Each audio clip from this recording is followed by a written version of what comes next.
A figure steps into the spotlight. Just a guy out for a morning run. His name, Ju In-gong. Fun fact that literally translates to main character in Korean. His parents blessed him with that handle, praying he'd grow up to be a big shot.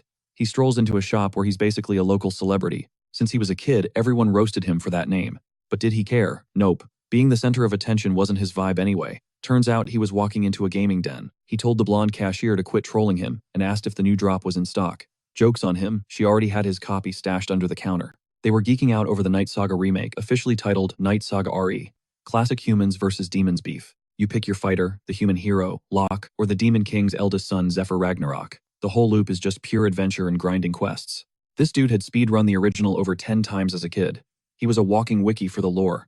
Plus, it was a flagship title for the new mainstream VR era. In-gong finally touched down at his crib. He immediately unboxed the game card. VR headset secured, cartridge slotted into the console, game on. While the loading screen spun, he planned his session. Just a chill, 8-hour binge to unwind.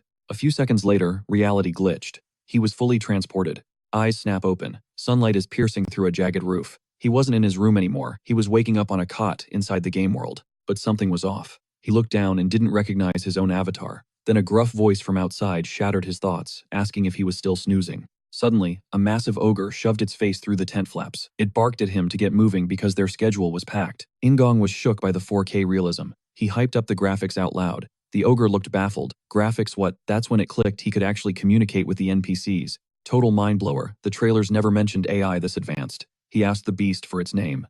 The ogre looked hurt that he'd already forgotten. It's Carrick, he grunted before dropping a bomb. Prince Shutra.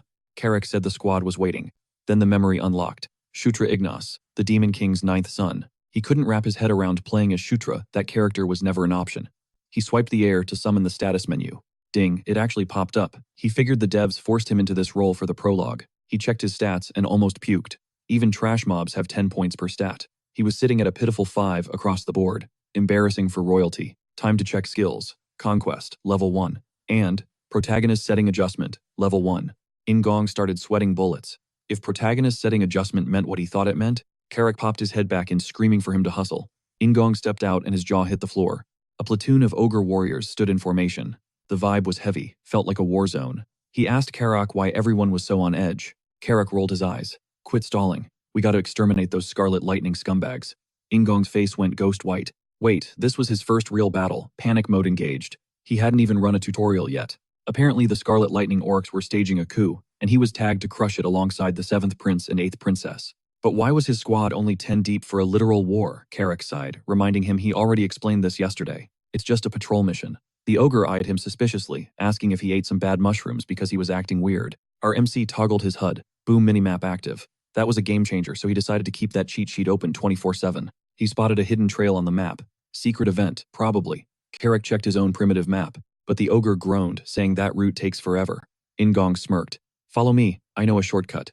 The squad fell in line. They hacked through bushes and scaled a rocky cliff. Classic shortcut labor. Our MC was already gasping for air, but they finally reached a hidden stone door buried in the forest. Massive double handles. Still wheezing, he heard Carrick ask, "How'd you even know this was here?" "You a wizard," now the ogre pressed. In-gong just replied, as if. Then Carrick noticed the prince looked like he was about to pass out. "You good?" Carrick asked. In-gong didn't expect a level 1 body to be this out of shape.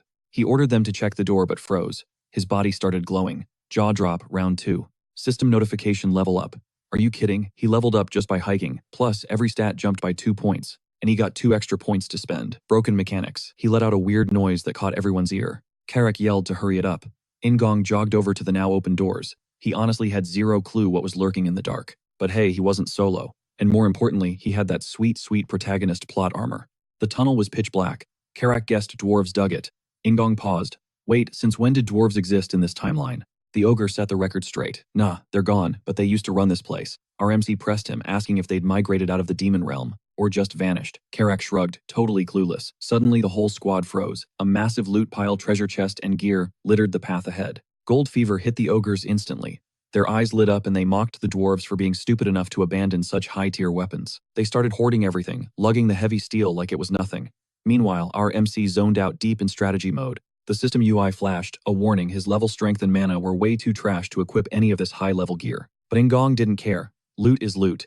He'd figure out the inventory mechanics later. He tapped an item, visualizing the concept of storage. And poof, it vanished. It materialized right inside his inventory window. New mechanic unlocked, touch and manifest. Just think collect and it's yours. Suddenly, a red blip pinged on his minimap. Everyone back up, now, he screamed. The team spun around, confused completely, missing the dungeon wall fracturing behind them until boom, an ogre dropped instantly. Through the dust, an orc stepped out. But this wasn't a grunt. It was the Scarlet Lightning Tribe's general, Kai Chan. It was a setup. They'd been camping this spot.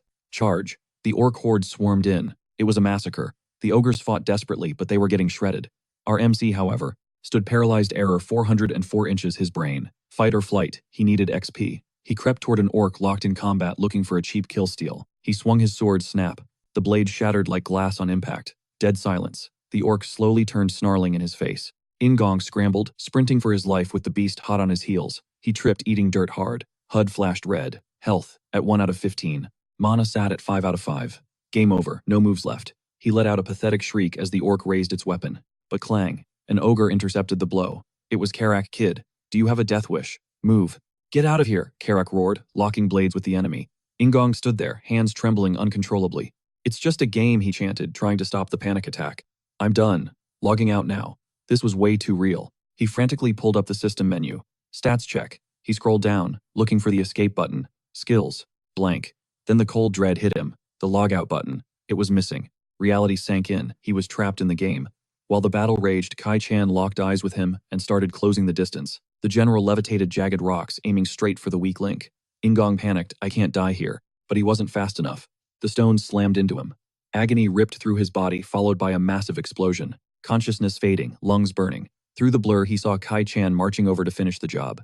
The last image burned into his retina was the blade coming down. Health hit 0 out of 15. Darkness. Sutra's mind floated in a void. Limbo. He had no clue where he was. The memory of the orc execution replayed in his head. Terror seized him. Did I actually die? Suddenly, a blinding golden light pierced the darkness. A voice boomed, declaring him the fated existence. A spectral woman manifested with a ruthless command: conquer, enslave, rule. Ingong was bewildered, and just as quickly she vanished. Back in the physical world, the ogres were getting stomped. Kai Chan strutted back to his lines, arrogant and bored. He couldn't believe they tried to raid this spot. With such a pathetic squad. Are they brave or just brain dead? He waved to his army. Wipe them out. Don't waste my time. But then he paused. A surge of energy rippled through the air. He turned. It was Sutra. The boy was engulfed in a golden aura. System update, telekinesis level 1 acquired. He didn't even know when he learned it, but the notifications kept popping. New subclass unlocked. Knight of Conquest, level 1. Kai Chan snarled, kill that glowing brat. Karak saw the aura and bellowed, protect the prince, form a wall. Don't let them touch a hair on his head. Sutra watched the chaos, glancing at his status screen. Knight of Conquest. That wasn't in the wiki. It wasn't a standard knight class. Confusion mixed with raw power radiating from his core. It felt familiar, like he'd always possessed it. Ancient spells echoed in his skull. His expression shifted from fear to dominance. He recited the incantation like a ruler. The power of conquest is the power of a king. Under the king's banner, a massive golden shockwave washed over his allies. Under the king's banner, a level 11 skill.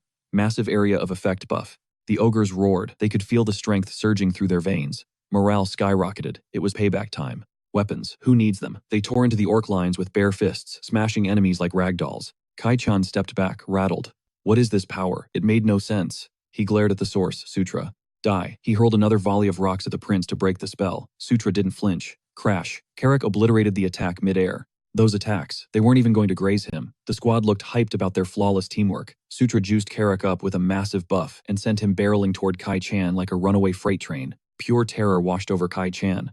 Dude didn't even have a split second to dodge. Snick. Karak took his head off in a single brutal stroke. Seeing their leader drop, the orc army's spirit crumbled instantly. They tried to bail, but the ogres weren't having it, hunting down every last runner. No survivors. A system ping flashed before Sutra's eyes. General's merits credited to the king.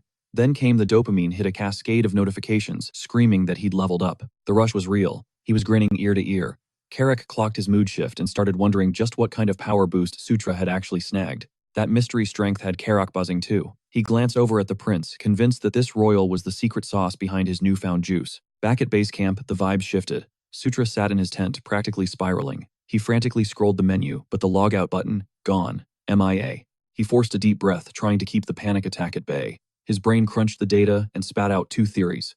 Theory 1, he's stuck in the VR dive. Maybe the servers back in the real world crashed hard, or some catastrophic bug bricked the login system. If that's the case, a patch or server reset should boot him out eventually. But theory 2, that one sounded straight up delusional. What if this isn't a game at all? What if this is actual reality, an isekai scenario straight out of those web novels and comics he used to binge? He mulled over the possibility of getting transported into the game's universe or a dimension that mirrors it perfectly.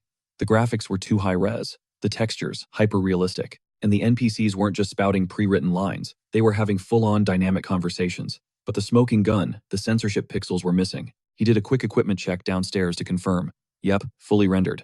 All the evidence pointed to one terrifying conclusion. He was definitely in another world. The thought of permadeath in this place sent a chill down his spine. No respawns here. But hey, silver lining's right. At least he didn't spawn as some ugly orc or a brain-dead ogre. He rolled a nat 20 on his background, born as a prince with a platinum spoon in his mouth. Suddenly, Carrick barged into the tent, catching Sutra off guard. Got a minute. The big guy didn't want to chat. He wanted to spar. Why the sudden interest? Sutra asked. Carrick kept it 100 since he's following Sutra now. He needs to know if his leader can actually swing a sword, or if he's dead weight. Is this really necessary? Sutra sighed. Carrick tossed a blade at his feet. Relax, your highness. I'll nerf myself. Won't even use half my strength. Sutra let out a dry laugh. Bold words to say to royalty. He gripped the hilt, eyes narrowing. Don't hold back, Sutra roared, lunging forward. Carrick braced for impact, expecting a heavy blow. Clang. When the sword connected. Awkward silence. Carrick just stood there like a statue, while Sutra wailed on him. It was getting embarrassing. The ogre was actually getting annoyed. He literally couldn't feel the hits. It was like being attacked by a mosquito. Fed up, Carrick swatted back, sending the prince stumbling backward until he hit the dirt. Panic flashed on the ogre's face. You good boss. Sutra groaned, dusting himself off. Dude warned me before you hit that hard. Suddenly ding, a system window popped up. Skill acquired basic swordsmanship. Wait, what? He racked his brain. Then it clicked. This was exactly how he unlocked telekinesis earlier. The mechanic was pain-based.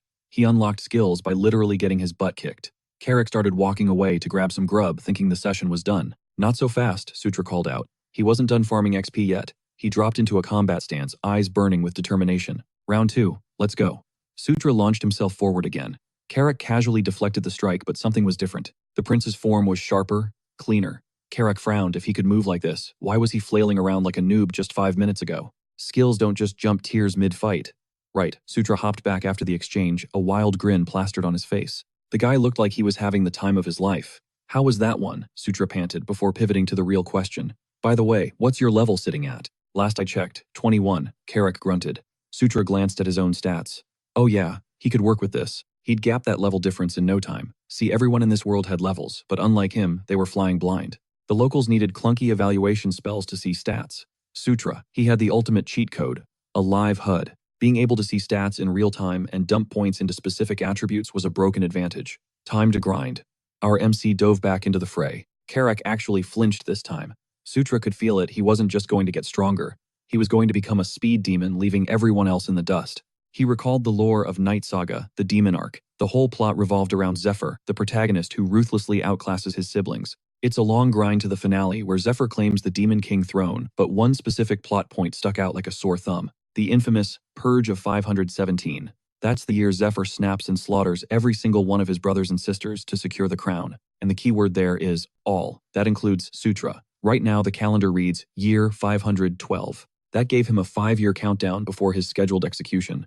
He needed a survival plan, and fast. The only way to survive, the protagonist, become stronger than the protagonist. Later, Carrick walked up, looking annoyed. There you are. I've been searching the whole camp. What's up? Sutra asked casually.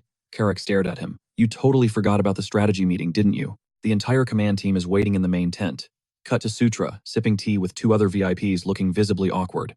You guys are early, Sutra bluffed. Across the table, the 7th Prince Chris Moonlight raised an eyebrow. Since when are you so polite? Chris was pushing for that fam-only vibe, telling him to drop the formalities. The 8th Princess Caitlin Moonlight wasn't exactly sold on at first meeting and all, but Chris wasn't hearing it. He insisted Sutra use their first names. These two were the offspring of Elaine Moonlight, the 4th queen and matriarch of the lycanthropes. Back in the game, they were absolute boss fight nightmares. But the lore was tragic. A year before the day of the massacre, they were scripted to die at the hands of Zephyr and the Demon King's other heirs. The catalyst for their death, the dark secret of Caitlin Moonlight's lineage. She's an illegitimate child. Right now, she was grilling Sutra on why he went rogue against the enemy, instead of sticking to the plan. She had given him strict orders to stick to stealth patrol. Sutra shrugged it off, explaining, he never expected an ambush from that angle.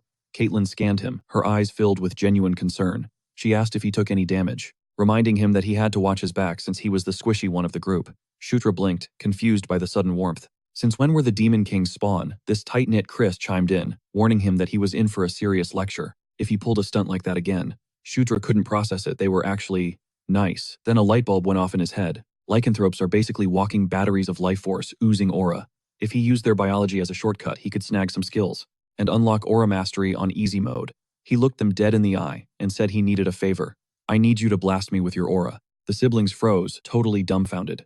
Their collective reaction was a flat, say what? Meanwhile, as the sun dipped behind the mountains, orcs were getting slaughtered. The ogres were dominating the battlefield.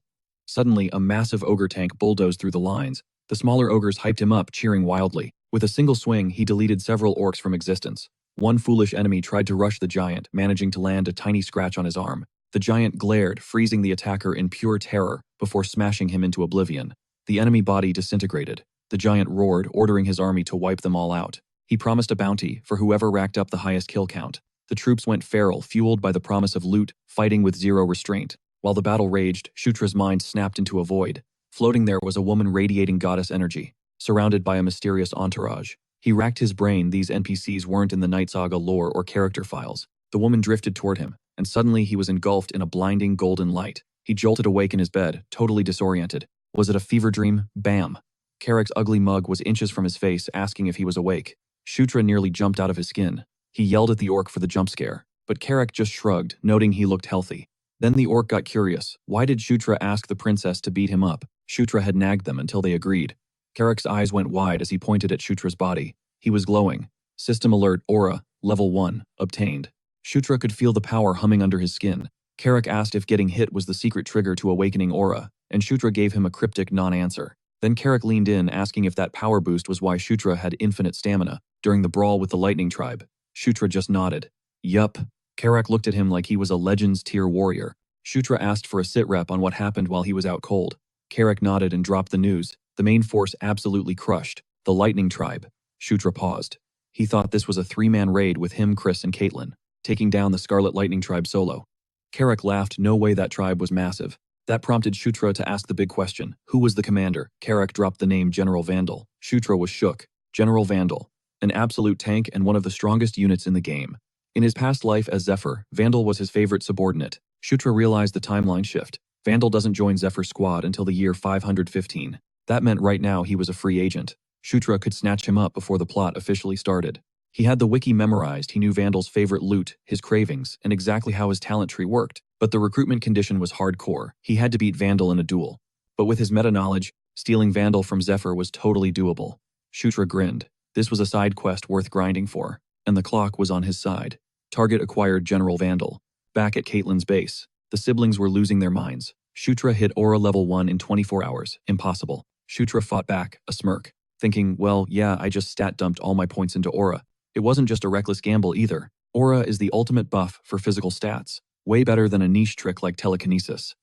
Chris was still reeling. He wondered if it was some Gandharva racial trait. Then he pivoted, asking if Shutra could map out the underground tunnels. Shutra couldn't scout, but he had the ultimate cheat, the in-game mini-map. He grabbed a pen and paper. A few minutes later, the map was done. Chris looked at the sketch, eyes wide. It was way more high-def than their own intel. Kid, you're a genius, Chris muttered. Since the Scarlet Lightning scouts they killed were dead, the enemy had no clue their tunnels were compromised. Chris realized they could stage a perfect ambush using this intel. But before that, there was one more mission they needed Shutra to handle. With the conversation wrapped up, Shutra rolled out with Carrick and the squad. Back to the grind, another patrol shift. Being the youngest prince meant getting stuck with the grunt work. Carrick tried to look on the bright side. At least they had reinforcements this time. Shutra kept it real, admitting they only made it this far because they hustled for it. Out of nowhere, 2 cloaked figures blocked their path. It was Caitlin and her handler. Shutra asked what was up with the disguise. She put a finger to her lips. She had been tailing him, shadow style, ready to jump in only if things went totally south. She wanted this win to be his alone. Honestly, he was shocked she was riding for him like that. Part of him wondered if she was just naive. That was when Sarah, the agent, stepped up to introduce herself. He gave a polite nod. Caitlin insisted they would hang back and trail the group on their own terms. Just pretend they are not there and focus on the scout. They pushed into the cave, swallowing the darkness as they went deeper. The chambers were stripped bare. A total ghost town. Whoever moved out took everything not nailed down, probably the dwarves. Shutra questioned the loot haul from their last run. Carrick shrugged, figuring the dwarves just left behind what they considered trash. Deeper they went. Carrick stiffened. Something was incoming. Shutra heard the skittering too and checked his minimap. He knew exactly what was on the menu. Opening his inventory, he grabbed a flash spell item. Better safe than sorry. Eyes shut on my signal, he barked. The squad tensed up, bracing for the impact. Hundreds of glowing eyes pierced the gloom. Rock spiders poured out of the cracks, pure nightmare fuel. Classic dungeon trash mobs. They swarmed in dozens and packed a nasty paralysis venom. The second they rushed, Shutra yelled the command. He launched the potion skyward, shattering the vial instantly. Blinding white light flooded the tunnel. The stone spiders shrieked, frozen stiff. Light was their kryptonite. Creatures of the dark cannot handle the flash. Wipe them out, Shutra roared. The ogres went beast mode, smashing through the paralyzed arachnids like wet paper. Shutra observed the chaos. He knew mob logic. Where there is a swarm, there is a boss. He signaled Karak. Time to headhunt the leader. Cutting through the carnage, they beelined for the main threat. There it was, massive compared to the grunts. Karak lunged, slamming his weapon into its skull. Nothing. The orc looked baffled. The thing was built like a tank. Shutra mentally facepalmed. Physical damage won't scratch that exoskeleton. It needed fire, but he hadn't unlocked those spells yet. The beast enraged, rushing Karak. Use fire, Shutra screamed. It is the only way to crack it. Karak looked panic-stricken. He didn't have a lighter. Suddenly, a voice told Shutra to raise his blade. Whoosh. Flame on. His sword was blazing. Magic Caitlin called out, asking if that was enough juice. He nodded, acknowledging the assist. Eyes on the prize. He locked onto the boss, waiting for that split-second opening. Then he struck. He danced around the beast, slashing with the flaming edge. The boss spider screeched as it caught fire. Flames consumed the monster. Ding Shutra's body radiated golden light. Welcome to level 9. Caitlin blinked at the glow. You okay? She asked. Shutra played it cool, claiming it was just a divine blessing. Totally normal stuff. She asked if it was from Gandharva. Yep, that is the one he bluffed. She narrowed her eyes. His reaction time was too pro. You fought these things before. He lied through his teeth. Read about them in a book, he claimed. Truth was, he had grinded these mobs 1,000 times in the game. He knew their mechanics inside out. Before she could press him, Karak pointed. Boss, look at that door. They pushed inside. Shutra's eyes widened. A town portal. Karak gaped, shocked. His prince recognized the tech. Just a hunch, Shutra shrugged. But the architecture, definitely dwarven. In his Zephyr playthroughs, these were rare. But as a hero character, he had seen them plenty. Just needs a mana injection to boot up. He turned to Caitlin. Pretty sure that is a portal. Sarah inspected the design. He was right. Where does it go? Caitlin asked, scanning the walls for clues. Karak spotted some carving and flagged the prince. Shutra and Caitlin stepped up to examine the glyphs. Definitely not demon script. Looked like old dwarven runes. Karak looked at Caitlin. You read this. Why would she know dwarven? She shook her head. Sarah was stumped too. Then a voice cut through the silence. Gishka Mountains portal number 2. Linked to portal number 3. It was Shutra. He stood there, stunned he could actually read it. Ping, the system notification flashed in his vision. Ding, just like that, Dwarven language level 1, unlocked. Honestly, I had no clue the system could just download entire languages into my brain. Wild. Karak's eyes went wide. You can actually read these runes, I nodded, playing it cool. But Caitlin, she was giving me the side eye. Since when do you speak ancient dwarf? Sierra cut in, pointing to the bottom script. Translate that part. I squinted at the glowing text. It says, infuse mana, to jumpstart the mechanism. Caitlin, do the honors, I asked. She raised an eyebrow. Why not do it yourself? Time for a little white lie. My mana control, still trash, don't want to blow us up. Truth is, I have 0 mana. Nada. Buying the excuse, she stepped up. Whoosh. The orb flared to life, spilling blinding light across the cavern. The light coalesced into a 3D tactical map, the Gishka Mountains. A pulsing dot showed us here, while a second marker blinked ominously at portal number 3. That confirmed it. Ancient tunnels ran all the way to the other side. Karak grinned, his tusks showing. Jackpot. The Scarlet Lightning Tribe's main army. They're camped right in front of those peaks. I nodded, locking eyes with him. Which means we can flank them. A total surprise attack from the rear. Caitlin crossed her arms. Let's pause here. I need to strategize with my brother back at base before we make a move. Back at the tent, Chris was losing his mind. A portal, there. He looked at me like I was a saint. Shutra, you're literally a godsend for us right now. Then he got serious. Name your price. Anything within my power, consider it yours. I need to reward you properly, he insisted. Refuse, and I'll actually be offended. I smirked. So, I can ask for something totally unreasonable. Chris leaned in, intrigued. Try me. I dropped the bomb. Teach me the beast god fist art. The air left the room. Chris stiffened, eyes wide. Look, my level is too low to handle real weapons without fumbling. But skills, that's a different loophole. The catch was, the beast god fist is the lycanthrope royal family's crown jewel. We're talking an S-rank martial art. Absolute devastating power. Asking for this, yeah, it was borderline insane. I get it if you say no, I added quickly, reading the room. It's a big ask, probably impossible, so. Done. My jaw nearly hit the floor. Chris nodded. I can't show you the forbidden techniques, obviously, but the core aura that I can teach. He looked anxious. Is that enough? I stood there frozen in shock, which he totally misread as disappointment. You don't like it? No, it's perfect, I stammered. More than enough. Chris's expression softened, shifting into something solemn. Shutra. From today on, can I call you my brother? Brother. That word carried weight in this world. I let it sink in. Honestly, I didn't hate it. Actually, I loved it. I'd be honored, I said, gripping his hand. The tent lit up with grins. Finally, things were clicking. I was genuinely hyped to roll with this crew. Ping, a blue window popped up, alliance established, Chris and Caitlin moonlight. Relationship status normal. For now. Cut to dusk at the Scarlet Lightning camp. The orcs were scrambling. Inside, a brute was looming over their captive, knowing she wasn't just there for a fight. What's your real angle? She was bound tight. The orc sneered. Speak, princess. What brings royalty to a dump like this? Enter Felicia, Doomblade the 6th princess. Meanwhile, I was obsessing over my status screen. Strength, agility, everything was at 21. Except charisma. That stat was stuck at 17. Weird. Every level up used to boost everything by 2 points, but lately charisma was lagging, only ticking up by 1. Why the nerf, I wondered. In the original Night Saga game, appearance and charisma were two different beasts. Appearance was just your face value, literally. Charisma was the riz factor, how much people actually vibed with you.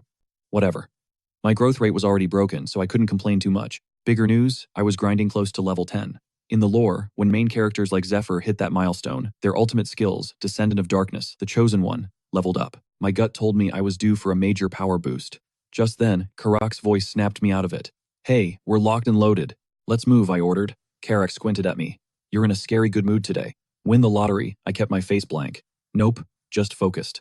Karak marched to the center, rallying the troops. Move out, we hit the forest, dove into the cave system, and immediately got jumped by a wolf pack. We cut a bloody path straight to the objective, the door. Squad assembled me, Karak, Chris, Caitlin, Sierra. We found the robed scouts waiting. Report. Is the analysis done? A Lycan scout pulled back his hood. Confirmed, sir. The portal link is stable. Exit point is the Eska River deep in the Gishka Mountains. Chris eyed the ancient stone.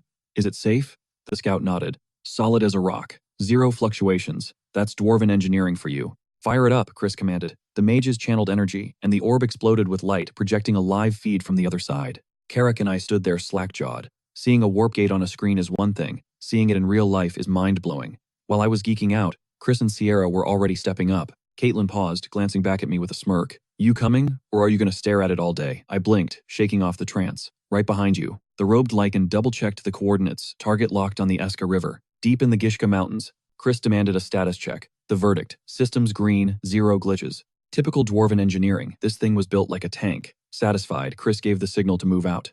The wolfkin flipped the switch. The orb exploded with blinding light, tearing open a window to the destination. Shutra and Karak were absolutely shook. Shutra was low-key freaking out, staring at a legendary gate in the flesh. Meanwhile, Chris and Sierra were already marching into the vortex, forcing Caitlin to whip around. Yo, you waiting for an invitation? That finally snapped him back to reality. Stepping through the dimensional gate, the squad vanished, reappearing instantly on the other side. But the view below the cliff caught Chris off guard. A massive military encampment sprawled out beneath them. He scanned the perimeter, running the numbers roughly 5,000 troops. If they wanted to cripple this beast, hitting the supply lines was the only play. Chris mapped the battlefield if General Vandal brings the thunder at the front gate. Their stealth unit could slip in the back and torch the food reserves. But Shutra sensed the vibe was off. The camp felt like a ghost town, way too few soldiers for a base this size. Once he pointed it out, the realization hit the squad. The main force was missing. Had the invasion already kicked off, suddenly Shutra's gaze locked onto movement on the horizon. A skirmish was breaking out. Channel aura into your eyes, Chris commanded. Shutra focused his energy, and the blurry distance snapped into high-definition clarity. A lone woman was tearing through a pack of orcs. Caitlin instantly recognized the attackers as the Lightning Tribe, but the victims, a mystery. Chris shook his head. Those weren't Vandal's men. No scheduled raids today, and the scale was way too small. Shutra zoomed in, analyzing the details: brown skin, silver hair, and distinct long ears. Dark elves, he realized. Caitlin needed a double take to confirm, so Shutra pointed out the smaller builds and the drakes they were riding. Suddenly, Chris signaled the unknown unit was breaking formation. Did their leader go down? Chris muttered, watching them retreat at breakneck speed. Karak scratched his head, completely lost. Is the show over already? Shutra's mind raced. Why the hell were dark elves in this sector? As the sun dipped below the horizon, they fell back to base to debrief. They patched a magical comms link to General Vandal. The big boss had already heard the intel about the dwarven portal and was ready to heap praise on Chris. How'd you pinpoint the location? Vandal asked. Chris didn't take the credit, immediately gesturing to Shutra. It wasn't me. It was the 9th Prince. Shutra played the just got lucky card, but honestly, seeing Vandal's face again hit him right in the feels. Vandal grinned, promising that Shutra was due for a massive loot drop back at the Demon King's castle. Before we talk rewards, Chris cut in, keeping it professional. What do you know about that clash outside the Lightning Tribe's base? Vandal's expression tightened. Likely the Dark Elves. Looks like a rogue unit joined the fray uninvited. Chris narrowed his eyes. Why would they do that? You sure they aren't reinforcements from HQ? Vandal admitted the intel was fuzzy, but it looked like a scouting mission that went swiftly down the drain. Then he dropped the bomb. We have a major crisis. The leader of that independent Dark Elf unit got snatched by the Scarlet Lightning Tribe. Is that why they were fighting? Chris asked. Shutra leaned in, needing a name. Who was leading them? Vandal's voice dropped an octave. Someone I know too well. The 6th Princess, Felicia Doomblade. Your sister. The squad froze. Felicia Doomblade, daughter of the 3rd Queen, Sylvia Doomblade, and the twin sister of the 5th Prince, Sylvan. Shutra's internal database began to whir. In the original game lore, Felicia and Sylvan were die-hard loyalists to the 4th Princess Anastasia's faction. That meant one thing to Shutra: enemy. So why was she here? His gut told him she was clout-chasing, trying to steal glory on the battlefield. Do those Scarlet Lightning scumbags even know who they caught? Chris demanded. Do they know? It's Felicia. Vandal shook his head. We haven't confirmed if her identity is blown yet. What's the play? Chris asked, eyes sharp. Vandal didn't hesitate. If she's breathing, we get her out. No negotiation, Chris pressed. Vandal scoffed. If we hit them first, we can dictate the terms, but I'm not bowing down to trash. Vandal signed off to gather more intel, promising to ping them if the situation shifted. The screen went black. Chris let out a cynical laugh. So, our oh-so-brilliant sister got herself captured. Caitlin shot him a glare. She's alive. We have to save her. Chris shrugged, his tone cold. Ideally, sure, but let's be real, it's not going to be a walk in the park. A botched rescue could wipe us out. But Caitlin slammed her hand down, figuratively speaking. She is family. We go. Chris paused, weighing the tactical nightmare against the moral obligation. He knew she was right, but risking his crew for a rival princess, tough sell. Shutra watched the gears turning in Chris's head. Back at the tent, Chris laid out the game plan. Vandal draws the main aggro, pulling the Scarlet Lightning main force. That's our cue to hit the rear. He pointed to the map. I'll dive straight into the center base, go full berserker to cause chaos. Caitlin, Shutra, you lead your squad. And execute the objective. Shutra needed it spelled out. By objective, you mean extracting our sister, right? Affirmative, Chris replied grimly. But we stick to the script. Torch the food, blow the armory first, then grab Felicia. But listen closely, if it goes sideways, you bail immediately. No heroics. We can't bleed out the whole squad just for Felicia. That hit a nerve with Caitlin. Chris cut her off cold. Zip it. He reminded her who was wearing the commander badge. Caitlin wasn't having it. Felicia was blood. She snapped back, refusing to let him talk about family like collateral damage. But Chris stood his ground. He wasn't about to let Felicia's reckless stunt tank the entire operation. Sutra caught the vibe instantly. Chris looked way too chill about leaving Felicia behind. Made him wonder, is there some bad blood there? Nightfall. Go time. The warriors surged forward, ready to absolutely wreck those Scarlet Lightning scumbags. From the ridge, Chris and his squad scanned the scene. The camp looked quiet, but guards were crawling all over the place. He held the line until boom. Explosions ripped through the camp, sending orcs flying. That was General Bandal's cue to rush in. Wipe them out. Meanwhile, Sutra's unit hung back in the shadows. Carrick was itching to move. The fight started. Why are we freezing? Hold for the signal, Sutra murmured. Suddenly, ogres smashed into the orc lines, catching them completely slipping. It was a slaughter. The ogres dominated while General Bandal watched the carnage unfold like a hawk, just observing, until he signaled the retreat. Up on the cliff, Chris watched the chaos brew. Timing is everything. Gear up, he ordered. We stick to the plan. Move out. He, Sutra, and Caitlin launched their assault. The Scarlet Lightning tribe never saw it coming. Total ambush.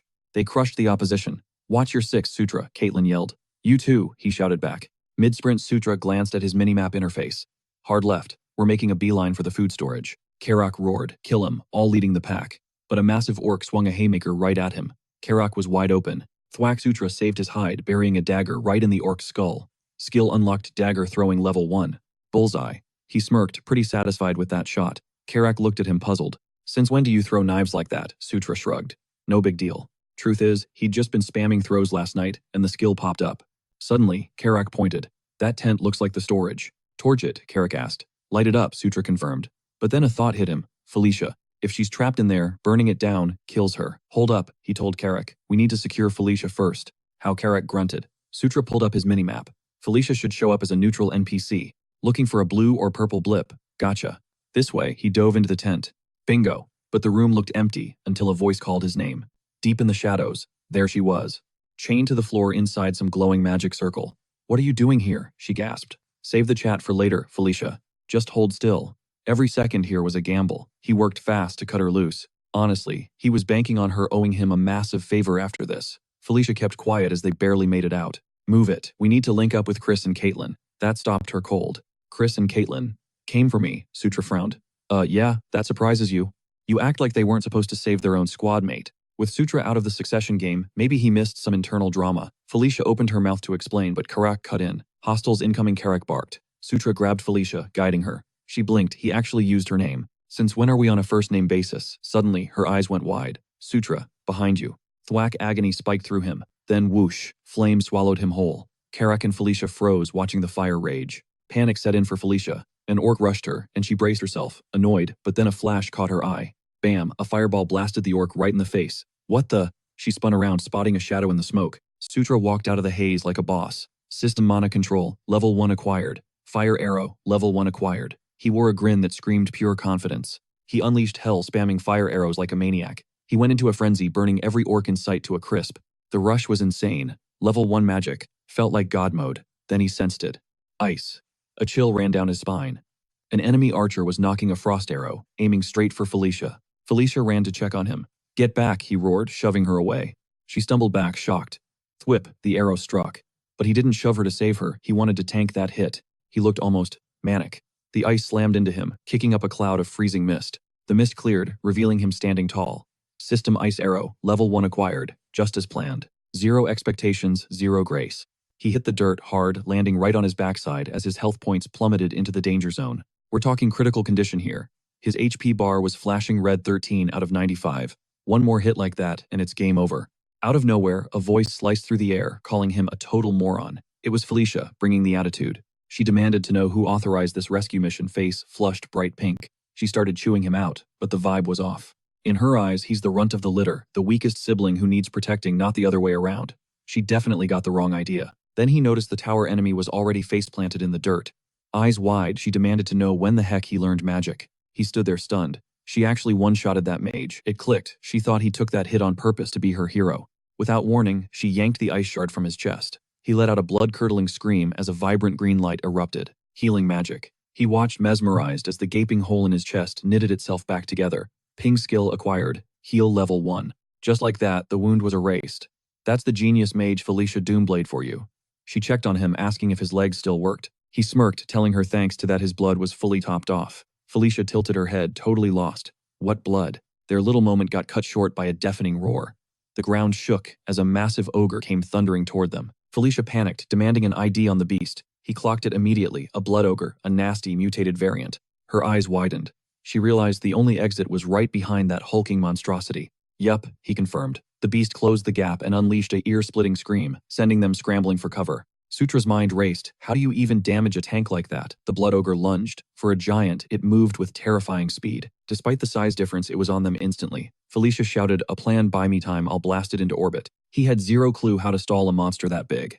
Boom, the ground erupted. He sighed, guess he's playing bait. He agreed to draw aggro while she charged her spell. She looked at him blankly.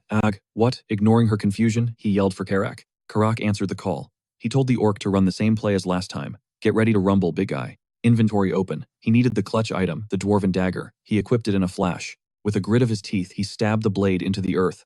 Light exploded from the ground as he activated the buff, under the king's banner. The radiant energy surged into Karak, engulfing him in power. The orc roared, feeling the strength coursing through his veins. The blood ogre paused, confused. Karak launched himself at the enemy. The ogre was 3 times his size, but Karak didn't flinch, swinging his axe with enhanced fury. The impact was heavy. The blood ogre buckled under the sheer force. Karak wound up for a second strike, burying the axe into its gut. The monster groaned, staggering back. Suddenly, a shimmering hologram of Felicia materialized right next to the beast's face. While the ogre swiped at the decoy, the real Felicia sprinted in. She cast grease, turning the floor into an ice rink. The giant slipped and slammed down hard. Karak saw the opening. This was the finisher. He channeled every ounce of power into his weapon for one final blow. The axe connected dead center, bullseye. The blood ogre howled in agony before coughing up a fountain of blood. Sutra watched the boss fall. Victory tasted sweet. Sure, there were mobs left, but the raid boss was toast. Suddenly, a golden aura wrapped around him. A system window popped up. Sweet XP. Ding, level 10 reached. Even better, his protagonist setting adjustment leveled up. He stared at the screen, hyped. Because of the level 2 adjustment, he unlocked a brand new passive skill. He cracked open the gift box reward. Item obtained, battlefield protection level 1. Effect, enemy projectile accuracy severely nerfed. He grinned. He knew exactly what this was, the stormtrooper effect. Every movie fan knows the vibe. Hundreds of bullets can fly, but somehow the main character never catches a single stray. They all miss by an inch. With this skill, he could literally replicate plot armor. Just in time too, the rest of the enemy horde was charging. Felicia yelled at him to wake up as the swarm closed in. She was done playing nice. Unleashing her rage, she cast Wind Whirl. A violent tornado ripped through the battlefield, sending enemies flying. Sutra analyzed the move. It looked like magic, but his gamer instincts told him otherwise. That wasn't mana, that was a spirit. Corrupted or not, elf blood doesn't lie. Felicia wasn't just a mage, she was a born spirit summoner. A weird thought crossed his mind, could he tank a hit from that? He had a reckless, excited grin on his face. Suddenly, the dark sky lit up yellow. Everyone froze. Karak asked what the flare meant. Sutra knew the code. Retreat. Karak was confused, but Sutra's brain was working overtime. A retreat flare. Someone important must be in trouble. Karak looked to him for orders. He made the call. Take the troops and fall back. I've got to save Caitlin. Karak didn't hesitate. He was coming too. But the prince shut him down. Orders were absolute and there might be a 4D chess move behind the retreat. Karak tried to push back. But Felicia stepped up to the plate, volunteering to escort Shutra instead. She wasn't about to owe anyone a favor, seeing this as the perfect chance to clear her debt. Plus, she had unfinished business with those pig-faced freaks. Defeated, Karak decided to trust the plan and wait for the prince topside. Catch you in a bit, Shutra said. As he and Felicia blitzed toward Caitlin's location, she grilled him on why the sudden detour was necessary. He played it cool, better safe than sorry, given that sketchy retreat command. Felicia's stomach dropped. She realized Caitlin might have been nabbed just like she was. Shutra hoped that wasn't the case. The plan required the whole squad making it out alive. She noticed his genuine concern for Caitlin. He shrugged, saying it was only natural, seeing as they were siblings. But reality check, it was purely about preserving their political alliance. Felicia narrowed her eyes. That natural comment felt sus. Meanwhile, the orcs launched an ambush. Caitlin went full beast mode, liquefying the first wave with a single punch before unleashing a hellfire barrage from her rear. Another squad tried to flank her. Big mistake. She danced back, dodging their clumsy strikes, and unsheathed her weapon. With one clean swing, she decimated the entire group.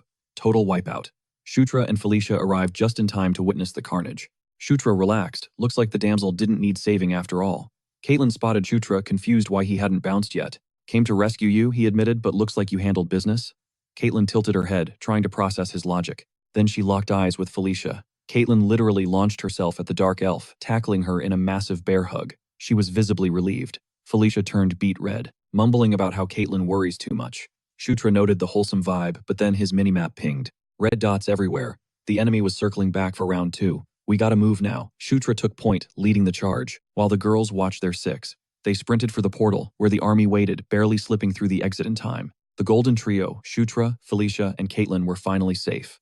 Felicia turned to Caitlin, needing to verify the rumor. Did Shutra really find the portal? Caitlin nodded enthusiastically, hyping him up as the absolute MVP of the operation. Felicia stared at the prince, stunned. When did this guy level up so hard? While the girls gossiped about his glow-up, Shutra went to debrief Karak. Chris scanned the survivor's relief, washing over him until Caitlin proudly showed off her souvenir, Felicia. Caitlin presented the dark elf like a trophy. Been a minute, Felicia said to Chris. Chris paused the silence, stretching painfully long. Yeah, it has. The air between them was so thick you could cut it with a knife. Pure, awkward tension. Later, in a secluded part of the cave, the core four, Chris, Felicia, Caitlin, and Shutra, held a war council. Chris dropped the intel. General Vandal secured the dub. Apparently, the enemy commander Yakazan rage quit after seeing his camp burn. Yakazan, Shutra asked. Caitlin jumped in with the lore drop, explaining that he was the chief of the Scarlet Lightning tribe. She looked at Shutra like, did you hit your head? Felicia cut to the chase. Did he surrender? Nope, Chris clarified. Looks like he tactically retreated. If he links up with the scattered mobs, he could still trigger a boss fight. That's why I'm planning to strike Kairam's forces next. If Yakazan joins them, it's going to be a massive headache. Strategy talk over Chris turned his glare on Felicia. So, what brings you to my neck of the woods? She claimed she was just exploring nearby ruins and got captured trying to play hero when the battle started. Chris drilled holes into her with his stare. Is that the truth? She shot back immediately.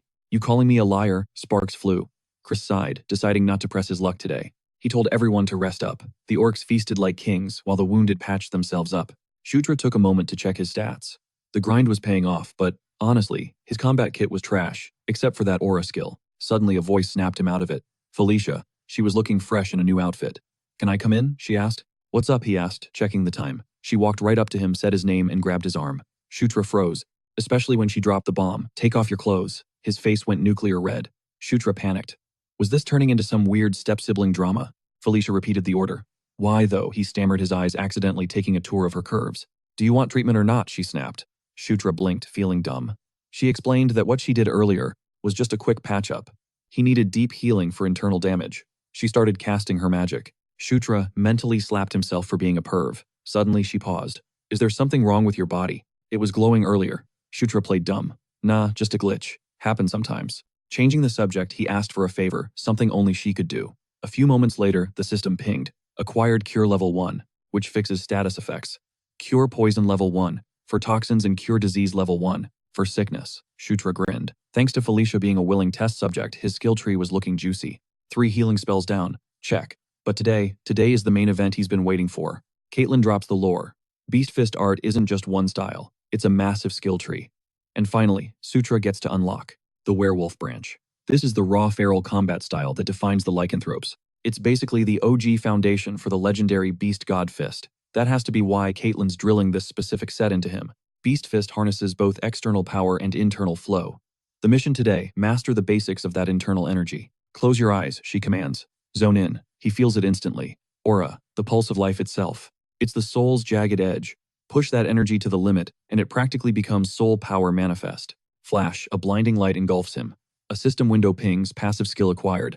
Protagonist's physique level 1. Whoa, he didn't see that coming. This skill is a cheat code that skyrockets training efficiency for any physical stats. And as the skill levels up, it unlocks hidden perks. Talk about a broken build. He's stacking the protagonist physique level 1 for muscle gains, the extreme demon's body level 1 for magic buffs, and hero's blood level 1 to juice up his divine power. He's not just keeping up with top tiers like Zephyr or Locke, he's rivaling them. And since traits unlock per level, this system is going to evolve into something monstrous. A grin spreads across his face. This is it. This is what main character energy feels like. He's buzzing with adrenaline. Caitlin snaps him out of it. He's losing focus. Eyes on the prize, she scolds. My bad. He shakes it off. Time to get serious and actually grind this skill. Boom. Beast Fist art level 1 secured. The kid is a natural. He executes the forms with terrifying speed and precision, even with empty hands. He looks like he's wielding invisible blades. Caitlin's about to drop the next combo when a wolf scout bursts in, howling bad news. Chaos erupts. Chris drops the bombshell. Kiram's unit ghosted, vanished into thin air. Kiram definitely caught wind of their play. Caitlin asks for the move. General Bandle's intel suggests the Yakuza and Kiram are linking up at a specific map coordinate. Given the terrain, it's a setup. Sutra knows they have to roll the dice. Chris makes the call. We merge forces. They're joining General Bandle's main army. It's no longer a skirmish. They're entering total warfare against the Scarlet Lightning tribe. Cut to the main base of the strike force. General Bandle stands there like a mountain welcoming Prince Chris. Chris shoots him a look. The old man hasn't changed a bit. Bandle gives a nod to the princess. It's been a minute since their last reunion. Felicia asks about the troops. Solid, he replies. Sutra watches Bandle, unable to hide a smirk. This guy was his absolute favorite character back in Night Saga. Even that scary, stern face feels nostalgic. Sutra steps up, introduces himself, and shakes the hand of a living legend. Meanwhile, in a dream realm, the goddess returns. But she's not alone. There's a warrior woman in heavy armor beside her. Golden curls, piercing blue eyes, and a face half hidden by a mask. Her armor is full plate and she's wreathed in swirling flames. They lock eyes with Sutra, staring right through him. An overwhelming pressure crushes him. Visions of conquest and war flood his mind. Gasp. He wakes up in a cold sweat. He knows the goddess with the mismatched eyes. But the armored flame girl, total mystery. Carrick rips the tent open. Let's move. We're rolling out. They pile out. The squad is scrambling. Sutra gets assigned to the left flank for the upcoming bloodbath. Bandle holds the center. Chris and Caitlin take the right wing. The swift Dark Elves form a Spec Ops rear guard. The march begins and hours blur into minutes. Suddenly, he's standing in the mosh pit of war, surrounded by thousands. He's so short he's drowning in a sea of ogre soldiers. General Bandle roars the command. Battle formation. He hypes the boys up. Show these bastards the true meaning of pain. The army charges. The enemy holds the line, their leader smirking like, look at these fools. Boom, a massive explosion rocks the rear guard. Bandle freezes. His eyes go wide. It's a trap. A colossal beast rises from the chaos. A swamp mammoth. Boss fight initiated.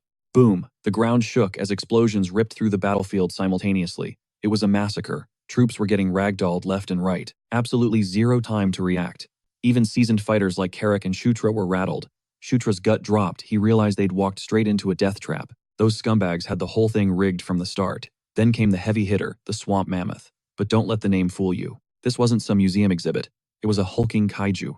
A true monstrosity. Suddenly, a massive, scaly crocodile claw stomped into view. Enemy reinforcements swarmed in from nowhere. The squad looked back and saw lizardmen closing the net. Chris was seeing red. They had been played like fiddles this entire time. Caitlin made the call immediately. We need to bail, retreat, and regroup. But Chris clapped back. If they botched this withdrawal now, they wouldn't just lose the battle. It would be a total party wipe. Caitlin pointed to the battlefield. Bodies were stacking up fast, and the count was only rising. They had to make a snap decision. She pushed hard for the retreat. Chris finally snapped into commander mode. Mages. Form a defensive wall at the rear. Buy us as much time as you can. The rest of the unit scrambled to fall back. It was chaos. Lizardmen were slicing through ogres like butter. One lunged straight for Shutra, but Karak blindsided the beast, smashing it before it could land a hit. He screamed at Shutra, "Wake up, kid. One slip up here, and they're all dead meat."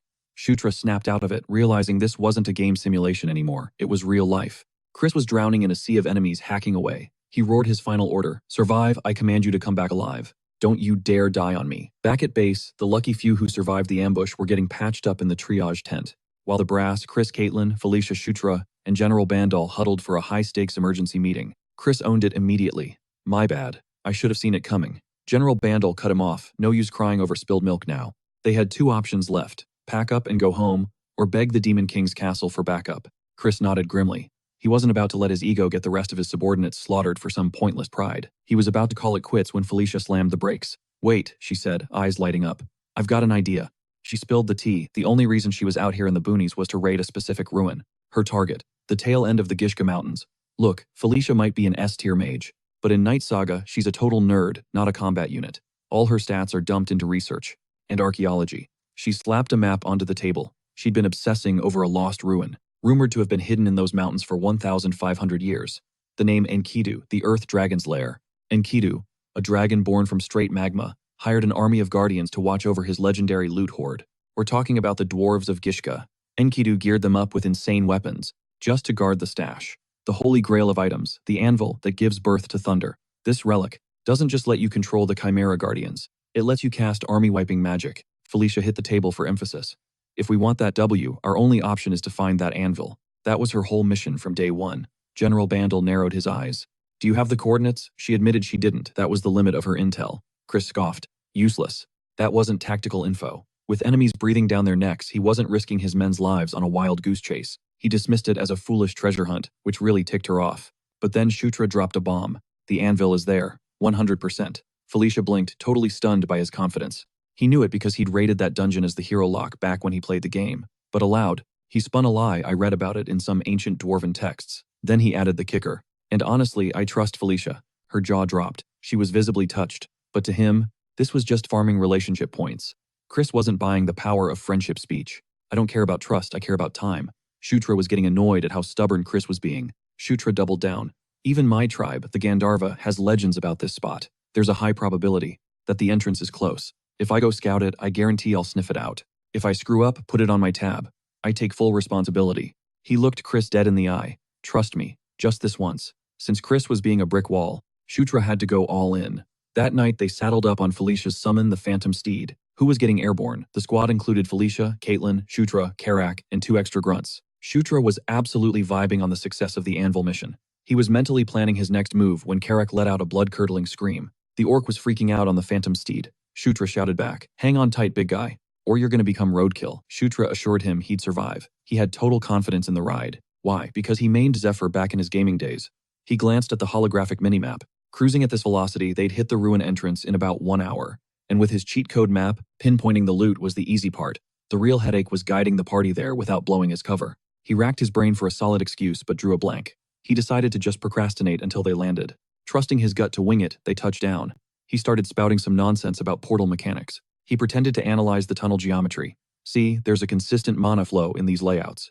Combine the terrain with the tunnel signatures and boom, I can basically triangulate the anvil." He peeked at the group to see if his technobabble landed. They just stared in total confusion. He prayed they wouldn't ask follow-up questions. Felicia sighed. "Whatever, just lead the way. I'm assuming you know your stuff. Take point." He couldn't believe that weak bluff actually worked on her. He marched forward, oblivious to Felicia's pouty face behind him. They trailed the prince until they hit a dead end. Karak gave him the side-eye. Boss, you sure this is the spot? Looks like a solid wall to me." Shutra smirked. "Who said anything about a door?" Caitlin smashed this open. Caitlin blinked, totally caught off guard. "Give it your best shot," he urged. Felicia's eyes widened. She realized the thunder-birthing anvil must be buried deep inside the cliff. Shutra's logic. If they bust through here, they skip the annoying dungeon guardians entirely. "Break the wall, Caitlin." Felicia snapped. Are you delusional? You expect her to punch through a mountain? She's a fighter, not a siege engine. Shutra froze, realizing he had no backup plan for the wall. Felicia summoned a swirling vortex in her palm. Rookie mistake. Every ruin explorer, miners in demolition, and explosives. She hurled the wind blast at the cliff. Boom, the rock face crumbled, revealing a hidden tunnel. She couldn't believe her eyes. Speedrun strats. Is the anvil inside? That half-dome. Shutra nodded. It's the final lock. The prize is inside. Carrack cracked his knuckles. So we break it. Shutra panicked. Do not smash. One wrong hit and the loot is toast. He frantically searched for a switch. Felicia watched him like a hawk. Then the statues caught her attention. Something was sus. Out of the 9 figures, 3 were armed, 6 were empty-handed. Caitlin pointed it out. Maybe we need to gear up the others. Felicia frowned. It's not that simple. Those statues are holding authentic dwarven steel, which means we need matching dwarven blades. Where are we going to find 6 of those in the middle of nowhere? Shutra suppressed a grin. Funny story. I actually have 6 right here. He pulled them from his inventory. He'd stashed them ages ago because his level was too low to equip them back then. Grabbed them as spares on the last run, he lied smoothly. Carrack's jaw hit the floor. You carried 6 broadswords in that bag. He was sharp. Shutra was starting to hate how perceptive this ogre was. He waved it off to avoid the question. Here, hold this, Carrack. It was heavy. Carrack whined about his frail back. As they slotted the swords, the statue's eyes flared with light. A mechanical grind echoed, and the half-dome split open. The suspense was killing them. Shutra gasped. It was real, the Anvil of Thunder. Felicia cut the celebration short. Wait, the records say we need an activation ritual. She barked orders. Shutra, Carrack, stay put. Everyone else take positions at 3, 6, and 9 o'clock. On my signal, pump mana into the disc. I'll kickstart the flow from here. And the rotation began clockwise.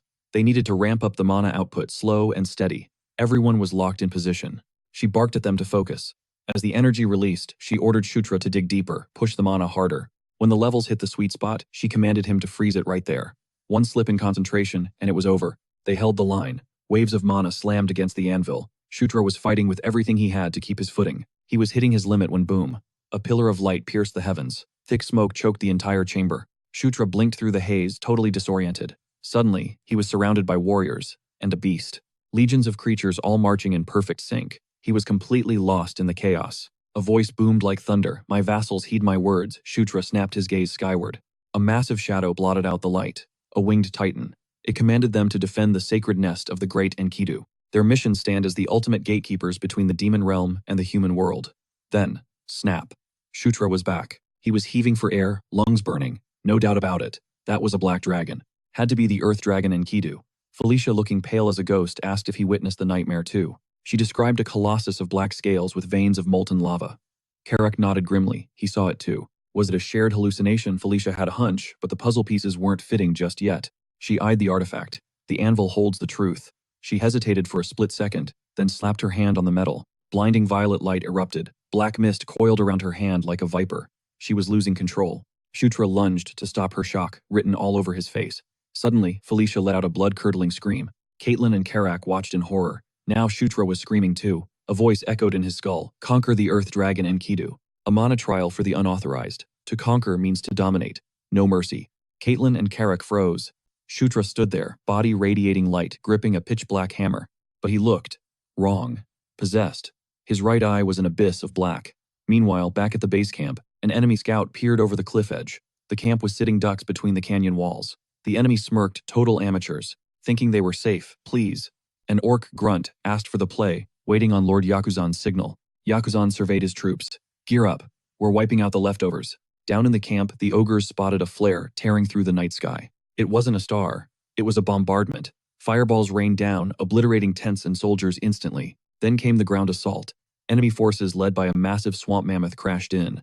Chris was caught flat-footed. Panic set in. No, Caitlin. No, Felicia. They were staring down the barrel of total annihilation. Explosions rocked the valley, while Yakuzan watched from the ridge. He laughed, mocking the demons for their stupidity. They don't know their place. Destroy them all. Suddenly, an enemy mage froze up. Down below the swamp, Mammoth started glowing. Its eyes shifted color. It spun around and trampled its own masters. Yakuzan's smile vanished. What is happening? Chris watched from a distance, jaw on the floor. The cause. That black hammer. They actually found the artifact. Shutra was wielding it. Chris stammered. What is that thing? Felicia, weak but conscious, whispered, the thunder hammer. Mate to the anvil. Enkidu has chosen his champion. An elf propped Felicia up. Shutra stared at his hands in disbelief until Felicia shouted, use it. He gazed at the weapon. The dragon's mana flooded his mind with instructions. The command echoed, conquer, subjugate, obey. This was the anvil's true power, the birth of thunder. He hoisted the thunder hammer. Target locked the swamp mammoth. A violet beam erupted from the anvil. The beast was bathed in purple light and went berserk. The orcs were losing their minds. Why are they attacking us? To make matters worse, they were encircled. Vandal launched his counterattack. Vandal saw the mammoth crushing the Scarlet Lightning tribe. He grinned. The prince and princess actually pulled it off. He roared to his troops, "This is it, slaughter them, no survivors." They clashed in a frenzy of steel and blood. Yakuzan watched his plan crumble. Why is the beast betraying us? His adjutant was trembling. Someone's controlling it with god-tier mana. Yakuzan gritted his teeth. Pull back. We wait for the next opening. But Yakuzan wasn't having it. His face twisted in rage, but before he could move, boom! A massive explosion ripped through the air right behind him. The smoke cleared, revealing Chris. Chris stared him down ice cold. Game over, Yakuzan. Surrender now and I'll make your end quick and painless. Yakuzan didn't surrender. He spat a curse and lunged, screaming like a maniac. Chris just sighed, brows knitting together in annoyance. Beast God fist art. He moved faster than a heartbeat, a blur of lethal motion. Squelch. Yakuzan's head hit the dirt before his body even realized it was dead. The enemy adjutant and mage watched in horror, then scrambled, screaming, "The chieftain is down. Run!" Absolute panic took over the enemy ranks. They were terrified. Now it was just cleanup duty for Chris's squad hunting down the stragglers. Chris exhaled, the adrenaline fading. He knew if it wasn't for those two reinforcements, his team would have been toast. He glanced up at the sky, praying the other front was holding up. Meanwhile, a magical HUD projected the battlefield chaos. Karak watched, jaw on the floor. He couldn't believe the point of view. They were seeing literally through the eyes of the swamp mammoths. Felicia, looking pale, explained, "With the anvil, I'm the puppet master. I can override every treasure guardian in range." She smirked weakly. With this kind of firepower, the Scarlet Lightning tribe is cooked. But the mana drain hit her hard. Her knees buckled. Thump. Luckily, the elf had reflexes of steel and caught her mid-fall. "Hey, you good?" Felicia waved it off, voice trembling. "Just, battery low. I need a recharge, I'll be fine." The soldiers looked around, nervously suggesting, "Maybe we find a safer spot to camp." But then the vibe shifted. Someone realized there was a void in the group. Shutra had ghosted them. Cut to Shutra, chilling in a quiet corner, finally catching his breath. Ding. The system went crazy with notifications. Level up. His stats were skyrocketing. Had to be the perks of controlling the relic of Enkidu. That XP gain was insane. Another ping flashed on his retina. Conquest skill leveled up. He swiped open the interface. Even his Under the King's Banner skill had hit the next tier. It seemed linked to Conquest. He didn't have all the specs yet, but the synergy was obvious. If his main skills were buffing each other, that was a massive win. Then he noticed a new entry, King's Knight. King's Knight, huh? Sounded like a summon class. Before he could theorycraft, a familiar voice snapped him out of it. Caitlin. Oh right. He dipped without saying a word. He opened his mouth to apologize. Whack, she delivered a solid knuckle sandwich right to his skull. "You idiot, you don't just vanish like that," she hissed. He rubbed his head, muttering a "my bad." Seeing he was in one piece, she sighed and let it slide. But the mission wasn't over. "We gotta bounce back to the group," she said. "Looks like we're camping here tonight." Shutra tilted his head. "Thought we were heading straight back to base," Caitlin grimaced. "Change of plans. We hit a snag." Shutra raised an eyebrow. The snag, Felicia was down for the count. Turns out she just got out of prison. After being held by the Scarlet Lightning tribe, the magic overuse fried her circuits. She pushed past her red line. Caitlin looked worried. She claims she just needs sleep, but she's comatose right now. And no Felicia means no Phantom Steed taxi service. They were grounded. For now, all they could do was monitor her vitals. Shutra felt a knot of worry tighten in his chest. That night, the whole camp was snoozing, but Shutra was wired. Maybe the level up refreshed his stamina pool, because strangely, he felt zero fatigue. He considered staring at the wall until sunrise, but then he remembered he was sitting inside an unexplored ruin. And ruins equals loot. Dungeons meant hidden caches and elite gear. Sure, usually there are traps, but he gripped the Thunderhammer. This bad boy was the admin key. He was basically the landlord of this dungeon now. The anvil's power was absolute inside these walls. In other words, he had a VIP all-access pass. He glanced at Karak, who was snoring peacefully on the stone floor. Shutra nudged him awake. "Get up, we're going looting." They crept down a torch-lit corridor. Karak was sweating bullets. Boss. Are we sure we should just walk in?" He looked ready to bolt. Shutra smirked, exuding main character energy. "I own this place. Nothing to worry about."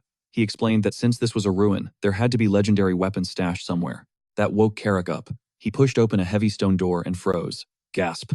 Standing there was a nightmare made of stone. Shutra waved a hand casually. "Chill. It's just an arch-golem. Griffin model." Karak didn't chill. To him, it looked like a one-way ticket to the afterlife. If they had stumbled in here blind without the admin key, they would have been splattered on the walls. "Don't say stuff like that," Karak squeaked. "Let's get out of here." He was terrified of the dormant giant. He wasn't about that boss fight life. Shutra rolled his eyes. "Don't be a chicken." "I'm not a chicken, I'm strategic," Karak argued. They pushed into the next chamber. Jackpot. The room glittered with treasure. Karak's eyes bugged out as he lifted a massive chest plate. Look at this beauty. Shutra nodded. Looks sick on you. I can feel the mana humming from here. That's high-tier magic armor. He looked at the orc. You want it? Karak stopped breathing. For real, mine. Yeah, it's sized for a tank, not me. Take it. Karak looked like he might cry with joy. Then something else caught the prince's eye. Ancient gold coins glinting in the torchlight. Sutra went full loot goblin mode, sweeping every useful item straight into his inventory. He barked at Karak to grab everything that wasn't nailed down. Then, a lone treasure chest caught his eye. Curiosity piqued. He cracked the lid click. Instead of gold, a hidden mechanism triggered. A secret door groaned open. A secret instance. His adrenaline spiked. Heart pounding with anticipation, he stepped into the gloom. The narrow passage gave way to a massive, sprawling chamber. Suddenly, a voice echoed in his mind. A dense, familiar mana pulsed from the center of the room, beckoning him closer. He'd never laid eyes on it before, yet the name crashed into his consciousness, Enkidu. That was the legendary gauntlet Earthquake. Sutra locked eyes with the artifact. It spoke directly to his soul, hailing him as the valiant knight of Conquest. Drawn in by its call, he stepped forward. He reached out and grabbed it. BZZT system. Red flags popped up immediately. Insufficient level mana and mental strength. He was way under-leveled for this gear. He realized he wasn't worthy yet, but the gauntlet had other ideas. It flared with light, overriding the restrictions. Ping. The system confirmed Earthquake had chosen him as its master. Ownership transferred to Sutra instantly. As he slipped it on, his hand erupted in light, and searing pain tore through his nerves. He gritted his teeth, forcing himself to endure the burn. It was worth it. The stats were insane. Strength, mana, and endurance, all boosted by a solid 10 points. A 10-point jump just from equipping an item that was broken. He hadn't expected a buff that massive. Just imagine the power scaling once he actually leveled up. A satisfied smirk tugged at his lips. This loot was definitely S tier. What just happened? Karak's voice boomed from behind, nearly making Sutra jump out of his skin. How long have you been standing there? Sutra demanded. The ogre shrugged, admitting he'd seen the whole light show, including the gauntlet materializing out of thin air. Crap. He hadn't accounted for an audience. If word got out about his spatial inventory ability, it would be a massive headache. But Karak wasn't stupid. He knew that kind of power attracted the wrong kind of attention. He swore to keep his mouth shut just between bros. The ogre vowed to take the secret to his grave. Sutra felt a rare moment of genuine gratitude. We got what we came for, Karak grunted. Let's bounce. This place gives me the creeps, Karak muttered, scanning the shadows. Bad vibes all around. Sutra nodded in agreement. They started trekking back through the treasure room, but suddenly something glittered in his peripheral vision. Hold up, Sutra commanded. The ogre groaned. What is it this time? Sutra just pointed silently toward a corner. Karak squinted, looking confused. Sutra smirked. That right there, that's exactly what we've been looking for. Cut to later, Sutra tipped a glowing potion into Felicia's mouth. Light enveloped her body as her eyes fluttered open. You with us? He asked, while Caitlin practically collapsed with relief. What happened? Felicia murmured. Caitlin explained. Sutra came through. He brought back a mana recovery potion. Where did you even find that? She asked weakly. Sutra raised an eyebrow. Did you guys forget where we are? They were in the ruins. And he was the ruler of the ruins, remember? He told her to chill and rest up. By the time you wake up, your mana will be topped off, he assured her. Felicia looked at him, eyes soft. Thank you. Sutra didn't catch it the first time. She repeated it louder, cheeks turning pink with embarrassment. Sunrise broke as they marched back into camp. Bandel threw his arms up roaring. They're back. He was beaming, claiming he knew they'd crush it all along. While Bandel praised the squad, Chris awkwardly cleared his throat. Sutra caught the vibe immediately. The guy was blushing and trying to speak. Chris turned to Felicia. You did. An impressive job. Felicia flipped her hair, acting cool. Naturally. Sutra watched the sparks fly, a knowing smirk plastered on his face. Go get some rest, Chris told them, regaining his composure. We'll handle the cleanup. Sutra blinked. Wait, it's not over. Chris explained that the remnants of the Scarlet Lightning tribe were still lurking around. Give us half a month, Chris said. We'll have this place fully secured by then. Sutra's eyes lit up. 2 weeks of downtime, vacation time, but Caitlin leaned in her voice dark. Vacation. In your dreams, she whispered, getting way too close. Sutra flushed. With her own cheeks turning red, she reminded him, you and I still have unfinished business. Cut to a beautiful sunny day, and Sutra getting absolutely decked by Caitlin's fist. Focus, she yelled. Get it together or you're gonna hurt. Get your ass up now. He groaned, barely able to twitch. He knew the beast fist art training would be tough, but this was torture. That unfinished business she mentioned, yeah, it was just her beating the crap out of him for training. For the first 5 days, he was basically a punching bag. It took a full week before his eyes could even track Caitlin's lightning-fast strikes. Day 11. He squared up against her. This time, he wasn't just taking hits, he was reacting. Caitlin noticed the shift immediately. Not bad, she thought. Took me long enough, he panted, wiping blood from his lip. All those brutal beatings were finally clicking into muscle memory. Thanks to the hellish daily grind, both his beast fist, art, and aura had just hit level 5. Caitlin nodded, satisfied. You're ready. Time to learn the Beast God Fist art. Sutra's fatigue vanished, replaced by pure hype. I'm impressed, she admitted. I've never seen anyone learn this fast. A massive proud grin spread across Sutra's face, realizing he'd finally unlocked the secrets of the lycanthropes, the ultimate Beast God Fist art. It was time for Caitlin to show him a whole new way to channel aura. She gripped his hand tight, warning him to pay close attention and match her flow. You got this, she asked. Yeah. Boom. Their hands lit up, and that blinding blue energy swallowed him whole. He could feel Caitlin's energy surging through him, guiding the way. It felt familiar, like the Beast Fist, but evolved, different. He sensed the sheer depth of it. Waves of aura, the raw pulse of life itself. But when you push that power to the absolute limit, it transforms into something spiritual. Soul power. As his mind started to drift, his thoughts locked onto the concept of conquest, which meant total domination, forcing the world to kneel. A ferocious, overwhelming pressure. It felt like sinking into the deep ocean. Was this the true nature of aura? The light around them flared brighter, blinding white. Then that familiar system ping chimed in. His Beast Fist proficiency and aura stats just spiked. Caitlin stared at him, totally shook that he actually pulled it off. Blue energy wreathed his hands, and the system dropped the big news. Beast God Fist, Art Level 1, acquired. With the Earthshaker in mind, he let the power rip. He dissipated the aura, and wham, a massive shockwave blasted out, gouging a crater right into the earth. Level 14 unlocked. He smirked. This wasn't just training anymore. The real game had just begun. But he missed one detail. Someone was watching from the shadows. Vandal. And that dude had a very satisfied look on his face. Next morning, Shutra and Caitlin grabbed some breakfast. But Shutra had business on his mind, specifically about Felicia. He had to know what's the deal with her, and Chris Shutra needed Felicia on his squad, just like Chris. But if those two had beef, it was going to be a major headache for his master plan. He noticed they weren't enemies, but the vibe was definitely icy.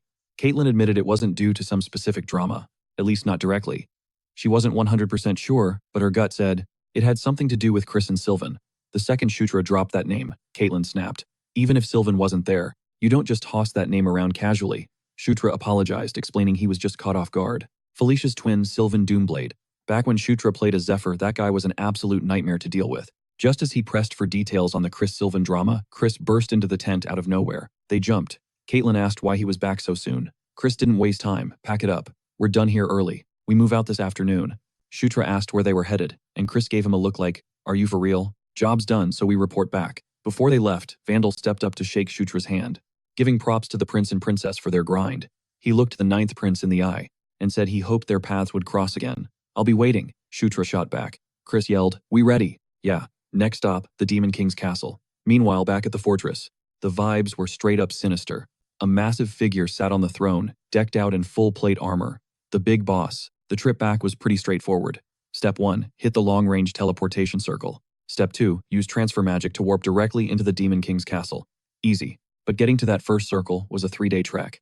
And this wasn't a luxury cruise, no ins, no breaks. Just non-stop movement, meaning another night of sleeping under the stars was locked in. They'd hit the castle by tomorrow, and Shutra was feeling the pressure. Right now, that place was a shark tank split into 3 factions. You had the second prince Zephyr Ragnaros, Shutra's ultimate nemesis. Then the first prince Baikal Ragnaros, and the fourth princess Anastasia Necron. In this battle royale for the throne, birth order meant 0. It was pure meritocracy. Stack up achievements, show superior power, and you take the top spot. That was the law. Baikal and Zephyr, full brothers, and dead even in skill. They both carried the draconian bloodline from their mother's side, giving them insane physical strength. If you had to pick an heir right now, the chill, moderate eldest son, Baikal would be the smart bet. But Shutra knew none of that mattered. A specific day was coming that would flip the whole script. That's why he had to prep for every scenario. Priority 1, power leveling. He needed to master the Earthshaker and maximize his new cheat skill, the King's Knight. He triggered the skill. Boom. Knight Order created. Shutra thought it was just another summon gimmick. But the system UI showed way more. Rank Knight Commander. Current roster, 0 out of 2. Trainees, none. Time to recruit. He checked his stats and realized he was sitting on a gold mine. Knight Order was at level 1, unlocking the Knight's Blessing, a massive passive buff to his health pool. But the real game changer was the special ability Summon. Even at level 1, it allowed him to call forth a Knight Commander once every 3 days. It was basically a full-blown guild system packed into a single skill. He couldn't believe how broken this was. It was already OP at level 1. Just imagining how god tier this would become in the late game got him hyped. Suddenly, Karak stormed in, busting him for being awake. The ogre started nagging him again, telling him to hit the sack if he wanted to survive the early morning departure. Karak was impatient to get moving. Shutra just smirked at him. Actually, you're right on time. He invited the big guy to be a guinea pig for a little experiment. Karak actually flinched. What experiment? Carrick grunted. Under the pale moonlight, Shutra raised his sword and spoke with authority. Mighty ogre warrior, Carrick. He formally appointed Carrick as his knight. A strange light engulfed the ogre's body. Carrick felt a shift deep in his gut. His loyalty stat was skyrocketing. Boom.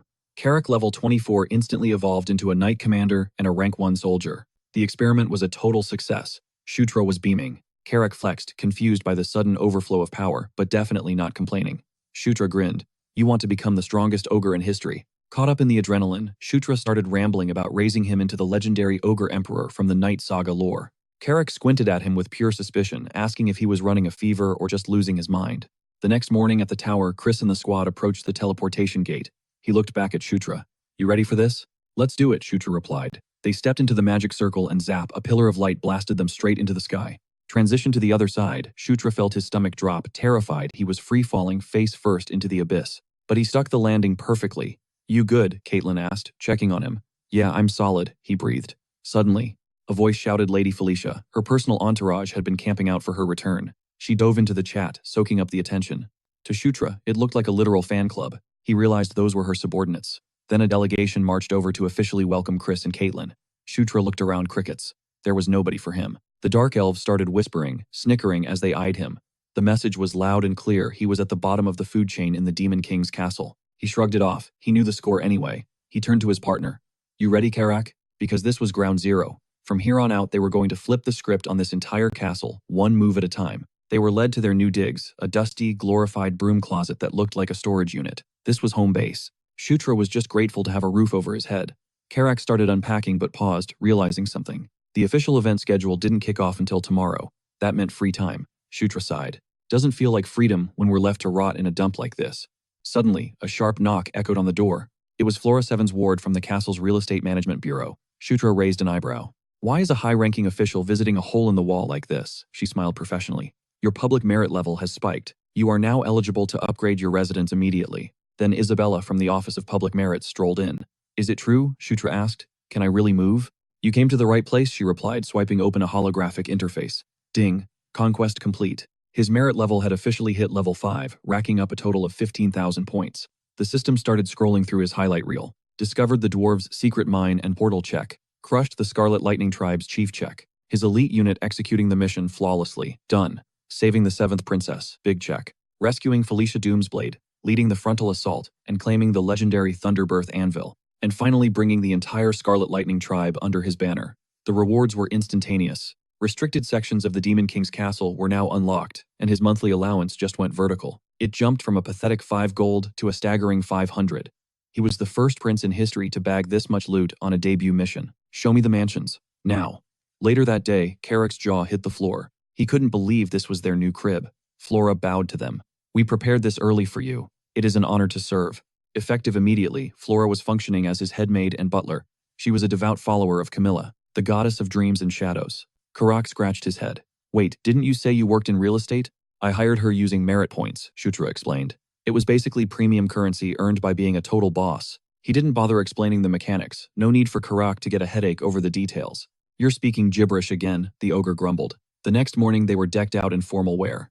Karak shifted uncomfortably. I keep feeling like I got a leak. Is it just nerves? He asked. That's gross, dude, Shutra sighed.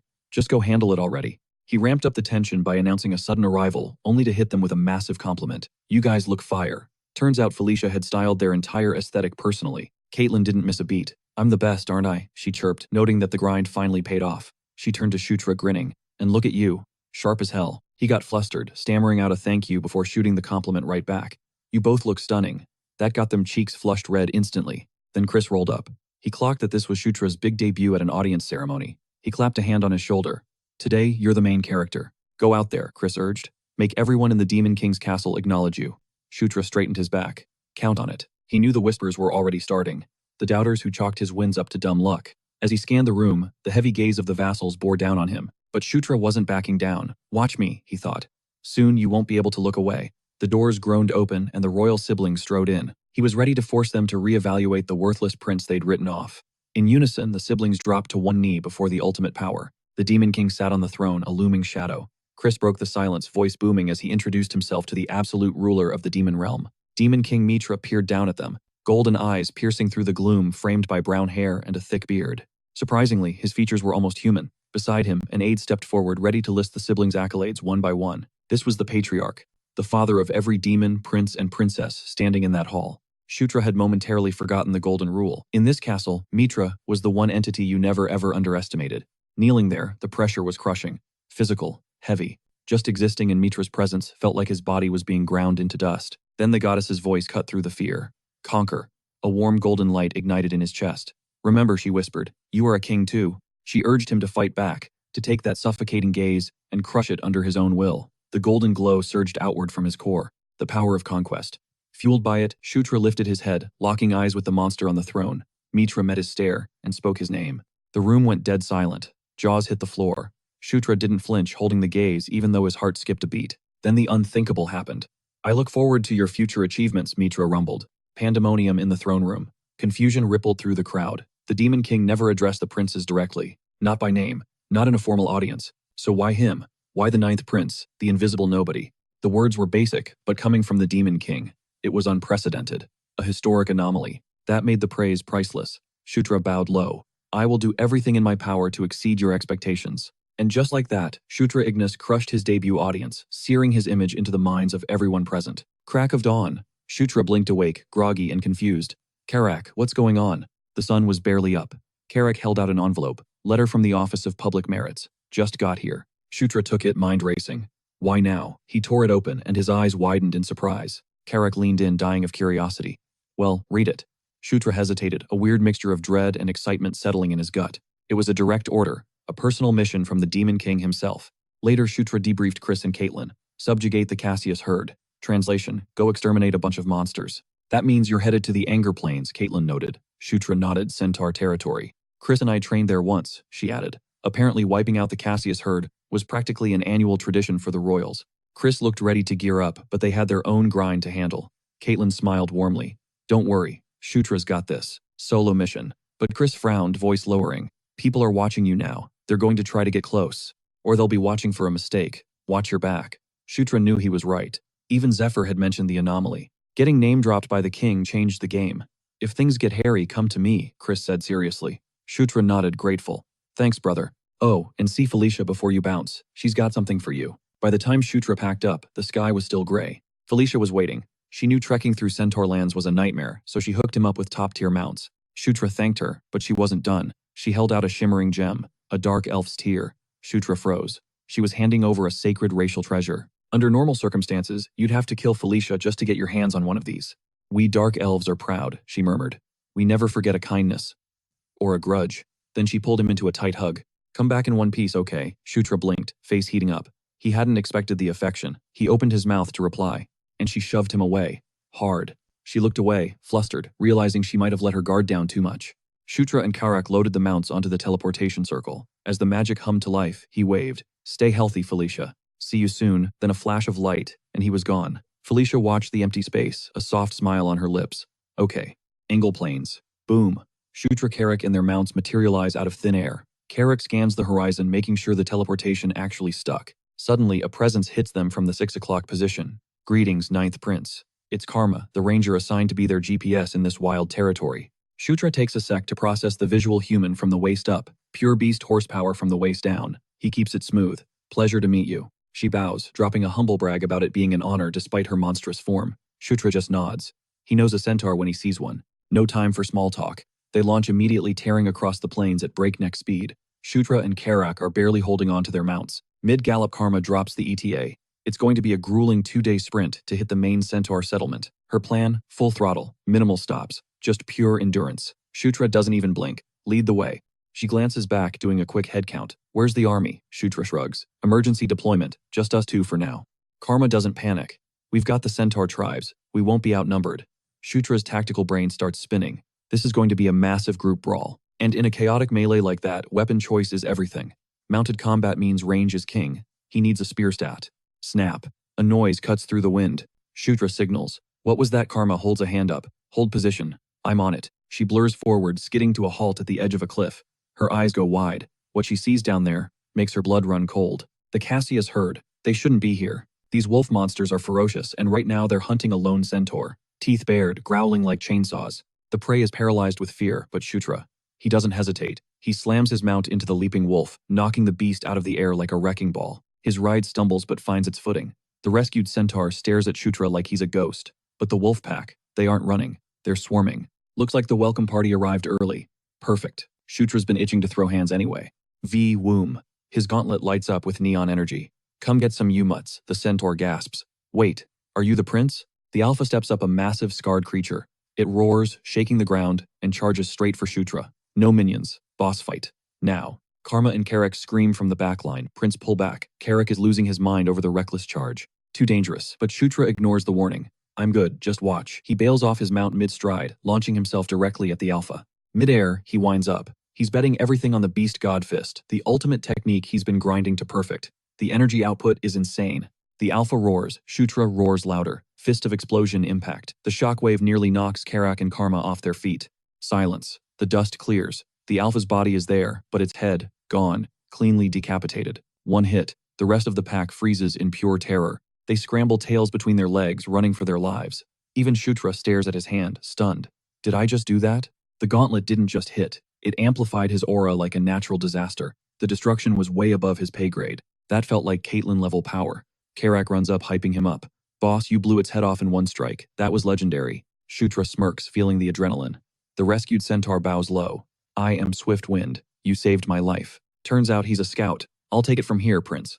Swift Wind takes point, guiding them toward the settlement. They ride off into the Angle Plains sunset. But the camera pans back to the dead alpha. The corpse starts glowing with an ominous light. Not good. Destination reached, the Centaur settlement. Home to the Big Four tribes, Fierce Wind, Heavy Rain, Rough Night, and Raging Flame. Raging Flame runs the show, and their leader holds the title of High Chieftain. He's the one calling the shots for everyone. Shutra walks in to meet the legend himself, Savage Eyes. The atmosphere is heavy. If you played Night Saga Demon Realm chapter, you know this guy. He's a hardcore boss encounter, never an ally, always a nightmare. Carrick whispers, voice trembling, look at that glare. The rumors are true.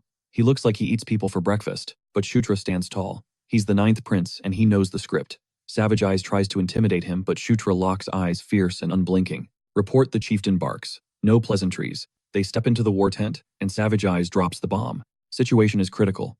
The Cassius herd shouldn't be this far south. It's an anomaly. They migrated months ahead of schedule. The scouts are confused. Is this a migration or an invasion? Some think the beasts are just lost. But Savage Eyes doesn't deal in maybe. In the original game, Savage Eyes is an unrecruitable NPC, a scripted obstacle. He tells Shutra the plan. 3 days, we gather all 4 tribes. Once we unite, we crush them. Simple. It's a brute force strategy for a warrior race. But Shutra is hoping to rewrite the code. I'll wait, he says calmly. Is that all? Savage Eyes narrows his gaze. 9th Prince. My scouts say you smashed a Cassius Alpha's skull with a single punch. Verify. Shutra flashes a confident, dangerous grin. Every word is true. He's thinking big. He flipped Chris and Caitlyn. He can flip this guy too. If you don't believe me, Shutra says, casually checking his gauntlet, stick around. I'll give you a live demo later. Savage Eyes sized him up, a grin spreading across his face. He was definitely down for whatever chaos was coming next. Stepping out of the tent, the vibe shifted instantly. Every centaur head turned. The camp was buzzing with gossip about Shutra crushing a Kashu warrior's skull with a single brutal hit. Carrick clocked the atmosphere immediately. It was giving Major General Vandal energy. Shutra was trending again. Soaking in the clout, Shutra boasted that it was just his natural charisma doing the heavy lifting. Carrick rolled his eyes instantly, regretting he even brought it up. With a heavy sigh, he told the prince to go crash. Later that night, Shutra was out cold, lost in the dream world. Suddenly, a neon glow pulsed over him, snapping him awake. He checked his arm, expecting the earthquake gauntlet acting up. But then a voice echoed through the tent, calling his name. He whipped his head around. The green light wasn't an item, it was her. She dropped the bomb immediately. She needed backup. Who are you? He demanded. She revealed herself as a fragment of the Watcher Ankle, the entity known as the Green Wind. Shutra's gamer brain clicked instantly. Green Wind wasn't just some NPC. She was a top-tier nature spirit, worshipped by the centaurs and satyrs in the deep lore of Night Saga. The only reason the Ankle Plains stayed lush and vibrant was because she was constantly buffing the land. Before he could process, the scenery glitch shifted. He'd been teleported straight to her sanctuary, the hidden realm where the fragment of the creator Watcher Ankle lived. The name Ankle triggered a core memory. From his gaming days, Watcher Ankle was one of the 6 Elder Dragon's literal god-tier beings that players could dream of seeing but never touch in Night Saga. He had just unlocked Enkidu's earthquake, and now he's face-to-face with Watcher Ankle's legacy. The RNG felt rigged. It was too much of a coincidence. But Green Wind cut through his suspicion. Time was running out. A horde of monsters from the north was blitzing toward her home, hungry to steal the plane's life force. If they breach the sanctuary, they devour her spirit and leave a wasteland. She looked him dead in the eye. He was the only tank who could hold the line. Kshatriya hesitated, knowing his level was way too low for this kind of raid boss. She shut that down fast, pointing at the power of Enkidu on his arm. She promised the fragment of ankle would buff his stats to match the threat. But first he had to flash the token to her children to get them on board. Blink and he was back in his room. But the proof was there. His fist was glowing with the radiant energy of the fragment he was clutching. She had promised her children would lend him their strength. Wasting zero time, he sprinted straight to Savage Eyes' quarters. When the chieftain heard the news, he exploded. The idea that Green Wind was in danger sounded insane. Kshatriya countered fast, explaining, "There's a hidden shrine to the northeast, and if the intel was right, the Kashus were about to raid it." "We don't have time to debate," Kshatriya snapped. They needed to mobilize the warband right now. Savage Eyes scoffed, clearing his throat. "You want me to march my army into the dark based on a bedtime story?" He was about to shut it down when the green light caught his eye. The words died in his throat. He recognized the artifact in Kshatriya's hand instantly, the divine relic of the Green Wind. His whole demeanor flipped. "What are your orders?" he asked, deadly serious. By daybreak, the Centaur Legion was locked and loaded spears sharpened and bows strung.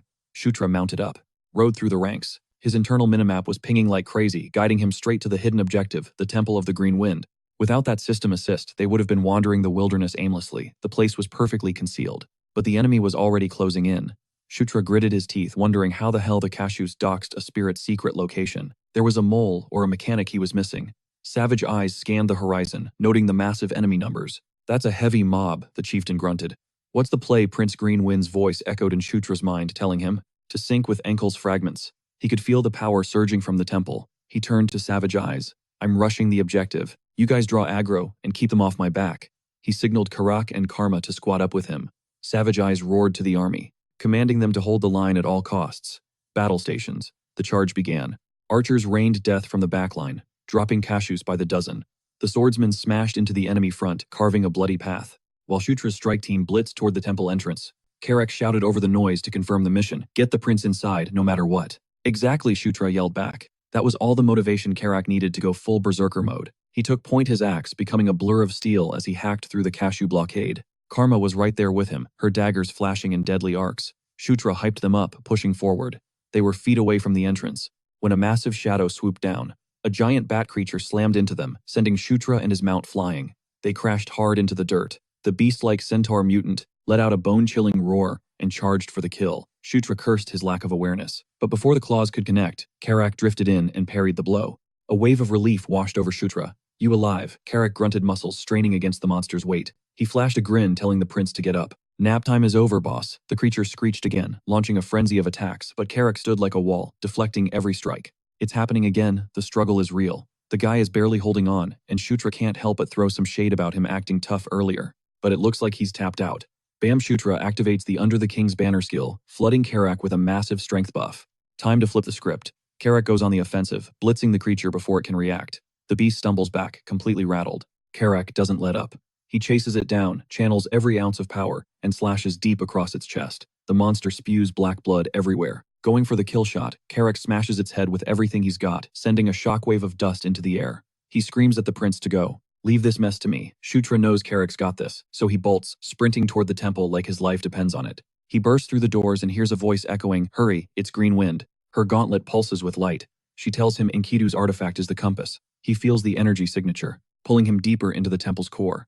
He follows the flow until he hits a dead stop in front of a colossal ancient tree. Suddenly, the vines come alive. It jump scares him for a second, but they gently lower a glowing object. Kshatriya's eyes go wide. No way. It's a dragon heart, the ultimate mana source for every dragon species. A literal dragon heart. It clicks. This is the fragment of Enkidu everyone was talking about. Green Wind manifests and drops some lore. The Enkidu plains have stayed chill for ages, strictly because of the Watcher Enkidu's magic. And this temple, it's the anchor. It was born from Enkidu's fragment, and if this place falls, the piece shatters instantly. She begs him, "Wake up the old magic. Stop the destruction." Meanwhile, outside is a total war zone. Savage Eyes is barking orders, refusing to give an inch. They cannot let the enemy breach the gates. Karak is brawling like a demon, and Karma is right there with him. Inside, Green Wind pleads with the Ninth Prince to save her children. Kshatriya grabs the dragon's heart, and zoom he's warped into a spirit realm. He's disoriented at first because he's staring down a literal dragon. It's the Watcher Enkidu. Her eyes flare, and she gifts him her power. The temple erupts with light, shooting a massive beam straight into the heavens. Even the centaurs stop mid-fight to gawk. Their jaws hit the floor. Karak looks up and thinks, "That's my prince." Massive vines burst from the ground, growing taller and thicker by the second. They're twisting into shape. Boom, giant bipedal wood golems. They lock onto the Cassius and attack with zero hesitation. The Cassius never saw it coming. No time to dodge, no time to run. The wood golems start mowing them down, thinning the herd, until Green Wind senses Enkidu's magic is fully online. She breathes a sigh of relief, thanking the prince. But wait, Shutra is still clutching the dragon's heart. Green Wind steps back, confused. The vibe just shifted. She panics. Why is Enkidu's mana flooding into you? She asks if he's crazy enough to try absorbing it all. Shutra looks different. She screams at him to stop. If he keeps going, his body is going to self-destruct. Ding system notification level up.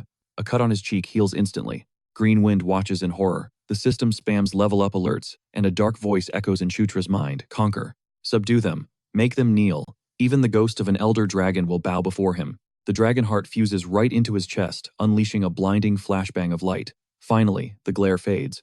Shutra is panting, hands on his knees. The glow dims, and when he looks up, he's got a new title, Knight of Conquest. He unlocked the passive skill, Dragon Body Level 1, and acquired Dragon Blood, plus immunity to all poisons Level 1. And the kicker, he unlocked a new subclass, Dragonborn. He's a being who awakened the dragon gene wielding dragon magic despite being a draconian Asura hybrid. Zephyr's recessive genes let him hotwire that dormant power. Green Wind looks at him stunned. He's got the body and the spirit of a dragon now. She can feel Enkidu's power radiating off him. But she's not mad. This power has been locked away for a millennium, untouched. She bows her head. Successor of Watcher Enkidu. I have one wish. Protect the plains. And protect my children. Shutra flashes a confident grin. You got it. Outside the temple, the wood golems are cleaning house. Most of the Cassius are down, but the vibe changes again. Crack. A massive Cassius cleaves a wooden golem in half and roars like a chainsaw, shaking the centaurs. Shutra spots it from the roof. That's the boss unit. He dives down, landing next to Karak. It's go time. The commander of the Cassius is wrecking the golems, growling at the squad. It knows a real fight just showed up. Shutra throws a punch out of nowhere. The beast counters instantly, but Shutra backpedals, barely dodging the swipe. For a hulking monstrosity, this thing moves scary fast. The creature charges, closing the gap. Shutra plants his feet, winding up for the haymaker. He unleashes the fist of explosion. Thwack! The recoil sends a tremor straight up his arm. Is this guy made of iron? Shutra grits his teeth just as another claw comes swinging. He realizes he underestimated this tank. If the fist of explosion bounces off like a pebble, he needs to level up his game. Time to bust out the new skill. He triggers the Dragonborn exclusive Dragon Blood. The weapon Earthquake starts humming, unlocking a fraction of its true potential. He's betting the house on this one strike. The commander winds up for a kill shot, but Shutra shouts, Karak, you're up. Skill activated King's Knight. Karak materializes right behind the beast's blind spot, and wham, smashes it right in the temple. That just made it matter, but the distraction buys a split second. Shutra rushes in. The beast locks eyes with him, but it's too late. Shutra's aura has completely shifted. He unleashes Earthquake's secret art, pure, unadulterated power. He calls it the Gigantic Piston. Boom! The punch blasts a massive hole straight through the commander's chest. Savage Eyes is floored. Karak just smirks with pride. The giant falls, and that sweet level-up notification hits. System alert. Boss Drake Ogre Mustafa defeated. New title acquired, Drake Ogre Slayer. Nice. He checks his stats. His aura is tanked. If that level up hadn't refilled his bar, he would have face-planted right there. To actually use the weapon's embedded ult, he needs a specific control skill, a skill he definitely doesn't have yet, meaning the Gigantic Piston was just a warm-up. He realizes Earthquake is hiding a technique way more broken than that. Karak heads up, stragglers are fleeing. Savage Eyes is already on it, slicing through the panicked mob. Shutra gives the order, hunt them down. Leaving survivors just means dealing with revenge squads later. No loose ends. The hunt is on zero mercy, zero escapees. By nightfall, the battlefield goes silent. It's over. Back at camp, the centaurs finally chill. Booze flows, and Karak and Karma clink glasses in victory. While everyone's partying, Green Wind floats over to Shutra. Why come to me when the party's popping off? He's got business to handle. He granted her request. Now he's got a few burning questions of his own. She's down to talk, but she drops a condition first. Release me from your control, then we'll chat. Shutra's blank. Control. She breaks it down since he absorbed Enkel's mana, and she's basically made of that magic she's accidentally soulbound to him. Oh, that control. Right, give me a sec, he says. She waits expectantly. A few awkward seconds tick by. They just stare at each other. Nothing happens. Shutra realizes he has zero clue how to undo this. When he asks how she turns ghost white, she stammers, needing to verify she heard that right. Panic sets in. Wait, you seriously don't know how to release me? Nope. Skip that class, he admits. She's annoyed he acted so confident earlier, but he tells her to chill out. He puts his thinking cap on. Okay, what's your status right now? Her answer is simple. I am yours. Meaning absolute obedience. Shutra waves that off. No, I mean, do you feel weird? Any glitches? Pain? She shakes her head. Abilities are fine, stats are normal. But she adds, if I leave, the ankle planes die. She's the living battery keeping the life magic in this zone running. Shutra shrugs. Okay, easy fix. You just stay here in the plains. Don't follow me. She looks at him like he's crazy. He doubles down, saying she doesn't need to tag along. Suddenly her face drops. She looks crushed. To a spirit bound to a master, that sounds like abandonment. Shutra backpedals fast. Whoa, not like that. Wait, do you want to come with me? She snaps at him. You're the master. Of course I go where you go. Shutra's internally screaming. He didn't expect her to be this intense about it. He really just stumbled into a spirit contract by accident. Amazing.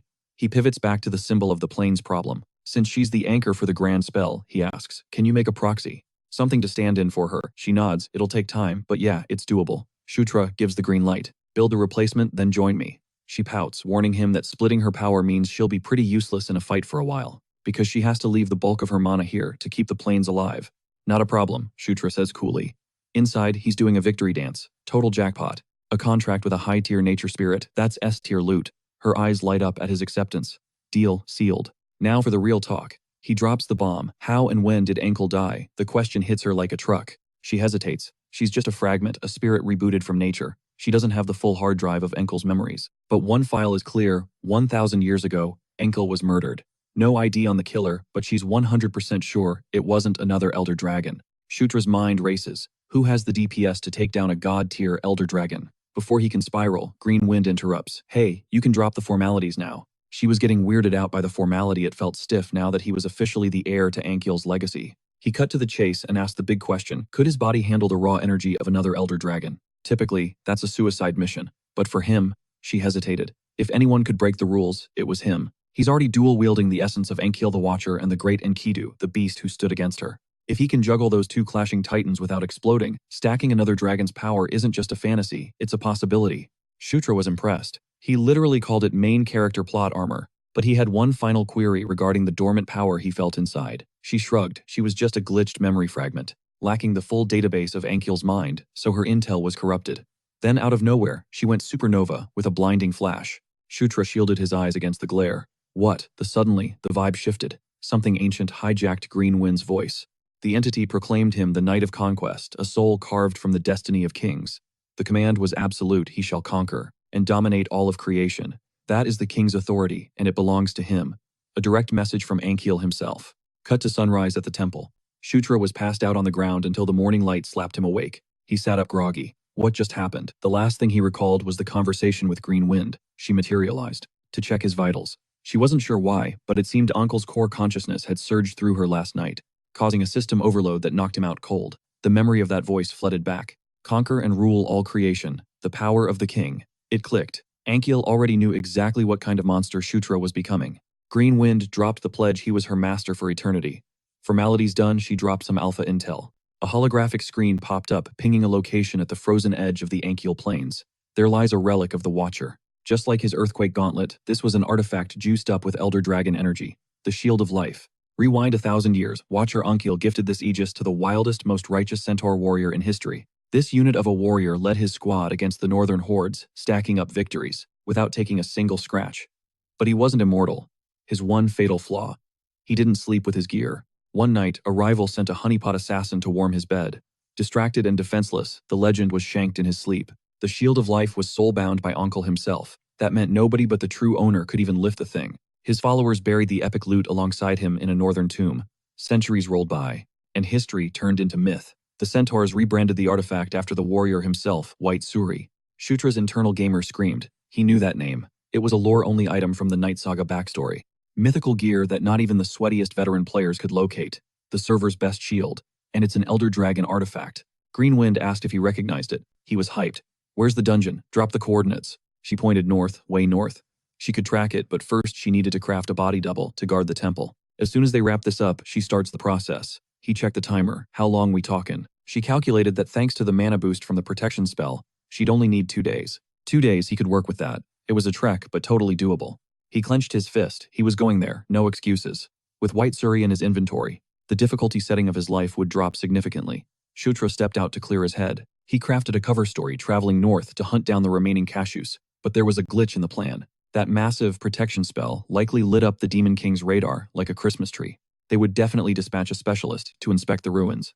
If the intel leaked today, the inspector would spawn in about a week. The play was to ghost the area before the feds arrived. But just as he finalized the strategy, Savage Eyes dropped a bomb. The Demon King's envoy was already here. Shutra froze. "You're kidding." They ducked into the tent.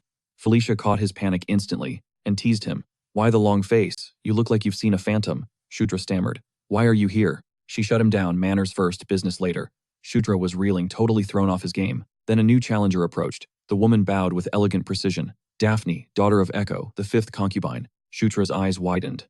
A dryad-born druid. This was it. He had to recruit one of the 3 half-siblings to his party, no matter the cost. Felicia dropped the intel that she's a top-tier druid, basically a cheat code for this mission since the Anger Plane's guardian spirit was in the mix. She hit him with the pleasure working with you line.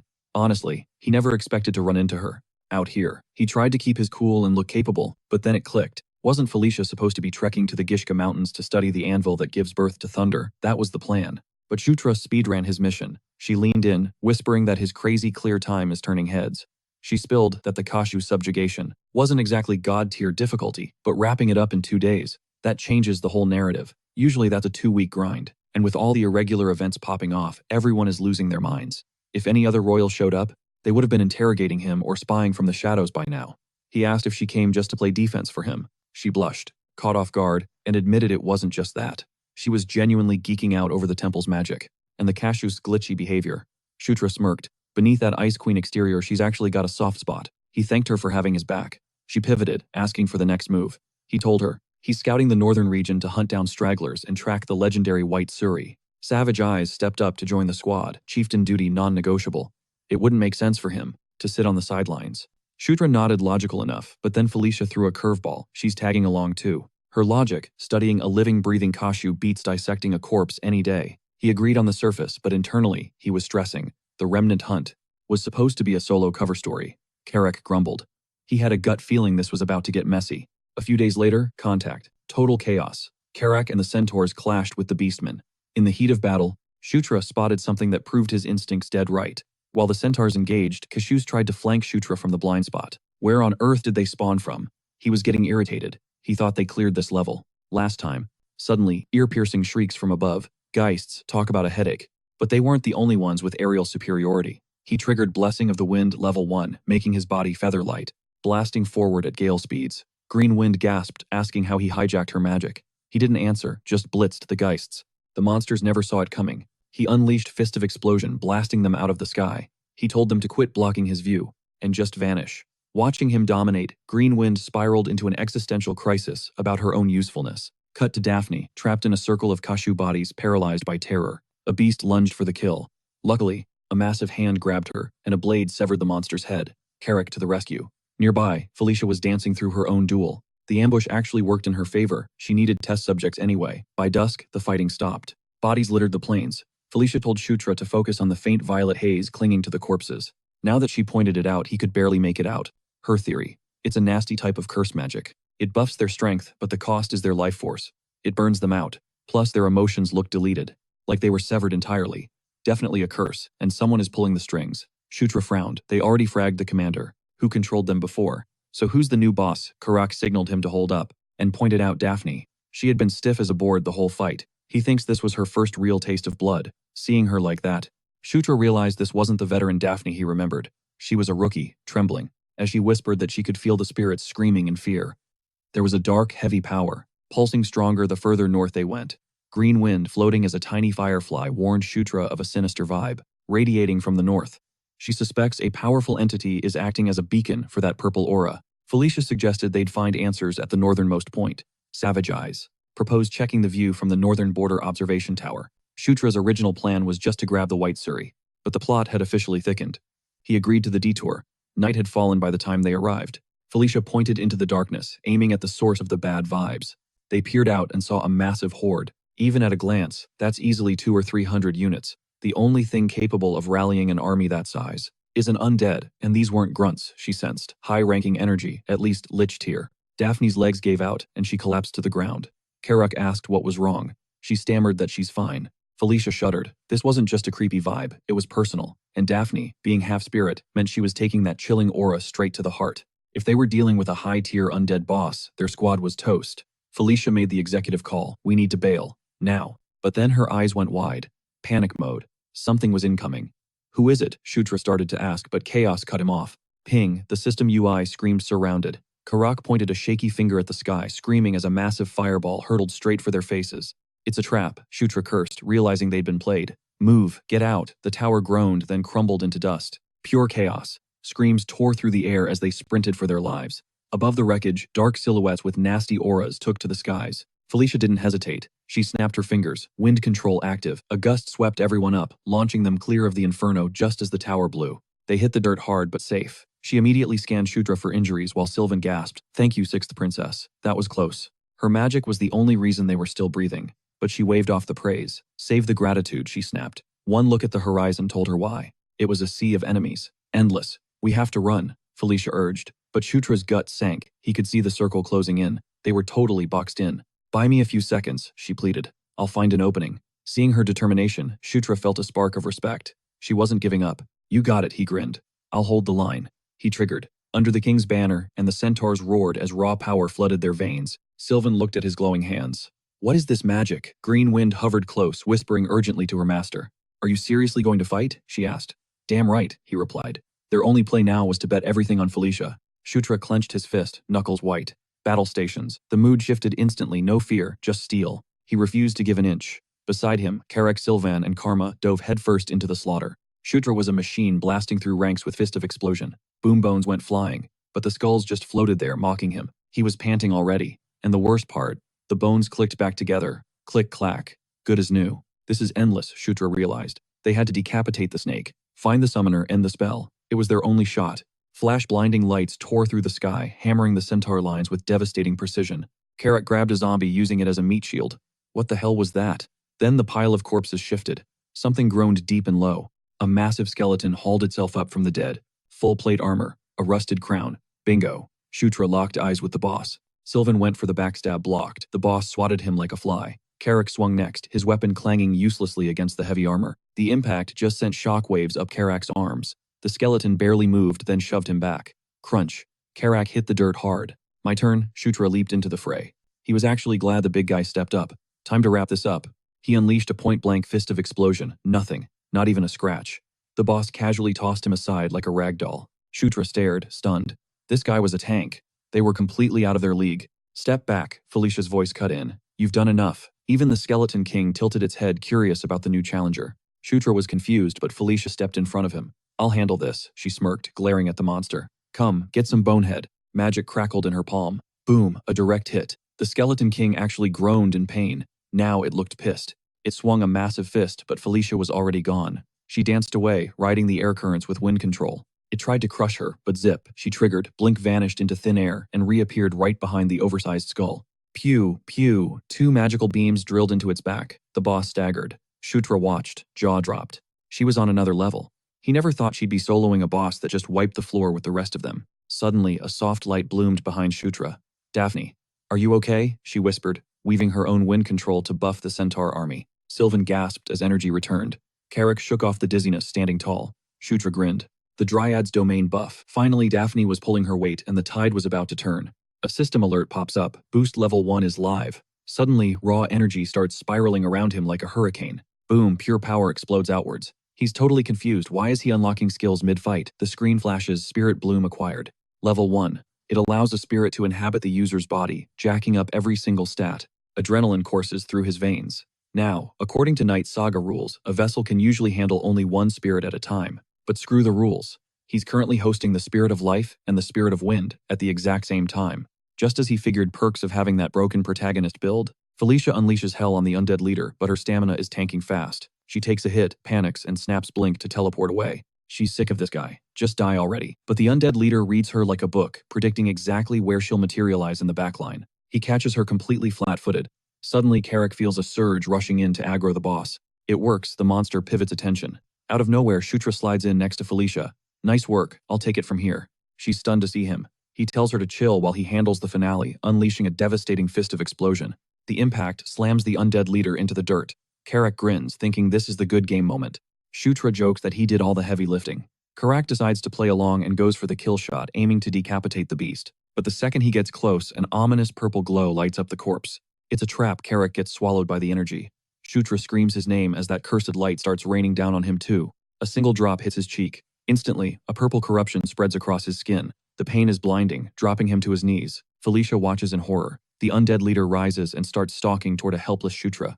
Meanwhile, deep in the woods, green wind is drifting around until something catches her eye. It's a grave. The tomb of the warrior she's been hunting for. Back at the fight, the undead leader raises its weapon to end Shutra. It's locked onto him. Felicia takes it personally. How dare this thing ignore her? She fires a triple blast to grab its attention.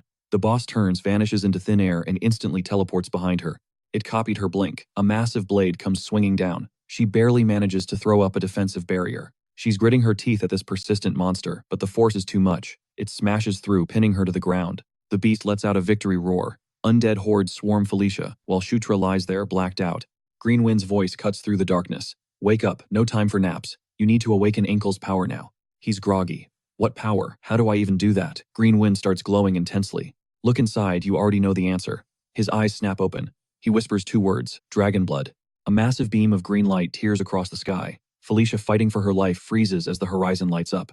It moves at light speed, incinerating the mob around her in a single strike. She looks over at Shutra, face down in the dirt. The energy is pooling around him. He lifts his head, and his jaw drops. Standing right there is the legendary White Suri. How is this even possible? He gasps. Green Wind explains she spent the battle hunting for the warrior's grave. Leaving him vulnerable was a gamble, but it paid off. She found the beast and forced it to recognize a new master. Shutra smirks, impressed. She cuts him off sharp. Save the applause. Survive first. Right. Boss fight time. The undead leader charges, landing a hit that launches Shutra into the sky. That hit should have killed him instantly. Instead, Shutra flips mid-air and stabilizes like a pro. He spots the enemy charging a beam attack from its mouth. The speed is insane, he barely has time to react before it fires. Felicia screams. Smoke swallows the impact zone, but then a blinding light erupts from Shutra's shield. He can feel the surge. Green Wind confirms it. Ankle's fragment has officially evolved him into a dragonborn. But that's not all. A secondary power source just came online. Can you feel that? She asks.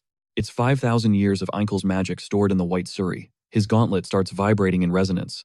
Oh yeah, he grins. This feels absolutely insane. Even the undead leader senses the shift in power. Shutra taunts the skeleton. Keep acting tough, bonehead. I'm about to turn you into dust. He grips the White Suri shield and hurls it. It tears through the undead mob, bouncing between them like a deadly pinball. Felicia watches in awe. The undead leader roars in frustration as the shield curves back, locking onto its final target.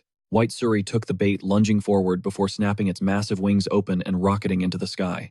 The undead leader was completely fixated on the aerial distraction. Perfect opening. Shutra blindsided the beast, detonating a fist of explosion right into its spine. The monster roared, shaking the very ground. In retaliation, it summoned a hellstorm of fireballs.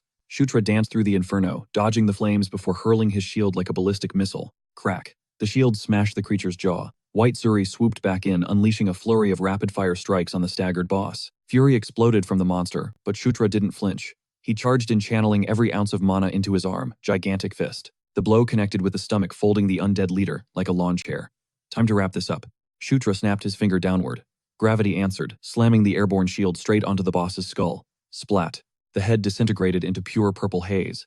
Instantly, the surrounding undead froze, leaking that same violet energy. Boom. A chain reaction of explosions wiped the mob. A holographic notification popped up. Boss defeated skeleton King Valkaroba. The sweet sound of a level up chimed. Shutra scoffed at the dust piles. All that arrogance for such a mediocre fight. Please. Achievement unlocked, Kingslayer level 1. Felicia sprinted over, breathless with good news. The curse was officially cleansed. Let the trash mobs take each other out, she urged. Shutra didn't need telling twice, they bailed, while the chaos unfolded. Cut to camp a few hours later. While Shutra polished his shield, Felicia finally addressed the elephant in the room, or rather, the White Suri. Savage Eyes was shook. He thought the legends were just campfire stories, not reality. Then Daphne piped up with some sensory intel. The energy radiating off it is insane, she whispered. And honestly, I think it's still holding back. It clicked for Shutra. The White Suri was self-nerfing to match his current stats, just like with the earthquake skill. The potential for growth was hype. Felicia gave him a conspiratorial wink. This mount was his loot, and she'd keep it off the official report to the Demon King. Just treat it right, she said softly. Shutra gave her a genuine thanks before Savage Eyes stepped into the frame. The warrior bowed. From this moment forward, the tribe recognized Shutra as the true successor to the great warrior. The White Suri's legacy was his. Say the word and we ride with you, Savage Eyes vowed. Shutra smirked. I'm counting on it. It felt like a perfect season finale, but reality hit the grind, never stops. He still had farming to do. Raiding the great warrior's tomb was a blast, and the loot was god tier. He turned to leave, thinking the quest was complete. Not so fast, Green Wind interjected, clearly salty. He had forgotten the most crucial step, praising her. She was fuming that he ignored her contribution. Karak nearly jumped out of his skin thinking he saw a specter, while Shutra hastily apologized. He gave her the requested head pats. Good job, he soothed. We literally couldn't have won without you. MVP status. Blushing hard, she muttered, I'll let it slide this time. But keep the compliments coming. She was basically a puppy, in spirit form. He ruffled her hair vigorously, giving her the who's a good girl treatment. And that was a wrap on the Northern Region arc. But of course there was a catch. A nagging feeling clawed at Shutra. Was Valkaroba really the source of the purple death energy? It felt too easy. If he was the mastermind, why attack the North? And how did a Skeleton King stumble upon the temple's secrets? The math wasn't mathing. Answers were scarce, but Shutra vowed to uncover the true origin of that corrupted energy. Eventually, back from the boundary line, life hit fast forward. Weeks blurred into a montage of busy prep work. Savage Eyes was mobilizing his tribe's elite for a northern expedition. It was weirdly late in the game, but finally, the operation to purge the Cassius herd was a go. Shutra geared up and tagged along with Savage Eyes' crew. It took a solid 2-week grind to clear the Cassius infestation from the teleportation site. Felicia side-eyed him. Are you getting buffed again? Shutra shrugged, grinning. What can I say? I'm hitting a growth spurt. Changing the subject, he asked about the temple investigation. Felicia's eyes lit up. She hadn't just checked it. She found a massive bombshell. The magic signature, she geeked out. It belongs to Einkel. She was practically vibrating with excitement. And we're not talking about some random scrub. This was Einkel, one of the 6 elder dragons. The Watcher. Shutra plastered on a fake smile. Wow, that's crazy. Felicia narrowed her eyes. Wait, why do you look like you already knew that? News to me, he lied through his teeth. Green wind floated by whispering, you are a terrible actor. He pretended not to hear her. We should probably report to the Demon King's castle, now, he deflected. Upon arrival, Felicia got the red carpet treatment. Everyone swarmed her for gossip. Meanwhile, Shutra stood there completely invisible. Standard procedure. Some things never change, huh? Karak grunted. Shutra nodded. Suddenly, green wind clutched her chest. My heart, it is racing. Are we sure about leaving the Enger Plains behind? She asked nervously. Shutra tuned her out, already focused on his next move. The vibe shifted instantly. The moment those figures approached, the air grew heavy, prompting Karak to ask if Shutra had beef with them. It wasn't just paranoia. They were getting death stares. Shutra clocked them immediately, succubi. And not just any randoms. Probably Anastasia's crew. These weren't low-level mobs. They belonged to a major faction led by none other than the 4th Princess Anastasia Necreon. Back during the day of the massacre, her faction held the most terrifying power base. Even heavy hitters like Felicia and her twin Sylvan were under her banner. Shutra kept it cool, noting that if they were eyeing him down, it meant the chaos at Engel Plains had already hit Anastasia's radar. He warned Karak to stay sharp, because from here on out all eyes were on them. Later at the Office of Public Merits, Isabella dropped some insane news. His merit rank just hit level 10. His monthly stipend skyrocketed from 500 to 900 gold, and his access privileges within the Demon King Castle just got a massive upgrade. Best of all, he unlocked access to the treasure vault. Shutra was grinning ear to ear. Time to blow some cash. He marched straight to the armory. Since he was now a level 10 VIP, he was granted entry to the first treasure vault. Usually, you need merit points for this gear, but his rank allowed him to pay straight gold. Igor, the armory supervisor, gave them the red carpet treatment, ushering them inside and telling them to go wild. Shutra turned to Karak and told him to pick whatever he wanted. The orc looked shook. Shutra explained the logic. Better gear on Karak meant a better meat shield for him. That was all the motivation Karak needed. Shutra, meanwhile, knew exactly what to look for. He snagged a top-tier piece armor with resistance to every elemental attack. Crucially, it was ultra-lightweight, perfect for flowing with the Beast God Fistard. With his base layer sorted, he needed one final piece to complete the build. He hit up Cater, the head blacksmith, asking for custom greaves. Since his fighting style relied on rapid footwork, standard heavy greaves were trash. He asked Cater for a lead time. The design was basic, so the smith promised it in 2 days. But when Shutra asked for material recommendations, Cater suggested crafting them from literal dragon leather and scales. Shutra thought the guy was trolling him, because there was no way he could source S-rank materials like that. But Cater revealed a shipment had just arrived with Shutra's name on it, and he planned to use that stash. Shutra was totally lost. He demanded an explanation, and Cater realized the prince was out of the loop, dropping the bomb that Lord Ishgard himself had ordered the dragon parts delivered personally to Shutra. Shutra froze. He knew that name. Ishgard was the Sword Lord, the deadliest swordsman in the demon realm, an elder of the Asura race, the apex predators. This was the legendary warrior, who trained Demon King Mitra in the art of the blade. Outside, Karak asked the million-dollar question, why is a living legend helping a nobody? Shutra had 0 answers. Karak was stunned by his silence, but noted that having the Sword Lord in their corner was a massive safety net. Shutra agreed it was a sweet perk, but the logic didn't track. In the original Night Saga game, the Asura clan stayed neutral. Was this a ripple effect? caused by the Demon King's sudden interest in him. Suddenly, a runner sprinted toward them, looking frantic. Shutra braced for bad news. The messenger, gasping for air, dropped the update: a mandatory audience ceremony was scheduled for tomorrow morning. Shutra was blindsided, another one so soon. The messenger explained that Shutra's performance at Engle Plains was viral-worthy, and the king wanted to commend the top 3 contributors personally. Hearing there were 3 honorees, Shutra asked who was joining him and Felicia. The answer sent a chill down his spine. Second Prince Zephyr. Zephyr Ragnarok was back. In the game's lore, this guy was the absolute strongest entity in the demon race, the destined successor to the throne. Karak watched Shutra's face twist into pure terror. Zephyr wasn't just a rival, he was the monster who would slaughter everyone, Shutra included. The mere thought of seeing him made Shutra look like he was going to be sick. The next morning in the waiting room, Karak checked on his boss. Shutra had been a wreck since the news dropped. He let out a shaky sigh, hands trembling. He knew this meeting was inevitable, but the reality was hitting harder than he expected. Karak tried to distract him by mentioning the arrival of the other prince. An attendant cut in, announcing that the second prince had VIP clearance to bypass the waiting room entirely. Felicia swept in, confirming that Zephyr played by his own rules, but she locked eyes with Shutra, reminding him that his feats were nothing to sneeze at either. She looked lethal in a sparkling black halter dress. Shutra nodded, grounding himself. She told him to lock it in, they just needed to go out there and own the stage. The ceremony kicked off. Demon King Mitra loomed on his throne as Felicia and Shutra made their entrance, their names echoing through the hall. Shutra's pulse was already redlining. If he cracked now, he wouldn't stand a chance against the hellstorm waiting on the other side. He marched toward the obsidian throne. High above, on the second level, a silent figure loomed on the balcony, her gaze locked on him like a sniper. She stared right through our MC with dead eyes. Shutra dropped to one knee before the Demon King, crushing his fear down into the pit of his stomach. This was the boss fight he couldn't skip.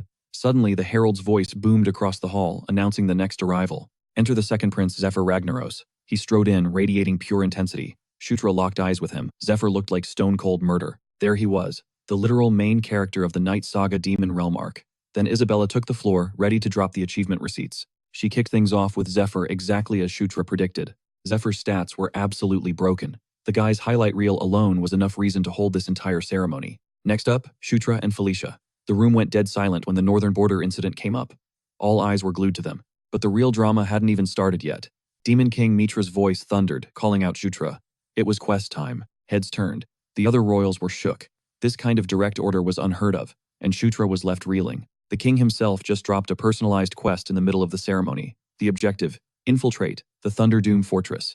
Deep in the Dwarven Kingdom, miners had cracked open a forgotten tunnel leading straight to that cursed stronghold. His orders were clear: secure the breach and map out the belly of the beast. Departure in 7 days. A chill ran down his spine. He knew this map. Back when he grinded Night Saga, it was a legendary Dwarven fortress. But here's the kicker: the 27th Exploration Unit already tried to clear it. General Kashubal led the charge. Spoiler alert, he died and the mission failed miserably. The autopsy report: the whole squad was wiped out by toxic gas. Shutra needed a hazmat-level plan to survive. He let out a heavy sigh, trying to figure out why he was being set up. Kashubal was a draconian, basically a tank, and he got folded. Why send Shutra into a meat grinder that killed a general? Why not send Zephyr? The guy literally has dragon blood. Felicia sensed the vibes were off immediately. Did you tick off Dad or something? She whispered. Shutra looked blank, so she spelled it out. Usually Zephyr handles the heavy lifting. Karak chimed in, realizing that if a general got wrecked, this was a suicide run. Felicia was convinced this was way above Shutra's pay grade. You realize this is insanity, right? Before he could even respond, she made the call. I'm coming with you. We are doing this as a duo. She spun it like she was doing him a favor despite her packed schedule. Karak, being the buzzkill, tried to interrupt, but the prince didn't ask, Felicia snapped. Zip it. Orc Shutra nodded, agreeing to the team up. Thanks, I owe you one. Suddenly, a new player entered the chat, volunteering to join the party. Is there room for one more? Ninth Prince Felicia's eyes widened. It was Kadyrov.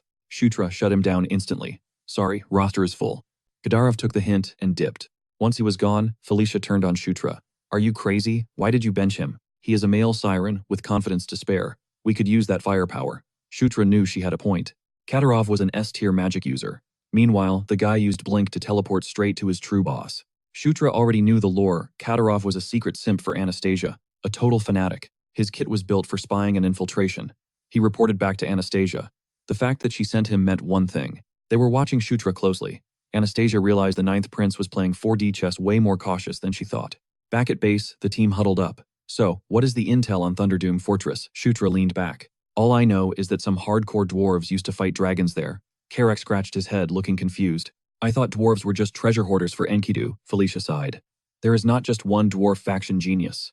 The High Kingdom built that fortress to throw hands with dragons. They fought to protect their loot and their lives. They actually clapped a few dragons too. But keep in mind, a regular dragon and an elder dragon are in completely different weight classes. Carrick grilled her. So could you solo a dragon? Felicia smirked. With enough prep time and mana? So that is a no, Carrick grunted. Felicia bristled. Excuse me, dragons aren't just high-level mobs you can farm. Look at the history books. Even the Dwarf High Kingdom got wiped off the map by them. Carrick chuckled. You are like a walking encyclopedia. Felicia tossed her hair back, oozing confidence. It made total sense she was obsessing over it, considering the Thunderdoom Fortress was basically the holy grail of dwarf lore. We're talking legendary relic duties here. If they excavated this right, they were looking at a lottery win. You could practically see the dollar signs in her eyes. Carrick watched her virtually drool over the potential payout. Meanwhile, Shutra was deep in his own headspace, cross-referencing his game knowledge from the Night Saga. He knew the Thunderdoom Fortress was a notorious honeypot dungeon famous because ancient battles with dragons had wrecked the place, leaving parts of the fortress in ruins. But inside, pristine, high-tier loot and treasures were just waiting to be claimed. But Shutra wasn't there for gold. He was hunting a specific item he desperately needed, a weapon designed for one thing, slaughtering dragons. It was a specialized anti-dragon armament absolutely fatal to anything with draconic lineage, the legendary Dragon Slayer sword. To stand a chance against Zephyr, who has dragon blood running through his veins, Shutra had to secure that blade. By the next day, the squad was geared up and ready to roll. Shutra equipped his A-rank dragon scale greaves. The stats were insane. Fire resistance level 3, fire absorption level 3+, plus 5 strength, a % boost to kick technique damage, and plus 10% agility. It even came with the fire enhancement skill. He did a final gear check with the team. The lineup included Felicia Carrack, Karma Daphne, and their dark elf navigator. Everyone masked up to hide their identities. Mission start. They breached the cave entrance, following the elf as she tracked their route on the map. Carrack noticed the visibility dropping. The fog was getting dense. Felicia corrected him immediately. That wasn't fog. It was toxic gas leaking from the mines, and it was way nastier than she predicted. Since there was no timer on the mission, she called for a slow, tactical advance. Shutra agreed, better safe than sorry. But then Carrack spotted something off. The gas was shifting colors. It was supposed to be yellow. Before Shutra could even ask, the big guy started groaning. In a split second, both Carrack and Karma hit the floor. Shutra demanded a sit rep. Felicia panicked and flared her magic, realizing the chemical composition of the gas had suddenly mutated. She blasted wind magic to clear the area, but it backfired. Her wind slammed into something unseen, triggering a violent explosion, sending a shockwave of concentrated toxin right at them. Shutra felt his strength drain instantly. He shouted for Felicia, but the gas was relentless. The whole team went down. That's when the ambush sprung. Monsters emerged from the shadows, growling as they stalked toward the unconscious bodies. Suddenly a voice cut through the darkness, admitting guilt. It was Shutra. He wasn't out cold. He was just playing dead. He realized these were the same assassins who took out General Kashabal. While the monsters were locked onto him, they failed to notice the white Suri flanking them. It tore through their ranks from behind, slicing their torsos cleanly in half. Green Wind chimed in sarcastically, noting that his fainting act was Oscar-worthy. Shutra told her to zip it. The white Suri was on a rampage, bisecting monsters left and right. One creature shrieked, seeing death approach, but it couldn't outrun the blade. Job done, the white Suri returned to Shutra's side. Total team wipe for the bad guys. Those scumbags had used some seriously high-level poison. Shutra had barely scraped by. Lucky for him, his protagonist's physique level 2 granted him level 1 immunity to all poisons. But the chaos wasn't over. A massive crack splintered the ceiling. Suddenly, the tunnel collapsed right behind Shutra. What the hell was that? These enemies had an endless supply of dirty tricks. He ordered Green Wind to shield the rest of the party. She obeyed instantly. Shutra didn't know the full situation, but priority 1 was getting his team out of this death trap. He activated his Dragon Blood ability to boost his strength, scooping up both the elf and Felicia, and sprinted forward. He spotted the target location, the entrance to the Thunderdoom Fortress. Green Wind was fighting hard to keep everyone safe. Using the white Suri for cover, he doubled back. She yelled at him to hustle because the structural integrity was failing fast. Next, load Daphne and Karma. He told Karak to hang tight, he was coming back for him. Shutra moved at Godspeed. The ground literally crumbled beneath his boots with every step. He reached the safe room and dumped Daphne and Karma, next to Felicia and the elf.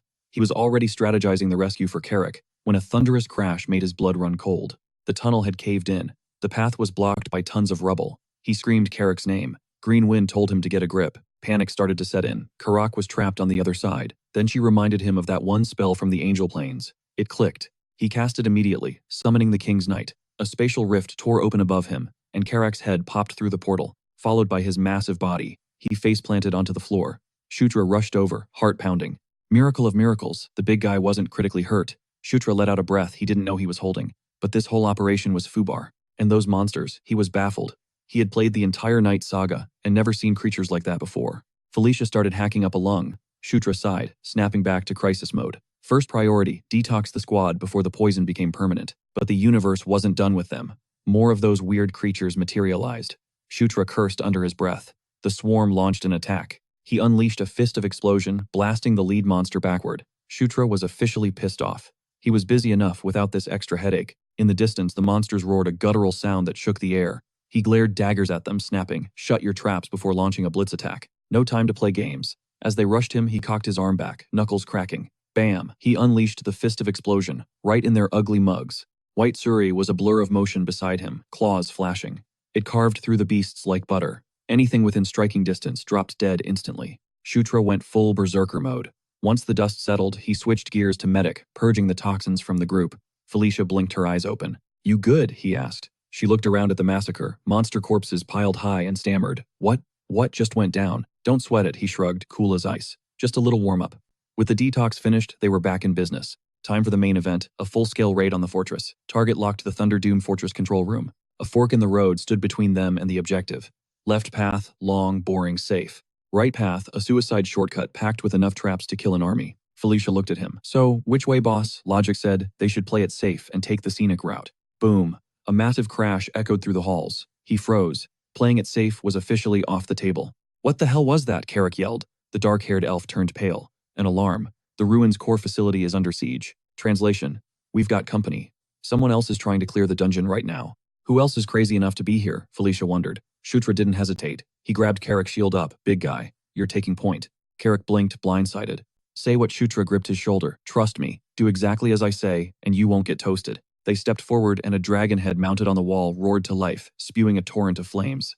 Whoosh! Carrick's shield ate the fire, keeping the squad safe in his shadow. Next up, a spike pit. Carrick squealed like a pig, barely balancing on the edge. Then came the spears flying from every angle. Clang, clang. He deflected them all, sweating bullets. Meanwhile, the rest of the team just strolled behind him untouched. By the end, Karak was wheezing, looking like a wreck. "Good hustle," Shutra smirked. Karak glared. "I almost died, man." Shutra just pointed ahead. "Yeah, but look, we speedran the way to the control room." The elf frowned, scanning the area. "Something's wrong. The gargoyle guards. Missing. Ghost town vibes." They breached the door. The room was a disaster zone. Then Shutra spotted a familiar tragedy. He motioned to Felicia. Slumped against the far wall was a skeleton, the last lord of Thunderdome Fortress.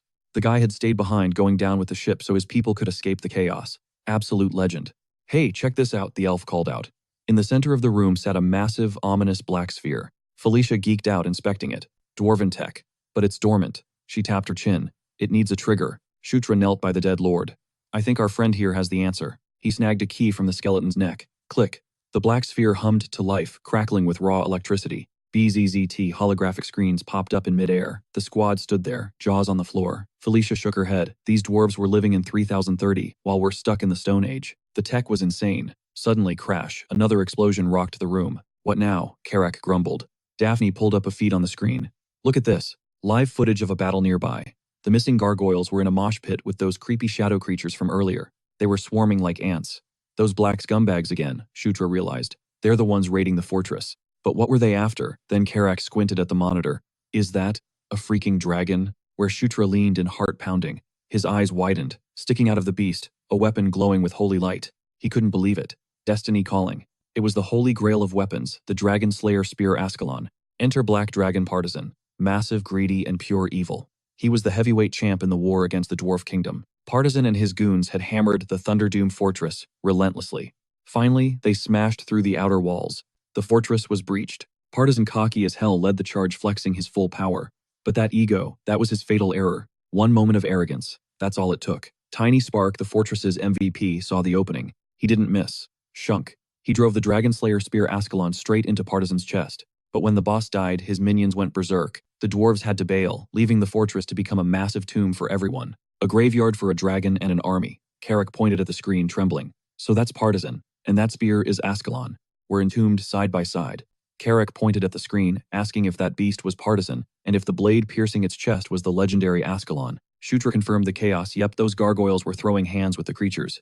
Seeing the brawl unfold, Felicia clocked that those pitch-black creeps were definitely hunting for Ascalon. Shutra was on the exact same page. She was absolutely fuming the audacity of these guys to attack, and think they could just waltz in and snatch the objective. Shutra turned to her desperate, asking if there was any way to hijack control of that gargoyle. As much as it sucked, she shut it down, zero chance. Suddenly, a massive tank of a guy started swinging his hammer, absolutely obliterating the black creatures. He's the boss of this dungeon right now. They watched the carnage from cover. It looked like right before the fortress fell, command was transferred to that dwarf golem, probably because he's the top-tier guardian unit. Felicia wanted to camp out and see how it played out. They came for Ascalon, sure, but the vibes were looking catastrophic. But Shutra wasn't having it. He saw a golden opportunity. She looked at him like he was insane, but he explained there were way too many variables to just sit there away from keyboard and wait. Shutra sprinted toward the kill zone, telling her to hold the line while he made a run for it. He kept his eyes glued to the map. The strategy was simple: secure Ascalon first and they profit no matter how the battle turns out. If the Dungeon Guardians clap back and win, Shutra's team doesn't even need to fight. They could just hunt down the leftovers of those pitch-black freaks. But if the enemies win, they assess the damage and either throw hands or bail. He pushed forward, spotting Partizan in the distance. The minimap was clutch, but it didn't warn him that the dwarf golem was already breathing down his neck. Bam! The golem smashed the ground, sending Shutra flying. It kept charging. Shutra tried to talk it out, but the golem answered with another lethal attack. The machine waited for the dust to settle. It paused, confused, realizing nobody got squashed. Instead, something zoomed right past it. It was Shutra, surfing on his shield like a pro. "Nice timing, GW," he shouted. Greenwind snapped back. "Stop calling me that," but he argued that abbreviations are the meta these days. She screamed. She didn't care about trends. They were almost at the target. Shutra hopped off the shield. Standing right in front of it, the artifact was even more blindingly epic in person. The Dragon Slayer Spear Ascalon. He thought it was in the bag, but surprise, surprise. It wouldn't budge. It was insanely heavy. Desperate, he dumped every single unspent point into strength, and yanked it again, roaring at the top of his lungs. The dwarf golem froze, alarmed by what this human was doing. Shutra screamed, putting his entire soul into the pull, and finally pop. He ripped it out. Instantly, a golden beam pierced the sky. It blinded the dark monsters, while Felicia and the squad stood there, jaws on the floor. Even the viewers on the screens were losing their minds. Nobody noticed the hooded figure lurking in the shadows. Ascalon wasn't just a weapon, it was the masterpiece of the Dragon Slayer series. This was the gigantic lance that pierced the heart of the Black Dragon Partizan. It was fueled by the grudge, determination, and pure rage of every dwarf who lived in the Thunderdoom fortress. Shutra was hyping himself up on the win, but then the ground shook. The hooded figure activated his powers, forcing the dragon under his command. Black Dragon Partizan roared back from the dead. An undead dragon just joined the lobby. Shutra couldn't process this. Partizan died hundreds of years ago. How was he moving? He spotted the hooded man and wondered who the hell that was. Suddenly, gravity kicked in as the dragon took flight, charging energy in its maw. Shutra realized it was that nasty purple death energy. Partizan unleashed a nuke-level attack, wiping out the pitch-black creatures and cracking the earth itself. Shutra deployed White Suri just to survive the blast. Chaos everywhere. He couldn't wrap his head around why Partizan was spewing purple death energy. He flinched when he saw the dwarf golem rushing him. But unexpectedly, the tank ignored him completely. Its target was Partizan. Smash. It hit the dragon with its hammer. Shutra was bewildered. Why are the bosses fighting each other? Felicia, Carrick, and Karma rushed to Shutra's side. She screamed over the noise. "I thought that dragon was dead. What is happening?" Shutra clocked it immediately. Someone revived Partizan with dark sorcery. She asked who and why, but he was clueless. The only thing Shutra knew for sure was that it was the same purple death energy they dealt with back on the Angle Plains. No time to chill. They had to speedrun this kill before the dragon reached full power. Felicia sensed the mana was glitching out, but she had zero idea how to take down a beast that size. Shutra locked in. "It's a zombie dragon," he explained. "There has to be a core controlling the mana flow. We smash that core, we win." Shutra didn't even get to finish his warning. The dragon's maw glowed, charging a nuke. This was bad. "Incoming dragon breath move," he screamed. The beam that erupted wasn't just an attack, it was a force of nature. It vaporized everything in its path, punching a clean hole through layer after layer of the fortress walls. Even the floor melted into slag. Carrick, Felicia, and Shutra stared at the devastation, realizing they were inches away from being ash. Carrick's jaw dropped. He looked at Shutra like, "Bro, you called that incomplete." "My bad," Shutra grimaced, realizing he totally underestimated the beast. This situation just went from bad to nightmare fuel. Every second they wasted, the monster grew stronger. Shutra's mind raced desperately, looking for a winning play. "How do you kill a walking apocalypse?" Suddenly, Ascalon responded. Blinding golden runes swirled around the blade. The light engulfed the dragon and fused the weapon to Shutra's arm, morphing his right hand into a massive spinning drill. Everyone stared at the transformation, but Shutra didn't waste time. "Felicia, draw aggro. I need an opening." He knew this form was the finisher. Boom. Multiple fireballs smashed into the dragon's face, snapping its attention away. Felicia didn't let up, raining down a hellstorm of magic. The dragon roared, absolutely furious at the pest. Shutra shadowed behind the beast, vibrating with Ascalon's will. One hit. That's all he needed to end this raid. He lunged for the kill, but the dragon was smarter. a massive tail whipped around out of nowhere. Smack Shutra flew across the room like a rag doll. As his team scrambled to help, he gritted his teeth, regretting his reckless charge. The dragon didn't wait, stomping the ground and sending a shockwave straight at him. Shutra braced for impact, but the pain never came. He peeled his eyes open to see the dwarf golem catching the dragon's claws mid-strike. The metal giant shoved the beast back, gripped its warhammer, and swung for the fences. Crackling lightning exploded from the hammer, electrocuting the dragon. Partisan shrieked and charged up another breath attack in retaliation. The golem held the line, trading blows, while green wind floated over to Shutra. Master status report. Felicia slid in, casting heals while chewing him out. I can end this, Shutra insisted, wincing as his HP restored. Yeah, look where that got you, she snapped. She wanted to retreat. This boss was clearly out of their league. But Shutra wasn't hearing it. Battered and bruised, he still saw a path to victory. Stop playing hero, she yelled. Shutra nodded. I know. I rushed it. I messed up. But we're past the point of no return. I need you, Felicia. One more time. I won't miss. Before she could argue, he was already moving, diving back into the fray. He jumped on his shield, surfing through the chaos to circle the dragon and stay in its blind spot. Green wind synced up with him. Meanwhile, Partisan shattered the golem's arm and opened its maw for another blast. The golem took the full force of the beam, disintegrating instantly, but its sacrifice bought them a split second. Felicia detonated a massive firestorm. Through the flames, the dragon spotted a blur zipping past. Shutra became a streak of light striking from every angle, circling faster and faster to build up kinetic energy. Partisan, totally done with this, charged another breath. Now green wind signaled. While the dragon stared up at a decoy, Shutra activated dragon blood and surged from below. He came up from the blind spot. No rushing this time. He had one shot to make this count. The dragon looked down too late. Channeling an old technique from Tiny Spark, Shutra unleashed everything. Boom! A violent pillar of energy erupted upwards, drilling straight through the dragon's torso. The beast shrieked as its insides were liquefied. The force shattered the monster from the inside out. Ultimate move, gigantic piston. Felicia watched, mouth wide open. He actually did it. The massive dragon collapsed. Ping A system notification popped up. Target eliminated, zombie dragon Partisan. Levels rained down on him. Shutra gripped the Dragon Slayer spear, feeling the rush. He unlocked the Dragon Slayer title, but the celebration was cut short. I can't believe it, a voice echoed. Shutra spun around. A mysterious figure stood there analyzing him. You actually killed it. Talk about a miscalculation. The stranger seemed disappointed it wasn't the second prince. Shutra realized instantly this was the guy who rezzed the dragon. Whatever, the stranger scoffed. He raised a spear, wreathed in blue fire, and flicked it at Shutra. Time to clean up the trash. Shutra barely reacted before a tidal wave of blue hellfire surged toward him. It slammed into the fortress, devouring stone and steel alike. The entire structure groaned and collapsed into the abyss. Despite the crushing pressure of the attack, Shutra stood unbothered amidst the rubble, dust swirling around him like a storm. He cracked his left eye open, trying to process the chaos. As the smoke and debris began to settle, his vision cleared, but confusion hit him hard. The incoming attack had just evaporated. Then came the gore. The mysterious assailant was sliced clean in two. As the body hit the floor, Shutra froze. Suddenly a voice broke the silence, claiming his timing was impeccable. Shutra's eyes practically popped out of his skull when he locked eyes with the newcomer. No mistake about it, that was the Sword Lord.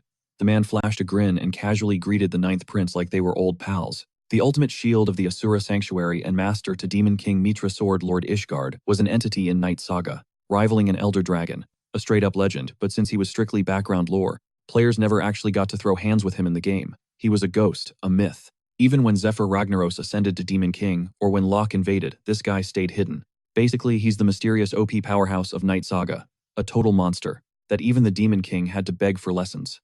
Ishgard noted the sixth princess had a glow-up, then suddenly hoisted her into the air, remarking she was just a tiny brat last time he saw her. Humiliated, she shrieked at him to put her down immediately. He just laughed at her tantrum, clearly enjoying the teasing, treating her like a toddler. Shutra stood there, paralyzed, unable to process that the Sword Lord Ishgard was actually in the flesh. Meanwhile, Felicia was fuming.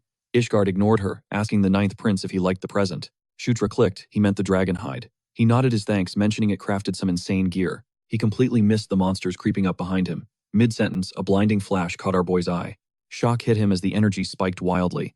A chain of massive explosions ripped through the air. Karak yelled, asking what the hell was blowing up. Shutra was clueless too, screaming for everyone to bail. The earlier attacker started glowing before detonating. Total destruction. Luckily, Ishgard deployed a barrier just in time. He checked if the squad was okay. Shutra confirmed they survived thanks to him. Felicia was baffled by the random explosion. It made her question the enemy's real goal. Shutra recalled the assassin mentioning the second prince. It was weird, Ascalon wasn't the target. The guy didn't even care about it. So what were they actually hunting? Then the realization hit. Our MC's face went stone cold. He told Felicia their actual mark might be the second prince. That threw her off completely. She asked where that theory came from. He explained the spear wielder mentioned they were watching, specifically because the second prince didn't show up, plus attacking now. Exactly half a month after General Kashaval failed, Shutra realized they were lying in wait for someone specific. Her face fell as it clicked. They took out General Kashaval from the jump, just to use him as bait for the second prince. Felicia added that Zephyr was usually the go-to guy for these missions, so the assassins assumed he'd be the one responding. But who and why would anyone target Zephyr? Shutra noted the enemy was terrifyingly thorough. They literally blew themselves up, just to destroy any evidence. Ishgard chimed in, saying the plot was getting spicy. Felicia snapped, yelling that this wasn't a game. He shot back that he was dead serious too. She let out a defeated sigh. Then she pressed him on why he was even here. He revealed the Demon King was obsessed with the ninth prince, so Ishgard came to scope him out personally. Shutra was floored. The Sword Lord was there just to spectate him. He added that the Demon King never makes a move without a cause. If he acted out of character at the ceremony, there was a major reason behind it. And now, standing face to face with Shutra, Ishgard could figure out exactly what the Demon King was thinking. Shutra felt the atmosphere heavy up. Then Ishgard dropped a bomb. Want to learn a thing or two? Both Shutra and Felicia were shook. Ishgard clarified he wasn't taking him on as a formal disciple. He wasn't in a spot to raise a student anyway. Besides, Shutra had already mastered the Beast God Fist art. Felicia's jaw dropped at that info. She demanded to know when Shutra picked that up. Shutra asked Ishgard how he figured it out. Ishgard smirked, noting his body was a cocktail of different energies right alongside the Beast God Fist art. He couldn't pinpoint every specific detail, but the aura was unmistakable. He could feel the sheer power radiating from them. Instead of clashing, the energies were vibing together, fusing into a state of total harmony. The Sword Lord saw the potential. He wanted to drop some personal wisdom on the ninth prince. He asked for Shutra's take. Shutra froze. This was absolutely unprecedented. Aside from Demon King Matira, the Sword Lord never offered free tutorials to anyone. Shutra immediately said yes. You don't ghost a legend. Ishgard looked hyped at the answer. The plan was to teach basic aura control, but he knew Shutra's talent would remix it into something entirely different. He placed a hand on the prince's shoulder, and boom. Shutra lit up like a golden flare. Class was in session. That golden glow was pure Ishgard-style aura. Shutra closed his eyes to lock in. This hit different than the Beast God Fist. The Sword Lord's power surged through every vein in his body. Ding, the system signaled the arrival of the Asura cultivation technique. He was speedrunning the levels Asura Wind God level 11, Great Mountain level 11, and Lightning level 11. Ishgard was shook. The kid was mastering skills faster than humanly possible. Suddenly, gold and blue energies collided, triggering a supernova of blinding light. Shutra vanished into the flash, leaving even the Sword Lord frozen in disbelief. Felicia and the crew were losing it. Terrified for Shutra, Ishgard stared blankly. This wasn't in the script. The blue and gold swirled together, fusing into a single radiant core. Then the system went wild. First, the Asura technique and Beast God Fist were syncing up perfectly. Second, the protagonist's physique stats skyrocketed. On top of that, immunity to 100 poisons leveled up. Once that resistance hits level 3, it could evolve into the legendary immunity to 1000 poisons. He unlocked Harmony, level 1, and the S-rank Beast God Fist evolved instantly. A massive golden beam shot into the sky, shaking the fortress foundation. Shutra emerged from the pillar of light, hovering like a deity as the energy coiled around him. Eyes closed, body steady, he had completely tamed the power. When he finally opened his eyes, he had unlocked the SS-rank Asura Divine Fist. The light faded and thud, he collapsed on his butt. Carrick and Felicia scrambled over demanding answers from the Sword Lord. Ishgard explained that. He only meant to teach the basics, but Shutra accidentally remixed the Beast God Fist and the Asura cultivation into a brand new power. He did it on pure instinct. Historically, the only SS-rank art in the entire Night Saga lore was the hero's sword art, the signature move of the hero lock. But now, Shutra's Beast God Fist had mutated into the Asura Divine Fist Strike, sitting at the same god-tier SS rank as the hero. Ishgard admitted the kid was way more of a monster than he thought. He decided not to interrogate him. No explanations needed. He was just impressed by Shutra's existence. He asked if the new move had a name. Shutra nodded and dropped the title Asura Divine Fist Strike. Simple, but effective. However, Ishgard warned him to keep this on the down low. Shutra was already trending too hard. No need to make the royal court even more paranoid. Shutra agreed that staying low-key was the smart play. Now that the main quest was done, it was time to secure the bag and rest. Felicia looked confused about what to pack. Ishgard asked if she was a newbie at raiding. He suggested stripping the dragon for parts before the scavenger showed up. The siblings looked horrified. He proposed a three-way split of the loot. Then he asked the big question, where were they going to craft this stuff? They planned to dump it at the Demon King's castle forge. Ishgard nodded, not a terrible plan. But with materials this god tier, he suggested a personal contact. He swore by this smith's skills.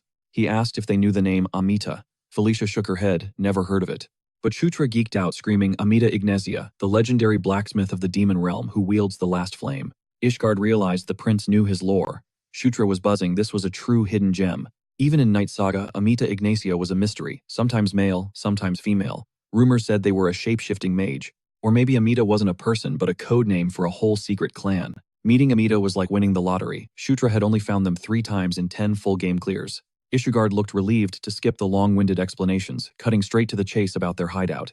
That news was music to Shutra's ears, but there was a catch. Ishgard warned that this guy bounced around like a nomad, meaning Shutra had to move fast. This mystery figure was a total hermit who hated visitors. But dropping Ishgard's name, that was the golden ticket for a face-to-face. Shutra was buzzing. Not only had he bagged in double S rank martial art, he also secured Amida's coordinates.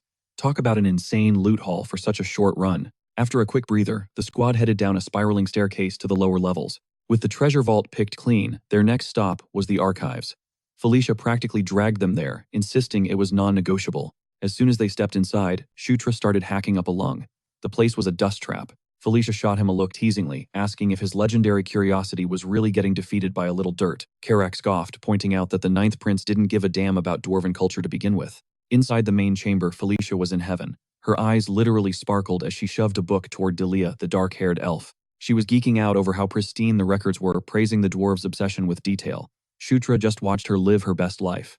While Delia hauled stacks of books and Karak passed out cold on the floor, Shutra wandered off. Wondering just how ancient this place was, he spotted records carved into stone tablets. Suddenly, one of them clattered to the ground. He scooped it up and froze. The carving depicted a group led by a mysterious woman standing before a gathering of dragons. It triggered instant déjà vu. That was definitely Enkidu, flanked by the 6 elder dragons. His eyes shifted to the other side. He knew that woman. She was the entity who commanded him to conquer, the one who promised the world would kneel. A chill ran down his spine.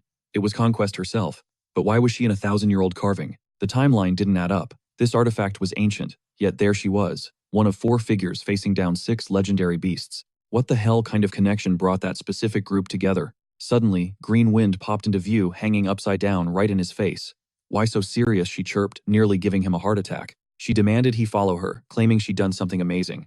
Shutra composed himself and glanced at the book lying on the nearby table. His eyes widened. Green wind puffed out her chest, proudly presenting her find, a detailed chronicle of the elder dragons. It listed their monikers based on personality. Enkidu, the avatar of destruction, was branded the Tyrant. Ankol, the benevolent protector, was the gentle mother. Quinn, the intellectual, was the sage. Then there was Kelton the warrior. But here was the twist. Despite his fiery intensity, his nature was closer to ice. A cold flame. A silent killer who kept his blade sheathed until the absolute last second. But the moment he drew steel, he'd burn the entire world to ash. Shutra noticed the bulk of the text focused on Kelton legends, feats, and most importantly, the coordinates of his lair. One detail on the map popped out, a mark right over the Lake of the Sunday. Who would have guessed a fire dragon hid under a lake? No wonder the veteran hunters never found him. Green Wind started fidgeting, waiting for her praise, but Shutra's brain was working overtime connecting the dots. The lair was right next to Amida's hideout near the spider forest, exactly where the Sword Lord sent them. Plus, it bordered the lycanthrope region. He could swoop in, grab Amida, and check on Caitlin and Chris all in one trip. Perfection. He finally gave Green Wind a solid head pat and told her she did a killer job, leaving her beaming. The roadmap was set. Secure Amida, then snag Elder Dragon Kelton's legendary armament. This next trip was shaping up to be a total jackpot. After wrapping up, the crew camped out at the Thunder Doom Fortress for 4 days. Felicia's stamina was terrifying. Shutra was stunned right up until the moment they packed to leave. She hadn't shown a single ounce of fatigue, burying herself in the archives. Shutra had joined her for most of it, scouring the shelves for more dirt on the Elder Dragons. Unfortunately, the intel was dry. Nothing on anyone except Kelton. But hey, silver lining, Karak had leveled up. Shutra triggered the King's Knight promotion and asked how he felt. Like a beast, Karak grunted, throwing a punch that snapped the air. He admitted that all the hellish training Shutra put him through was actually worth it. Knight Captain Karak, now officially a barracks commander. The next morning, a fresh mission briefing from Felicia landed at the Demon King's castle. But it came with a dark report. General Koshbal's death wasn't just an accident, it was likely a massive trap. Sun blazing directly overhead, the perfect bait to lure out Zephyr.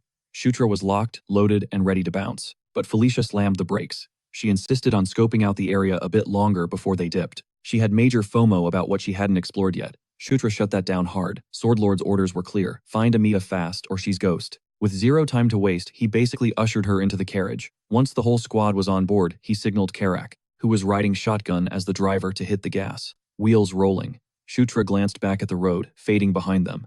Realizing just how many times they'd brushed with death, But this wasn't just any mission. The loot they gained far outweighed the risks.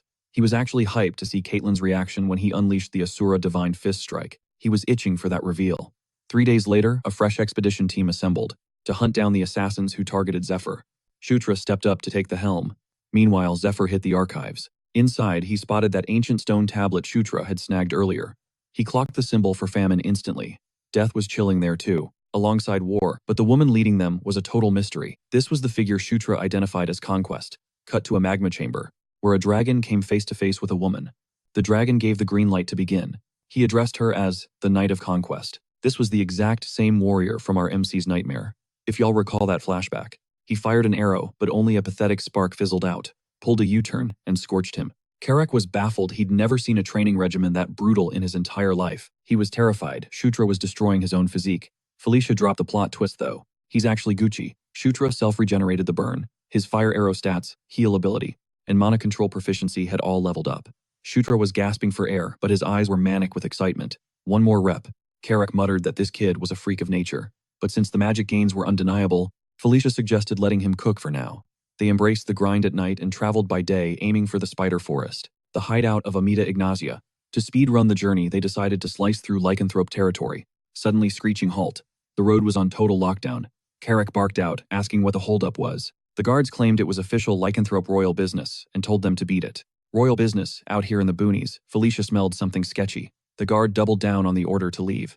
That was the last straw. She demanded they open the gate, insisting on speaking to the manager or whoever was in charge. The guard got triggered, asking if she thought she was some kind of princess. She simply replied, yes. The guard went, wait, what? She repeated it deadpan. The guard started sweating bullets as he tried to process what he just heard. She hit him with an icy glare and dropped the yes for a third time. Cut to the camp, those guards were paying the price, kneeling in the dirt with their hands in the sky. Caitlyn was beaming when she spotted Felicia and Shutra sprinting over with Chris shadowing her. She asked what they were doing here.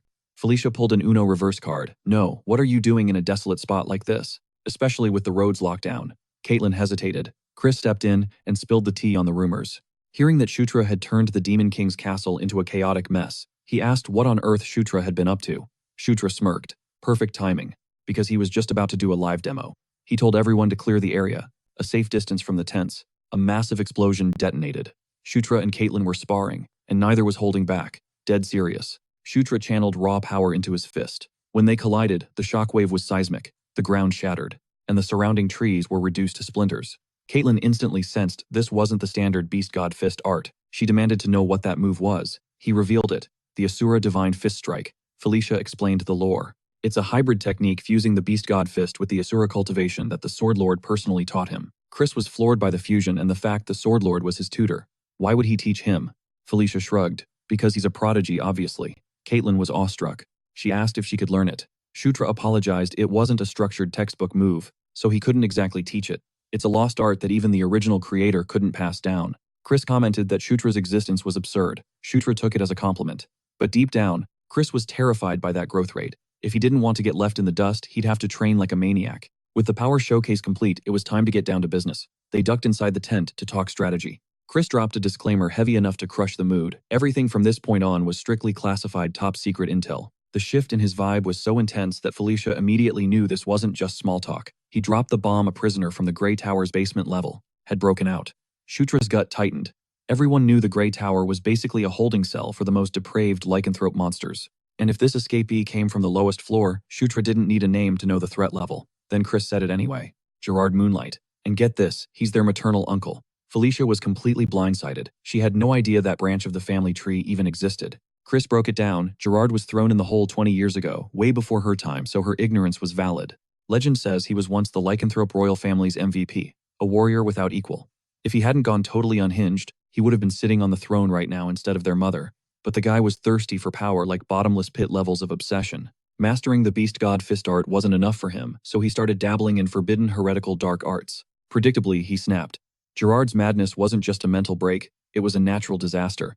We're talking hundreds of lycanthropes sacrificed, just to put a leash on him. The only silver lining was that the carnage was contained within the palace walls, allowing the royals to sweep the whole bloody mess under the rug. Felicia needed to double-check, was he saying, that a walking nuke was currently loose. Caitlyn chipped in with the intel report. Looks like Gerard booked it toward the east. Chris tried to downplay the panic, claiming Gerard lost half his aura in the escape battle, so he's basically nerfed right now. Plus, the east is totally the opposite direction from their current spot. Shutra pressed for details on the jailbreak. Chris admitted it was sketchy, but all signs pointed to an inside job. This triggered a memory for Shutra, a specific side quest from Night Saga involving Zephyr Ragnaros. The objective was to bust Gerard out to destabilize the lycanthropes. Shutra's mind raced had that plotline actually been triggered. That night, the scene shifted. A man gasped for air, a hand crushing his windpipe. A rugged figure gave him a simple choice, talk or die. This guy had already zeroed the rest of the squad. He demanded the location of the Moonlight Herb. Shutra watched the dream unfold, confused and disoriented. Suddenly, Conquest manifested in front of him. He demanded answers. She didn't speak, just pointed to a void of blackness behind him. Squinting into the abyss, he saw a figure lurking inside. Recognition hit him like a truck. It was Famine. Shutra snapped awake, cold sweat drenching his skin, lungs burning for air. That visual of the black aura wouldn't fade. The malice radiating from it felt physical, leaving him rattled to his core. And why the hell did the name Famine keep echoing in his brain? Before he could spiral further, Karak crashed into the tent, absolute panic written all over his features. He screamed that he had bad news. Shutra barked at him to spit it out. Karak frantically reported a breach. An enemy was tearing through the camp. He described the intruder, a long scar slicing down his left cheek, radiating a weird black energy, and slaughtering soldiers with nothing but his bare hands. No weapons needed. That description was all Shutra needed. The puzzle pieces clicked instantly. It was Gerard Moonlight. Chris and Caitlin were already on the scene, witnessing the carnage firsthand. Shutra and Karak sprinted to the chaos. Shutra's mind was reeling. Gerard was supposed to be heading east. So why is he here? The math wasn't mathing. Shutra needed the truth right now. He grilled them on their real agenda. Caitlin finally cracked. It was all about the Moonlight Herb. Chris looked betrayed that she spilled the tea. But she laid it all out. Their true main quest had always been securing that herb. They only found out about Gerard's prison break after they left. This wasn't just a plant. It was a legendary treasure. A botanical miracle that blooms once every 100 years. It's an S-tier consumable with a game-breaking effect. It packs enough juice to snatch someone back from death's door. For anyone who played Night Saga, this was the loot you got for beating Chris or Caitlin. Now, Gerard's presence made sense. He was hunting the Moonlight Herb to recharge. He was trying to recover the 50% of his aura he lost. Suddenly, the sky lit up gold. Felicia's magic, the far side of the camp, was already a war zone. Felicia raised her staff and dropped a massive firewall to stop the advance. She was running on fumes, but she held the line. It didn't matter. Gerard walked through the flames like they were nothing. Felicia froze. She thought she was done for. Clutch timing, Shutra slid in, hurling his shield straight at Gerard's face. He checked on Felicia while keeping his guard up. The impact knocked the brute back a step. Chris and Caitlin seized the opening, launching a coordinated attack. Gerard clocked them instantly. Elaine Moonlight's kids. He planted his feet and raised an arm unbothered. Caitlin yelled for him to surrender. He just smirked, claiming he was the one who truly inherited their mother's will. She hesitated, fatal mistake. His punch connected, sending her ragdolling through the air. Chris screamed, rushing toward his sister in blind panic. Suddenly, a wolf soldier tried to get the drop on Gerard from behind. Rookie mistake. Gerard snatched the beast by the throat and drained it dry in seconds. Thick, inky mist was violently ripped from the wolf's body as its life force was consumed. Shutra felt actual ice form in his veins. The wolf's eyes shifted to absolute void black as pure darkness hemorrhaged from its body. That's when the horror clicked for Shutra. That wasn't just dark magic, that was famine incarnate. The second Gerard wrapped up his wolf soldier glitch vanished into thin air. Gerard hammered his fist into the earth, cratering the ground and throwing Chris totally off kilter. The black mist surged like a tsunami, smashing Chris dead on. Shutra couldn't process the visuals. In the original Night Saga lore, Gerard was never this OP.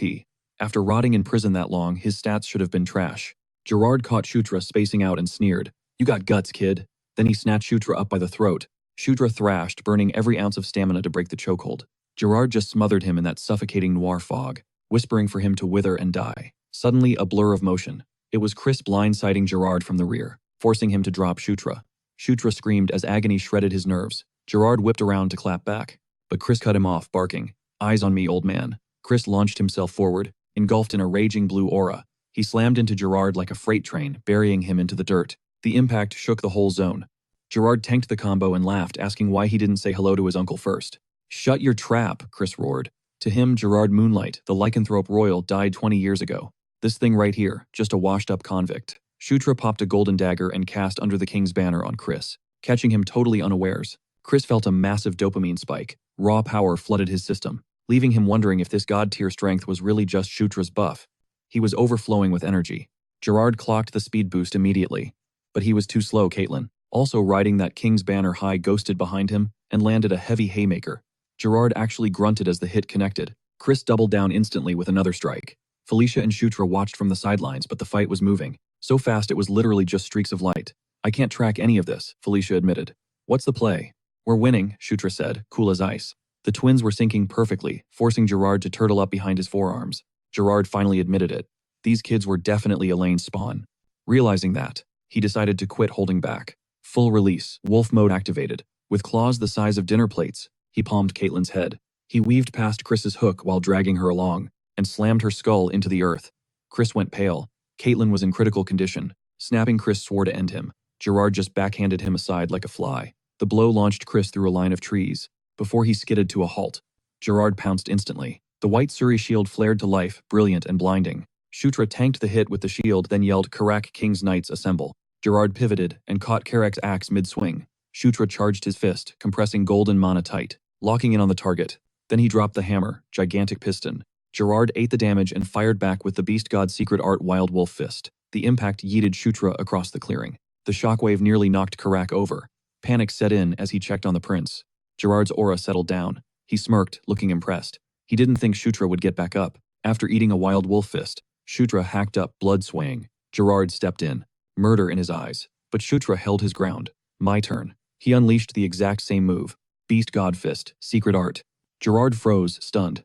The copycat strike hit him dead center. Shutra saw the pop-up. Skill acquired Beast God Fist Wild Wolf style. Time to feed Gerard a taste of his own medicine.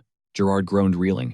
How did this punk know the Wolf Fist? Shutra cocked his arm back again. Round 2, Fist of Explosion. The heat was so intense, Gerard snarled, countering instantly. Shutra got blown back again. He clicked his tongue. Damn, he was aiming to blow the guy's head clean off. Gerard spewed out a massive wave of black fog. It locked onto Shutra like a homing missile. Shutra summoned the White Suri. Milliseconds before the mist nuked the area. What the actual hell was all he could think. When the smoke cleared, Gerard had ghosted. Did he bail? A system ping confirmed a level up. Shutra exhaled, shaky but alive. Threat neutralized for now. He asked Felicia about Caitlyn. Felicia's face was grim. It's bad. Like really bad. The damage is too deep. I don't think magic is going to fix this. Shutra suddenly buckled, fingers clawing at his chest as a guttural groan escaped his lips. Felicia was there in a heartbeat, panic flashing in her eyes. But even as agony shredded his insides, his mind was locked on Caitlyn. Sure, her skin looked flawless now, but beneath the surface, her internal organs were absolutely decimated. She had likely burned through her life force by overdrawing her aura. Seeing Shutra deteriorate by the second, Felicia demanded to know what was happening. He waved her off, gasping that he would be fine after a nap, and barked at her to prioritize saving Caitlyn instead. Chris materialized, shoving an ornate box toward Felicia with orders to use it on both of them immediately.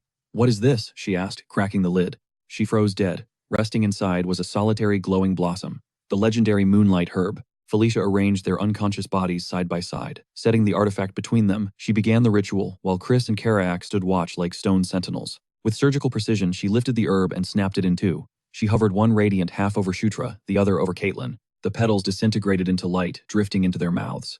Caitlyn began to shine with a brilliant aura, but Felicia's brow furrowed. Confusion exploded into terror as Shutra actually started floating off the bed. Chris's jaw hit the floor. He had never seen a reaction like this. Then the old myths flooded back. The legend of the primordial Wolf King. Ages ago, that king united the fractured lycanthrope tribes into one mighty empire. But peace did not last. A red dragon named Castion descended on their lands. For 7 days and nights they clashed until the Wolf King finally tore the beast down and claimed victory. But the cost was absolute. His pack, his family, everything was wiped out, and death was knocking at his door. In that final desperate moment, he stumbled upon a pristine white flower. On pure instinct, he devoured it. That bloom containing the essence of moonlight itself did not just heal him, it became his heart. Resurrected with a core of lunar energy, the king swore his existence to the moonlight, and adopted the name Moonlight. He guarded his realm for an impossible number of centuries, but lightning never struck twice. Generations of lycanthropes chased that power, consuming the herb, yet none could handle the raw lunar energy like the Wolf King. No one ever gained a second heart again. That was the myth. Until now. That ancient legend was manifesting right in front of Chris's face. And crazily enough, it was happening to Shutra, someone not even of their bloodline. His chest erupted with blinding light, sending a massive beam piercing into the night sky. Ding, the system flagged a protagonist setting adjustment boosting, the enchanted encounter trait. His protagonist physiology was forcing his body to absorb the moonlight herb perfectly. He now rocked 2 hearts, double the potential, double the power. Finally, Shutra's eyelids fluttered open, greeted by golden sunlight. Then he felt a presence, Caitlyn, sleeping right next to him. He bolted upright, face burning red. Disoriented, he looked around. Fancy decor, royal vibes. Before he could process, a sharp knock echoed from the door. Troops marched in, flanking a woman with an overwhelming aura. "Sleep well?" she asked, voice smooth but commanding. She called him out, Ninth Prince Shutra Ignis. It clicked immediately. He had seen that face 1,000 times in-game. Elaine Moonlight, the fourth queen, ruler of the lycanthropes, and more importantly, Chris and Caitlyn's actual mom. "My children are alive because of you," she stated, asking how she could possibly settle the score. Shutra kept it humble, insisting it was just the right thing to do. "Don't sell yourself short," she countered. "You earned this." He nodded his thanks, but then the vibe shifted. Dropping the pleasantries, she locked eyes with him and went for the jugular. She asked if he planned to become the Demon King. Shutra blinked, totally thrown. She read his expression instantly. The idea hadn't even existed in his brain. Considering he was a powerless prince yesterday, it made sense. "The board has changed," she warned. "You need to start thinking like a player." She told him to calculate every move from here on out, to weigh his options, to play to win. Ask yourself what benefits you. Later, Greenwind dropped the bomb. He had been out cold for 4 days. "I never left your side," she added, like it was no big deal. Shutra pressed for details. Turns out they were crashing in a high-security villa, reserved for lycanthrope royalty. And the shared bed, calculated. It was to sync their energies and turbocharge the healing process for both of them. "Excuse me," Shutra asked. Greenwind tilted her head. "You really don't remember taking the moonlight herb?" Shutra froze. He ate it. He checked his status window, confirmed. And there it was. A sensation he had never felt before. A foreign power humming over his own aura. It was undeniable. A second heart had formed inside him. "Chris told me everything," Greenwind whispered. The proximity was the trigger. The closer they got, the more his internal engine roared to life. He reached out, grabbing Caitlyn's hand to test the theory. And the confirmation was instant. Pure, raw energy electrified his veins. It was a rush so intense it almost knocked the wind out of him. Greenwind dropped the lore that Moonlight Herb had synced their souls.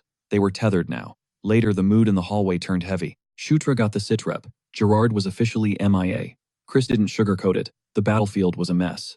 During the hunt, they found pieces of Gerard. Legs here, a chunk of torso there. Gruesome stuff. But Chris wasn't calling off the dogs until he saw a corpse with his own eyes. Shutra nodded, better safe than sorry with a monster like that. Then Chris pivoted to the real topic. Mentioning the offer his mother put on the table, Shutra didn't need a diagram to connect the dots. They were talking about the endgame, the Demon King's throne. Chris kept it real. He was strong, sure, but he wasn't top tier. At best, he was scraping by at Sylvan's level. 10 years of grinding and he still couldn't touch the first prince by call. The skill gap was just too wide. And the second prince. That guy was a literal anomaly, a monster in human skin. Comparing them was a waste of breath. But Chris saw something else in Shutra. He was betting on the dark horse to gap all of them and snatch the crown. Shutra was visibly shook. Chris broke down the stats. Unlike the rest of them, Shutra had the charisma to unite the other races. Plus, he had the Sword Lord in his corner. If he kept stacking these public wins, he could even pull off a pardon for the imprisoned Gandharvas. That's when the light bulb went on. Shutra finally understood why the Gandharvas had been ghosting everyone. He'd always wondered what kind of crime warranted that level of lockdown. Chris clarified the vibe. He wasn't demanding an answer right this second. He just wanted the gear to start turning in Shutra's head. Because there is a massive difference between maybe and never. Shutra gazed out the window, letting the weight of that ambition settle in. He stood there silently, visualizing the path to the throne. Miles away, a carriage sliced through the darkness. Ludwig Moonlight, head of the Blood Wolf squad, finally popped the question to Queen Elaine. Did she actually think the Ninth Prince had the main character energy to rule? Her answer was cold and precise. The Demon King doesn't do random. Every move is calculated. He wasn't the type to break protocol and intervene twice, especially at a public ceremony, without playing 4D chess. She was convinced he saw potential in the Ninth Prince that everyone else slept on. Game recognizes game after all. Ludwig looked a bit lost, admitting the stakes felt overly dramatic. Elaine just smirked, calling him naive. She laid it out to the Demon King. Being killed by his own son wasn't a tragedy. It was the ultimate win. It meant a successor, stronger than himself, had finally arrived. That's the kind of savage logic he operated on. Yeah, it was a high-stakes gamble. But a timeline where the Ninth Prince takes the crown was their best-case scenario. Ludwig finally clicked. In the demon world, might makes right. The universe bends to the will of the strongest. Elaine admitted it gave her the creeps. But in a twisted way, she loved it. Back in the wild, the wolf pack kept the pressure on. Gerard was wrecked. He couldn't have gone far. Suddenly, a scout signaled target acquired. They found him, but a voice whispered in Gerard's ear, taunting him that he'd had enough time to process his failure. A shadowy silhouette loomed, asking if he was ready to make a deal. Gerard slammed his hand into the dirt. Boom, black mist exploded outward, washing over the charging wolves and draining them dry like husks. Just like that, he one-shotted the entire squad, cornered and desperate. He took the bait. The mysterious figure grinned, rows of sharp teeth glinting in the dark. It announced that the sequel was starting, time to rewrite the ending. A few days later, Caitlyn finally snapped out of her coma. With the crisis managed, Chris headed back to HQ. No rest for the wicked, though the next day they rolled out to Spider Forest to find Amita. Their guide was Robin. He warned them that once they hit the twin bridges, the mounts were useless, they'd be on foot. Robin was a boar lycanthrope Chris had vouched for earlier. Shutra grilled him on the terrain, asking if he knew the lay of the land. Robin shrugged, saying he'd been there once. About 6 months ago. He described it as chill, quiet, peaceful. So peaceful, in fact, that it was empty. No beasts, no monsters. But to Shutra, that kind of silence was a massive red flag. It felt unnatural. After everything they'd been through. When they breached the tree line, the reality hit them bones. Everywhere. Robin panicked. What the hell happened here? Shutra didn't even blink. He knew peaceful was a lie. The only question was, what kind of nightmare boss was waiting for them this time? The squad fanned out, weapons ready. The squad stood back to back, weapons drawn, eyes locked on the shadows. The terrain was a graveyard, snap-kicked branches, and bleached bones littering the dirt. Green Wind tried to lock onto the Forest Guardian's signal, but the connection was static, barely a faint pulse. The local spirits were freaking out. Whatever ruled these woods was on death's door. Shutra turned to Rowan, needing answers. Is there actually a guardian here? Rowan nodded, digging up some ancient lore about a colossus, a massive spider, that nested dead center in the forest. Shutra processed the intel, then barked an order to Karma. Warn the lycanthropes. Now. Karma blazed off instantly. Suddenly, Green Wind's radar spiked massive magical energy, exploding at the forest's core. But just as fast, it was snuffed out. She felt it in her gut. Something catastrophic was about to go down. As darkness swallowed the canopy, the team set up camp, and Shutra dropped the bad news. The guardian is fading out. He looked around the fire. What happens if it actually croaks? Felicia took the floor. 2 scenarios for a spirit wipeout. Scenario 1, someone physically destroys the entity. Scenario 2, the battery dies. If the source protecting it gets deleted, the spirit goes with it. Basically, kill the origin, kill the ghost. Now, Green Wind might look pint-sized, but she's actually S-tier in rank. Even if her power source vanished, she'd just get debuffed, not deleted. But most spirits, they fade to black instantly. Shutra had seen it 100 times with those artificial mobs in the dungeons. Bottom line, the Spider Forest Guardian wasn't just sick, it was dying because its core took a massive hit. Suddenly, Felicia froze, eyes glued to the sky. The moon. It's wrong. Before anyone could process, Caitlin lunged. Shutra's instincts fired. He tackled her to the dirt instantly. What the hell are you doing? He shook her by the shoulders, trying to break whatever trance she was in. It wasn't just her. The other Lycan's eyes glazed over and they locked onto a new target, Karak. The orc scrambled back. Yo, it's me. Why are you looking at me like I'm dinner? Felicia popped a flashbang spell, blinding the wolves and buying them a second. Even she was totally lost. It's the spirit of madness, Daphne yelled, weaving a purification spell. A dark purple haze was ripped right off the Lycans. They dropped like puppets with cut strings. Shutra rushed to Caitlin. Pulse steady. She was back. Care to explain that nightmare? Karak wheezed. Daphne shook her head. I repelled the spirits. But it's a temporary patch. We need to find the source fast. Boom. The ground lurched violently. What now? Karak shouted. The barrier just shattered, Daphne whispered, looking terrified. Something huge is coming. Green Wind's voice trembled. Master reality is glitching. The illusion and the physical world are merging. The energy pressure was suffocating, blurring the lines of existence. Shutra muttered a curse. Then the shadows moved. Monsters. Everywhere. Battle stations, Shutra roared. No time to think, just kill. A bear charged him. He met it with a devastating fist of explosion. Karma and Delia held the line, shredding the front wave, while Felicia dropped AoE spells, nuking clusters of enemies. It was a meat grinder. Too many hostiles. Shutra keyed his mental link to Green Wind. GW, get up top. I need eyes in the sky, she scoffed. My name is not GW. But she obeyed, rocketing skyward. She was a streak of emerald light cutting through the dark, right as a massive pillar of blue energy erupted from the earth. Green meets blue lighting up the clouds. And there, bathed in the light, a titan. Green Wind froze. It was colossal. The earth quaked with its steps. Shutra gritted his teeth. What level of boss fight is this? Captain Moore, incoming, Karak yelled. But then, silence. The horde just turned tail and ran. The team stood there, bloodied and confused, but hey, they weren't complaining. Shutra's senses flared. Show yourself, Twak. Something beamed Karak right in the forehead. As the object rolled to a stop, Shutra blinked. A raccoon. The trash panda stood up on 2 legs and cleared its throat. Do you have eyes? It snapped, looking insulted. Can you not bask in my magnificence, Daphne? Shutra and Karak just stood there, mouths wide open. The raccoon puffed up its chest.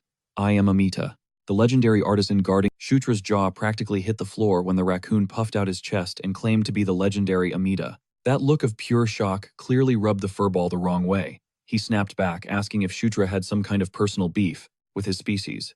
Shutra scrambled to do damage control. He suddenly remembered the lore from Night Saga. Amita was a shapeshifter, swapping between human and critter forms on a whim. The raccoon jabbed a claw in Shutra's direction, demanding to know who this motley crew was. Shutra stepped up, dropping his official handle, the Ninth Prince. Felicia Doomblade, the Sixth Princess, followed his lead, keeping her composure perfectly regal and polite. She flashed a disarming smile, explaining they were tracking him down on a direct tip from the Sword Duke himself. Softening her tone, she apologized for the earlier mix-up and cut straight to the chase. So what exactly is the situation here? The raccoon huffed, crossing his arms tightly across his chest, his furry cheeks flushing a bright, angry red. Seeing no way out, he sighed and agreed to spill the tea. Amita admitted he'd set up shop in the heart of the spider forest a few months back. He needed rare materials for his craft, and this was the only spot to grind for them. Amita explained he planned to stay for another 6 months, before packing up.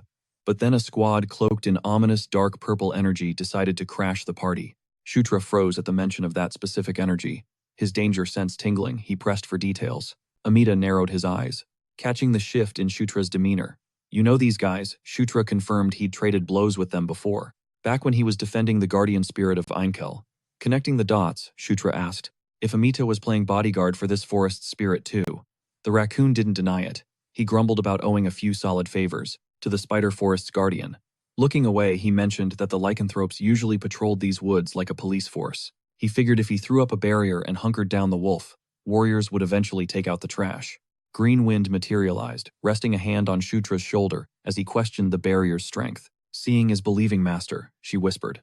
Without waiting, she whisked Shutra high above the canopy. From that vantage point, they spotted a massive white giant hammering the forest's core, its fist glowing with devastating power, as it smashed into Amita's barrier and shattered it like glass.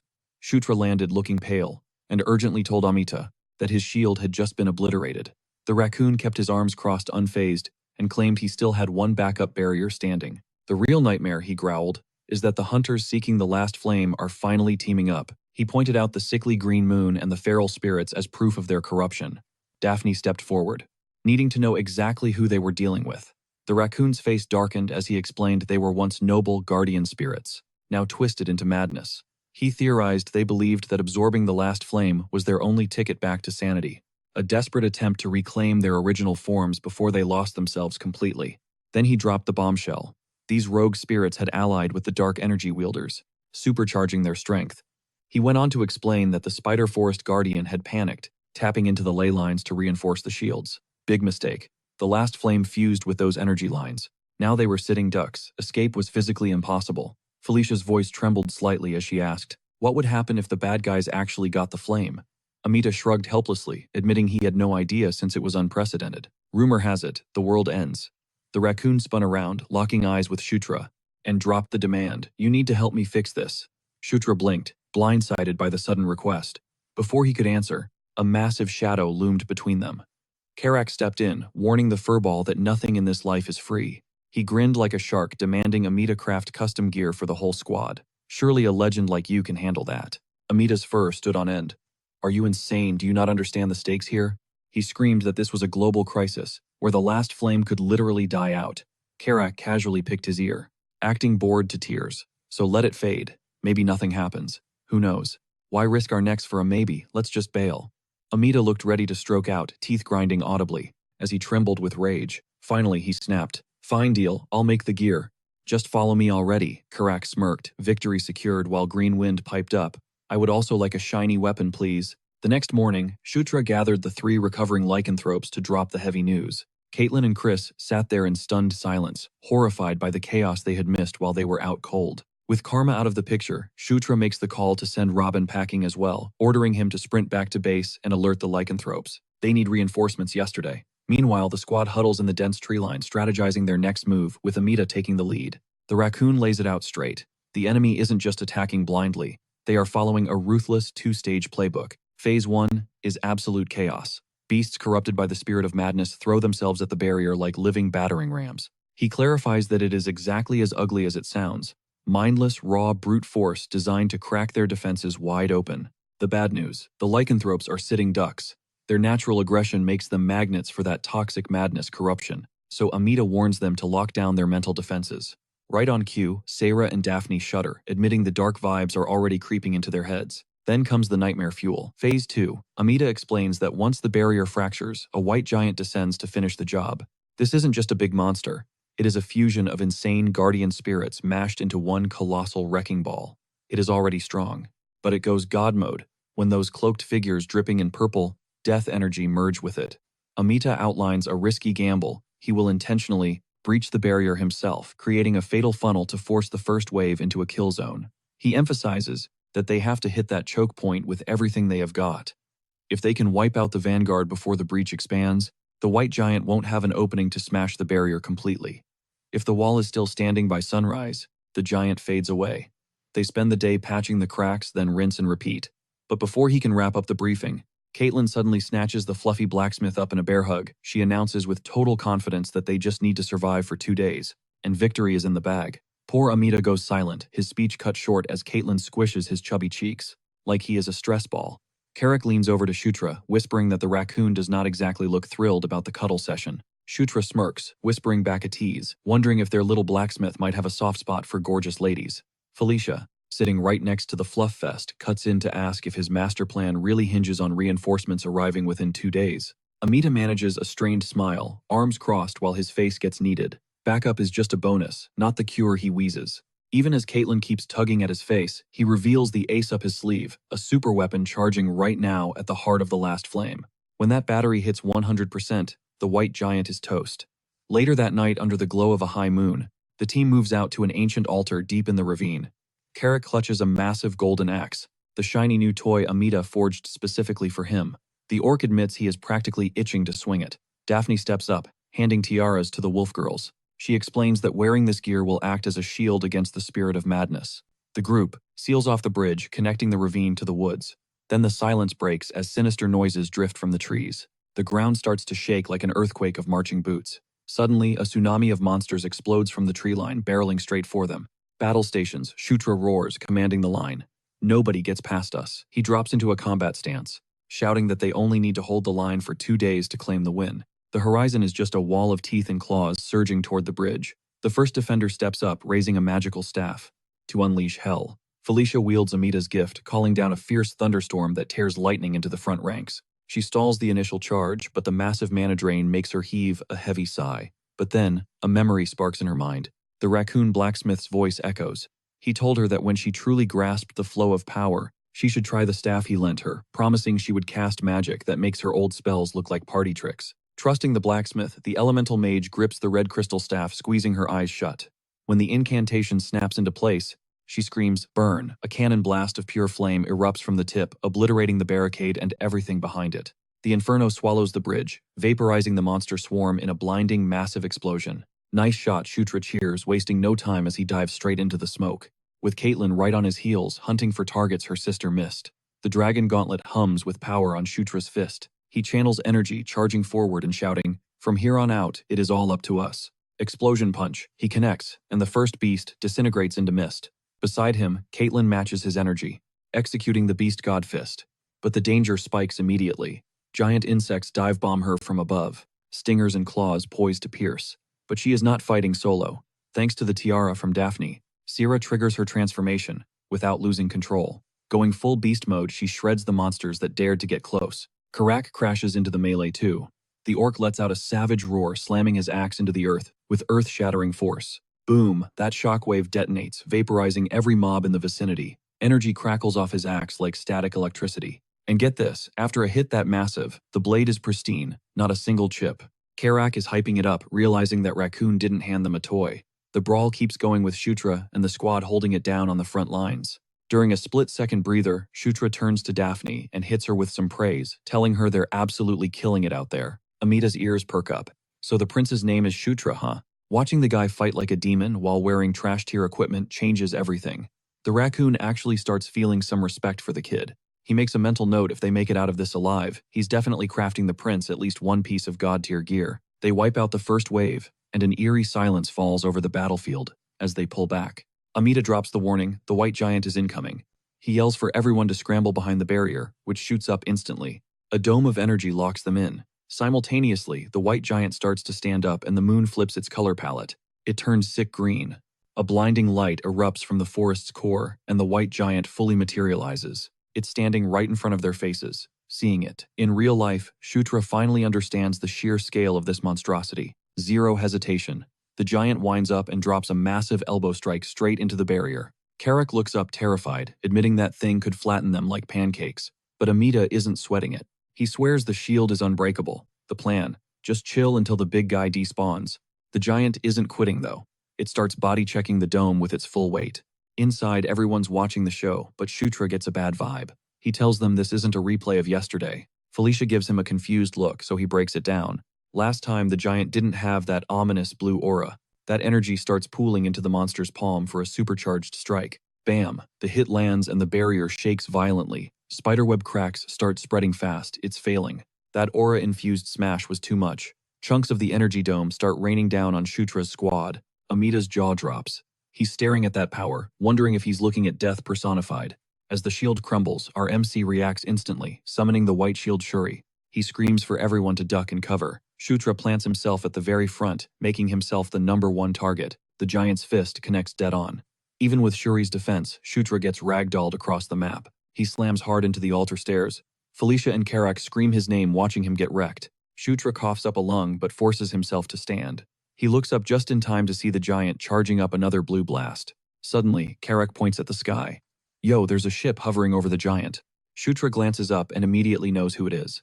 Only one person has a ride that flashy. The dark elf sword that splits the heavens. Felicia looks up, and her face lights up with pure joy as she spots the guy on the deck. Arms crossed, looking down like a boss, it's her brother, the 5th Prince, Sylvan Doomblade. The sky pirate locks his red eyes on the target and gives the order. The massive airship surges forward and slams straight into the white giant's back. The monster stumbles from the impact. Then it's go time. The ship unleashes hell, raining down attacks in a fierce aerial bombardment. Another heavy hit connects, and the white giant goes down. Massive chunks of its body start breaking off. Felicia is staring up, totally stunned by the level of destruction her brother just dropped. Explosions echo across the forest, kicking up a massive wall of white dust. The battleship descends and touches down right in the safe zone, next to Shutra and the gang. But as Shutra looks at the giant's remains, things get weird. Those solid chunks melt into goo, then rise up, morphing into new spiritual entities. Daphne, clutching the raccoon, walks over to Shutra and drops some lore. Those are guardian spirits. She says they've gone insane, but they're definitely the real deal. Amita starts celebrating, thinking the nightmare is over.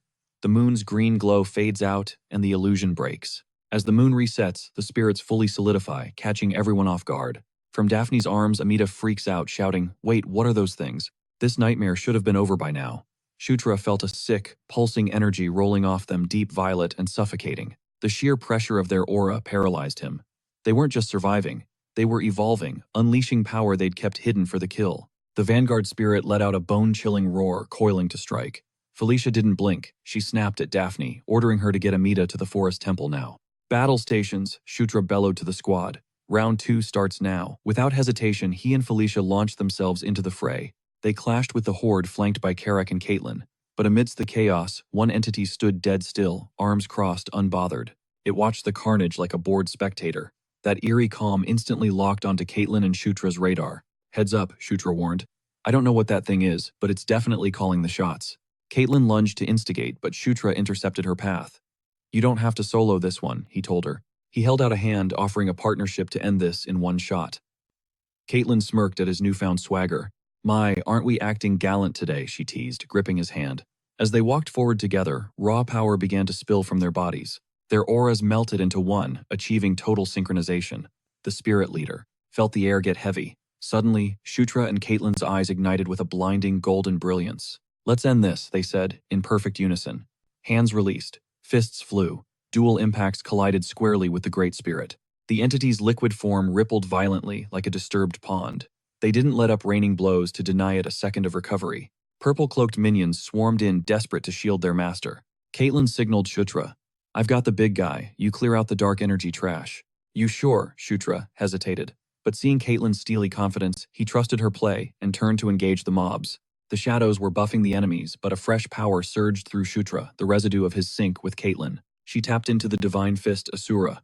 Every punch she threw now packed the wallop of a double S rank ability. She kept the pressure on the boss, convinced this was in the bag. But right in the middle of the exchange, the spirit slipped a punch and morphed. Its body elongated, snaking tight around Caitlin's arm. Immobilized, before she could react, it blasted her point blank with a massive wave of spiritual energy. Shutra whipped his head around in panic, but a minion lunged, cutting off his rescue path. He popped the Cirrus shield to tank the hit. "Get off me," he roared, hurling the shield outward to clear the space. Disappear. He sliced through the horde until ding, level 25 reached. A pillar of golden light crashed down. New perks incoming. Hitting level 25 unlocked the secret menu. First up, final special movement control. Rank 1 secured. He also awakened the devastating destructive explosion for Enkidu's earthquake. Finally, he snagged absolute mastery over Ankle's white cirrus shield. The golden glow intensified. For a split second, he stood motionless. The spirits saw an opening and swarmed him all at once. Gauntlet check. Shield check. Shutra's eyes narrowed. You're already dead. White cirrus activate. A emerald shockwave exploded from him. Absolute dominion expanded instantly, swallowing the entire zone. Not even the boss fighting Caitlyn was safe. The massive domain trapped every single spirit inside its borders. Shutra stared, stunned by his own output. First time casting it, yet his body knew exactly what to do. Absolute dominion, the name wasn't a joke. This battlefield was his house now. He raised a hand. The energy around the spirits twisted violently, forming a raging hurricane. The leader tried to run, no exit, helpless in the vortex. Shutra pointed straight at them. Burn. The tornado hammered the leader into the dirt with crushing force. Watching the dust settle, Shutra thought, got him. He dropped the spell and collapsed to his knees, gasping. That move had completely zeroed out his aura gauge. He looked up and his heart stopped. The spirit leader was standing. It had put itself back together. A guttural growl echoed. Shutra gritted his teeth. How is it still alive? Suddenly, the spirit's arms split into a dozen razor-sharp spikes. They rained down like arrows. Shutra willed his legs to move nothing. Then a deafening explosion ripped through the air. Wood and dirt sprayed across the canopy. The spirit leader watched the smoke, satisfied with the kill. But the prince wasn't dead. As the smoke cleared, Caitlyn stood there, having tanked the hit for him. She reached out a hand. Grab my hand now, she shouted. No time to argue. Shutra stared, awestruck by her refusal to quit. A heartbeat of hesitation, then he moved. His gauntleted hand locked onto hers, and the second they touched, their energy erupted, blasting a towering pillar of light sky high, as Shutra felt Caitlyn's aura sync perfectly with his own. Shutra felt his batteries recharge instantly. But the spirit leader wasn't about to let them power up for free. It shrieked and slashed out with razor-sharp appendages aiming to kill. Crash. The ground shattered where they had just stood. Shutra and Caitlyn backflipped in perfect unison, barely dodging the strike. Shutra's eyes locked on the target with renewed fire. He was fully juiced up and ready to jump back into the fray. The monster lunged, but Shutra was already channeling every ounce of power into his earthquake gauntlet. This was it. One hit to end it all. The gauntlet pulsed with a menacing deep crimson glow. He unleashed the ultimate move, Destruction Explosion. Boom! He slammed head-on into the spirit leader, triggering a massive shockwave. The blast ripped through the battlefield. Wild bolts of energy shot into the sky, tearing the ground apart, and completely vaporizing the spirit. Shutra gasped for air, totally drained after dumping a massive amount of mana into that attack. The boss shattered, dissolving into a million sparkles. Caitlyn rushed over, eyes wide at the insane move he just pulled off. But the adrenaline crash hit hard. Shutra swayed and face-planted right in front of her, out cold. Panic set in, but a sneak-attacking spirit slipped past Felicia and bolted straight for Shutra's unconscious body. Felicia screamed a warning, but he was defenseless. Slash! A blinding blade of light cut the air. The enemy was deleted instantly by a strike from above. Felicia froze as she recognized the savior. Her brother raised his sword and roared, "Wipe him out, boys." His entire pirate crew leaped from their ship, diving into the fray like absolute maniacs to finish off the spirits. Hours later, Shutra woke up, wiping drool off his face. He sat up in a wooden cabin, muttering, passed out again. Seriously, it was becoming a habit. He realized he was on board the docked ship. He stepped out to find Caitlyn and Felicia, pacing nervously. They looked stressed, and scolded him for getting up so soon. Shutra brushed it off, assuring them he was fine, and immediately checked on Caitlyn. "You good?" She nodded, not a scratch on her after the fight. Suddenly, the captain strolled up. So the ninth prince rises. Felicia introduced the pirate as her twin brother. The guy stepped up, white hair, eye patch, looking straight out of a romance novel. He stroked his chin and flashed a confident smirk. "I am the prince who sails the skies. Sylvan Doomblade, also known as the hero who saved your life last night." Calling himself a benefactor was a bit extra, but Shutra thanked him anyway, asking confusedly, "How did you even find us?" Felicia admitted she texted him from the lycanthrope village. Just to update him, she never thought he'd actually show up for real. Sylvan flipped his hair back dramatically. "If my precious little sister is in trouble, I don't sit on the sidelines."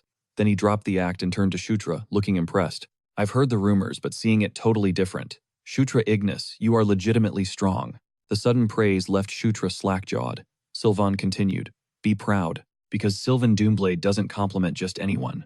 Felicia rolled her eyes. "Bro, get over yourself. The Sword Lord already approved of him." Sylvan froze, clearly salty about being second to the party on that one.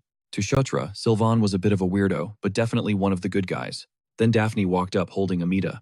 The raccoon crossed his arms. Glad you lot didn't die. He thanked them for saving the last flame and the guardian, reminding them about the custom gear he promised to craft. They started celebrating, but Amita cut in. Hold up. We have business first. Shutra blinked, confused, but the raccoon wouldn't elaborate. Just follow me. The last flame summoned you personally, Prince. They approached a massive pyre burning with intense blue fire. Amita turned serious.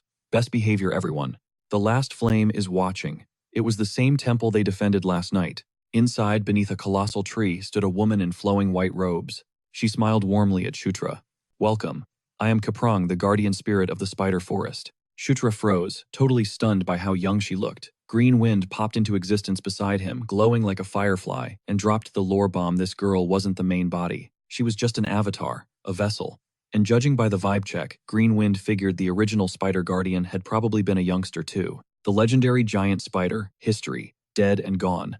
Kaprang was the successor who had to pick up the mantle. Green Wind added. That her ghosting the battlefield last night made sense now. It wasn't cowardice. She was just a rookie. Too young and way too weak to throw hands. Shutra's brain short-circuited. He thought about the old guardian spirit and spiraled into confusion. Do spirits even have babies? How does that work? Amita strutted toward Kaprang and laid down the law. From here on out, it was VIP access only.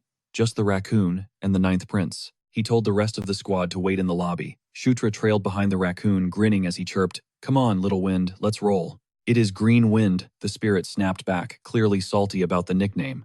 But Shutra ignored the sass. He needed his wind buddy to chat up the guardian spirit. A summit between spirits. That's a once-in-a-lifetime crossover event. Hearing the plan, Kaprang stared at Green Wind, eyes sparkling with hype. After a dramatic pause, the wind spirit gave the nod, but Amita, already miles ahead, was losing his patience. "Hey, keep up," he barked at Shutra. The prince scrambled after him, plunging deeper into the temple's shadows. Perched on Shutra's shoulder like a fuzzy commander, the raccoon pointed toward a massive stone door. Eerie light leaked through the cracks, classic boss room vibes. From his shoulder, Amita hissed a warning. "Don't trip up, move carefully." Shutra didn't really buy the danger level though. He just nodded, tossing out a casual, "Got it," and shoved the stone slab open. Inside, a massive pyre topped by a silent dancing blue flame. Shutra stared, totally mesmerized by the chill yet heavy aura radiating from it. Then Amita dropped the instruction. "Approach the flame. Stick your hand right in it," the raccoon insisted. "Trust me, it's not normal fire. You won't get crispy." Shutra hesitated because fire, but he trusted the little guy. He reached out. The second his skin grazed the flame, the whole thing triggered. Whoosh! The fire exploded outward, swallowing the hall and trapping him in a violent vortex of blue light. Shutra whipped his head around, panic rising. What the hell was happening? Suddenly, the inferno condensed, sculpting itself into the silhouette of a woman. Finally, she smiled, radiating warmth. "I am glad we finally met." The spirit of fire reached out a burning hand, her voice echoing. "Knight of Conquest." Shutra's jaw hit the floor. "Wait, are you the last flame?" The fiery woman didn't answer immediately. She just rested her chin on her hand, scanning him. She analyzed him with intense interest. "You look totally lost," she noted. "Do you not know what a Knight of Conquest actually is?" "Do you?" she pressed. Shutra shook his head, keeping it real. "Honestly, I have zero clue what you're talking about." The fire spirit smirked, intrigued. Suddenly, tiny tongues of fire sparked to life around Shutra. He tensed up, ready to dodge. But the fire didn't attack. It morphed. A crown for conquest, a sword for war, a scythe for death, and a bowl for famine. "The Knights of the End," the last flame whispered. "Harbingers who crave nothing but the total annihilation of this world. They exist to trigger the apocalypse," she continued. Then she paused. "But you are an anomaly. You don't fit the profile." She couldn't wrap her head around why he became the Knight of Conquest. Usually the knights are drafted because their souls are already black, with a thirst for ruin. The power doesn't make them evil, she clarified. They get the power because they already want to watch the world burn. That dark desire is the prerequisite. And normally, she went on, these knights become puppets for the four entities that chose them, acting as avatars of their twisted will. They lose themselves to the mission of destruction. She shrugged, amused. But Conquest, it isn't trying to dominate you. In fact, she mused, it feels like you have conquered Conquest. Shutra's mind flashed to the mysterious woman from his dreams. But the last flame pulled him back. So knowing one knight is still out there chasing the apocalypse, what is your move? She looked deep into his soul. What is it that you truly desire in this world? The question hit him hard. For the first time, Shutra really looked inward. He thought about his past life. Returning to his original world flickered across his mind. But then he imagined leaving. and immediately he saw Caitlin. He saw her pleading eyes begging him to stay by her side. Then Felicia, remembering the warmth of her hug and her prayers for his safety. Even Korak popped up, a guy he'd actually learned to respect. The fog lifted. His desire was crystal clear. He had to stop the lycanthrope oppression. He had to prevent the day of slaughter. In his mind's eye, Caitlin was holding his hand, guiding him toward every single person who had become precious to him. He wouldn't let Zephyrus and Ragnaros wipe them out. He was going to rewrite that tragic future. Shutra looked the fire spirit dead in the eye. "I want to protect everyone," he declared. The spirit smiled, satisfied. "A night of conquest," she began, her voice resonating with power, "is one born with a king's destiny. One meant to conquer, dominate, and rule over all creation. And to grant your wish," she whispered, "there is a perfect path." She dropped the ultimate question: will you become the Demon King? The realization hit Shutra like a freight train. There was only one way to truly win this game.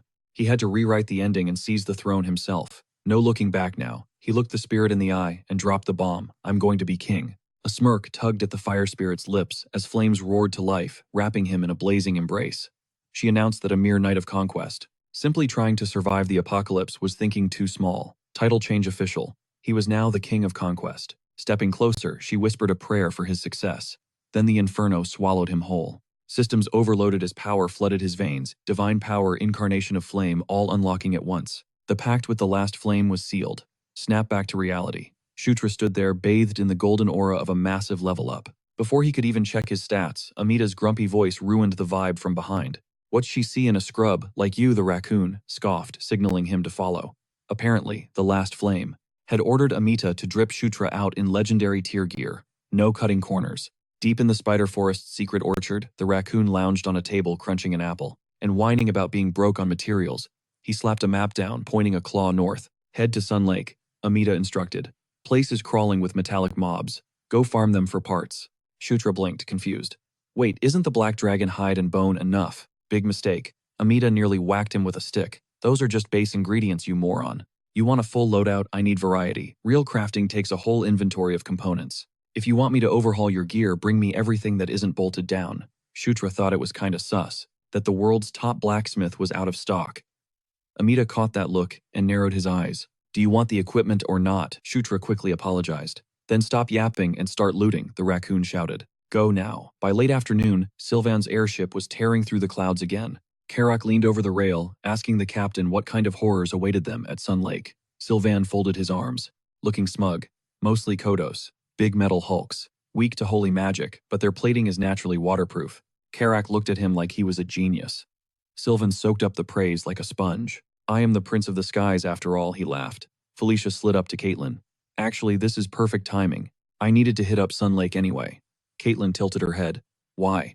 "That ruined survey map I dropped off at the Demon King's castle. It was for this exact spot. 2 birds, 1 stone." Caitlin's eyes lit up road trip vibes. Meanwhile, Shutra and Green Wind were analyzing the system's minimap. He was sitting on a mountain of stat points. Instead of dumping them all in one stat, he decided to keep his build balanced. Then he remembered hitting level 25 evolved, his King's Knight's skill. He checked the patch notes. Jackpot. 3 slots open, and the summoning lag was reduced to once every 3 days. He grinned at the potential. Drafting Caitlin or Felicia into his squad would be a total game changer, even if convincing them wouldn't be a walk in the park. Suddenly, Green Wind floated in close, sniffing him like a bloodhound. Shutra blinked. "Excuse me," she frowned. "That's not Kaprong's scent. You smell different." She crossed her arms, eyes narrowing. "Did you let the last flame touch you?" Shutra froze. How did she know? "Cheating on a spirit. Disgusting," she scoffed. Then she inhaled and blasted him with a hurricane-force breath. The gale stripped the scent right off him, leaving his hair a mess. Karak stared. Boss, you good?" Shutra awkwardly patted his hair down. "Nothing. Just windy." Right then, Sylvan yelled, "We've arrived." Below them, Sun Lake glittered like gold between the mountains. But Sylvan wasn't looking at the scenery. "Something's off," he muttered. Suddenly, boom! A massive lake monster launched itself out of the water, aiming straight for the ship. A sea serpent roared in frustration as it narrowly missed the hull. Sylvan's jaw dropped. "What the hell is a deep-sea nightmare doing in a lake?" he screamed. "Evasive maneuvers. We gotta bail." But before he could turn the ship, a hand stopped him. It was Shutra, calmly locking his spiral spear onto his arm. His eyes were ice cold. "Stop the ship. We're not running. I'll handle the calamari." Caitlin's heart hammered in her chest as he stepped to the edge. But then he rested a hand on her shoulder. Their shared aura flared to life, and suddenly the fear vanished. It was go time. Shutra vaults onto the ship's railing, flashing a grin and promising he'll be back in a heartbeat. Caitlin lunges to stop him, terrified by the reckless stunt, but he's already launched himself off the deck. He plummets toward the lake, right as the sea serpent unhinges its massive jaws ready to snap him up like a snack. Meters from death, Shutra triggers his dragon blood. Boom, ancient golden runes ignite, down the length of his spiral spear. For Shutra, this isn't danger. It's a test drive for his new power. He needs a target that can take a hit. Aligning his body with the weapon, he unleashes Ascalon's ultimate technique. He shoots forward like a golden bullet, piercing straight through the Leviathan with the Dragon of Ruin skill. The beast is absolutely obliterated. Later, Sylvan's vessel pulls up to the docks at Sun Lake. Caitlin hops off and immediately gets in Shutra's face, reminding him she's not his personal portable battery. He tries to stammer an apology. Eventually she sighs. She gets why he did it, considering the giant monster and all. But she demands a heads up next time he plans to siphon her aura. Shutra flashes a nervous smile and agrees. Felicia steps in. Quiet, you two. She points out a pack of Cultist monsters ahead. Sylvan immediately grabs his hilt. Hyping himself up for some action, Shutra cuts in with the strategy guide. Those things look like solid metal, but it's just a shell. Inside, they're soft. He tells everyone to aim for the mouths and suggests ice magic to freeze them solid. Sylvan waves him off. He's got a better way. He draws his blade and it's dripping with intense dark aura. He flexes, explaining, "This is sword aura. It cuts through anything, doesn't matter how tough the armor is." To him, these mobs are trash. Caitlin looks genuinely impressed. Felicia, though, grinds her teeth for a split second, before flipping the switch to sweet sister mode. She hypes her brother up, calling him the coolest and suggesting they leave the hunt. Entirely to him, so she can witness his legendary skills. Sylvan takes the bait instantly. "Leave it to Big Bro," he shouts, charging the Cultist horde solo, screaming that he'll solo the whole map. Watching him rush in alone, Shutra whispers to Felicia, asking if it's really cool to let him do all the heavy lifting. She crosses her arms. He'll live. Besides, she plans to head back to the ship for dinner. And some sleep.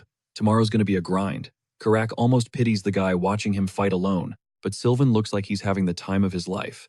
His maniacal laughter echoes all night long. By the time the sun is high, Sylvan is still laughing. He's surrounded by mountains of dead Cultists. Felicia and the crew start looting the iron scraps. Sylvan has massive dark circles under his eyes, but he forces himself to pose, bragging that 1,000,000 mobs are nothing to the Prince of the Skies. He orders the squad to pick up the loot. Felicia checks the inventory. They got everything Amita wanted. Level clear. Time for the next stage. She snaps her fingers, casting a spell that forms air bubbles around everyone's heads. Caitlin blinks, confused. Felicia wades into the water, explaining it's a breathing buff for underwater exploration. She ties her hair back, shoots them a smile, and signals them to follow. "Everyone ready, let's dive." Splash. The squad swims down, heading for a trench that drops into the abyss. Shutra pulls up his minimap, acting as the GPS. They navigate through the gloom until they hit a cavern zone. Shutra takes point. Boom, final cave located. They swim through and pop up into a hidden air pocket where they can breathe naturally. Karak scans the secret chamber, stunned. Felicia cancels the bubble spell and side-eyes Shutra, asking how exactly he pinpointed this hidden entrance. He shrugs it off with a classic, just a gut feeling. Sylvan tries to take the lead again, asking for coordinates, but since Shutra is the only reliable navigator, Felicia orders Sylvan to guard the rear. Sylvan looks betrayed, his own sister, telling him to stay back. Felicia laughs and plays him again. "Since you're the strongest, you have to cover our backs." Sylvan eats up the flattery and marches to the rear, puffing his chest and vowing to take full responsibility for their safety. Felicia ignores him and walks with Shutra. The cave goes on forever. Shutra spots rusted swords and skeletons littering the floor. He notes the vibe here feels ancient, even older than the Thunderdome Fortress, which has been a ghost town for centuries. Felicia agrees, betting this lair has been dormant for at least 1,000 years. Overhead, green wind flutters silently. "Yo, master, check this out." She flagged him down, pointing at a cavern wall that was absolutely plastered in gnarly ancient carvings. Shutra stepped up, eyes narrowing. "What language is that?" But get this, even Felicia, the pro-archaeologist, was totally stumped. She'd never seen runes like these in her life. Suddenly, as Shutra stared at the cryptic text, he got bathed in a blinding golden aura. Boom skill unlocked, Ruin Precursor Script, Level 1. He started muttering, translating the fragments like he was in a trance. Ruins. Nights. 10,000 years. The literal apocalypse. 6 pillars down. We couldn't save them. He admitted the vibes were incredibly dark, even if he didn't fully get the whole picture yet. Felicia was shook. How was he reading this lost language when she couldn't? But before she could even spiral, things got way crazier. The earthquake gauntlet suddenly flared up with intense gold energy. At the exact same time, a path deeper in the cave lit up like a runway. Without a word, Shutra pivoted toward the glow and started marching. Felicia sprinted after him, heart racing. She tried to grab him before he walked into a trap, but Shutra was fully zoned out, moving on autopilot and totally ghosting her warnings. He followed the beacon into a massive hidden chamber, and right there, resting on a stone altar, was a cape. The thing was radiating insane energy. Shutra recognized it instantly. This was the legendary gear of the fierce Khatan.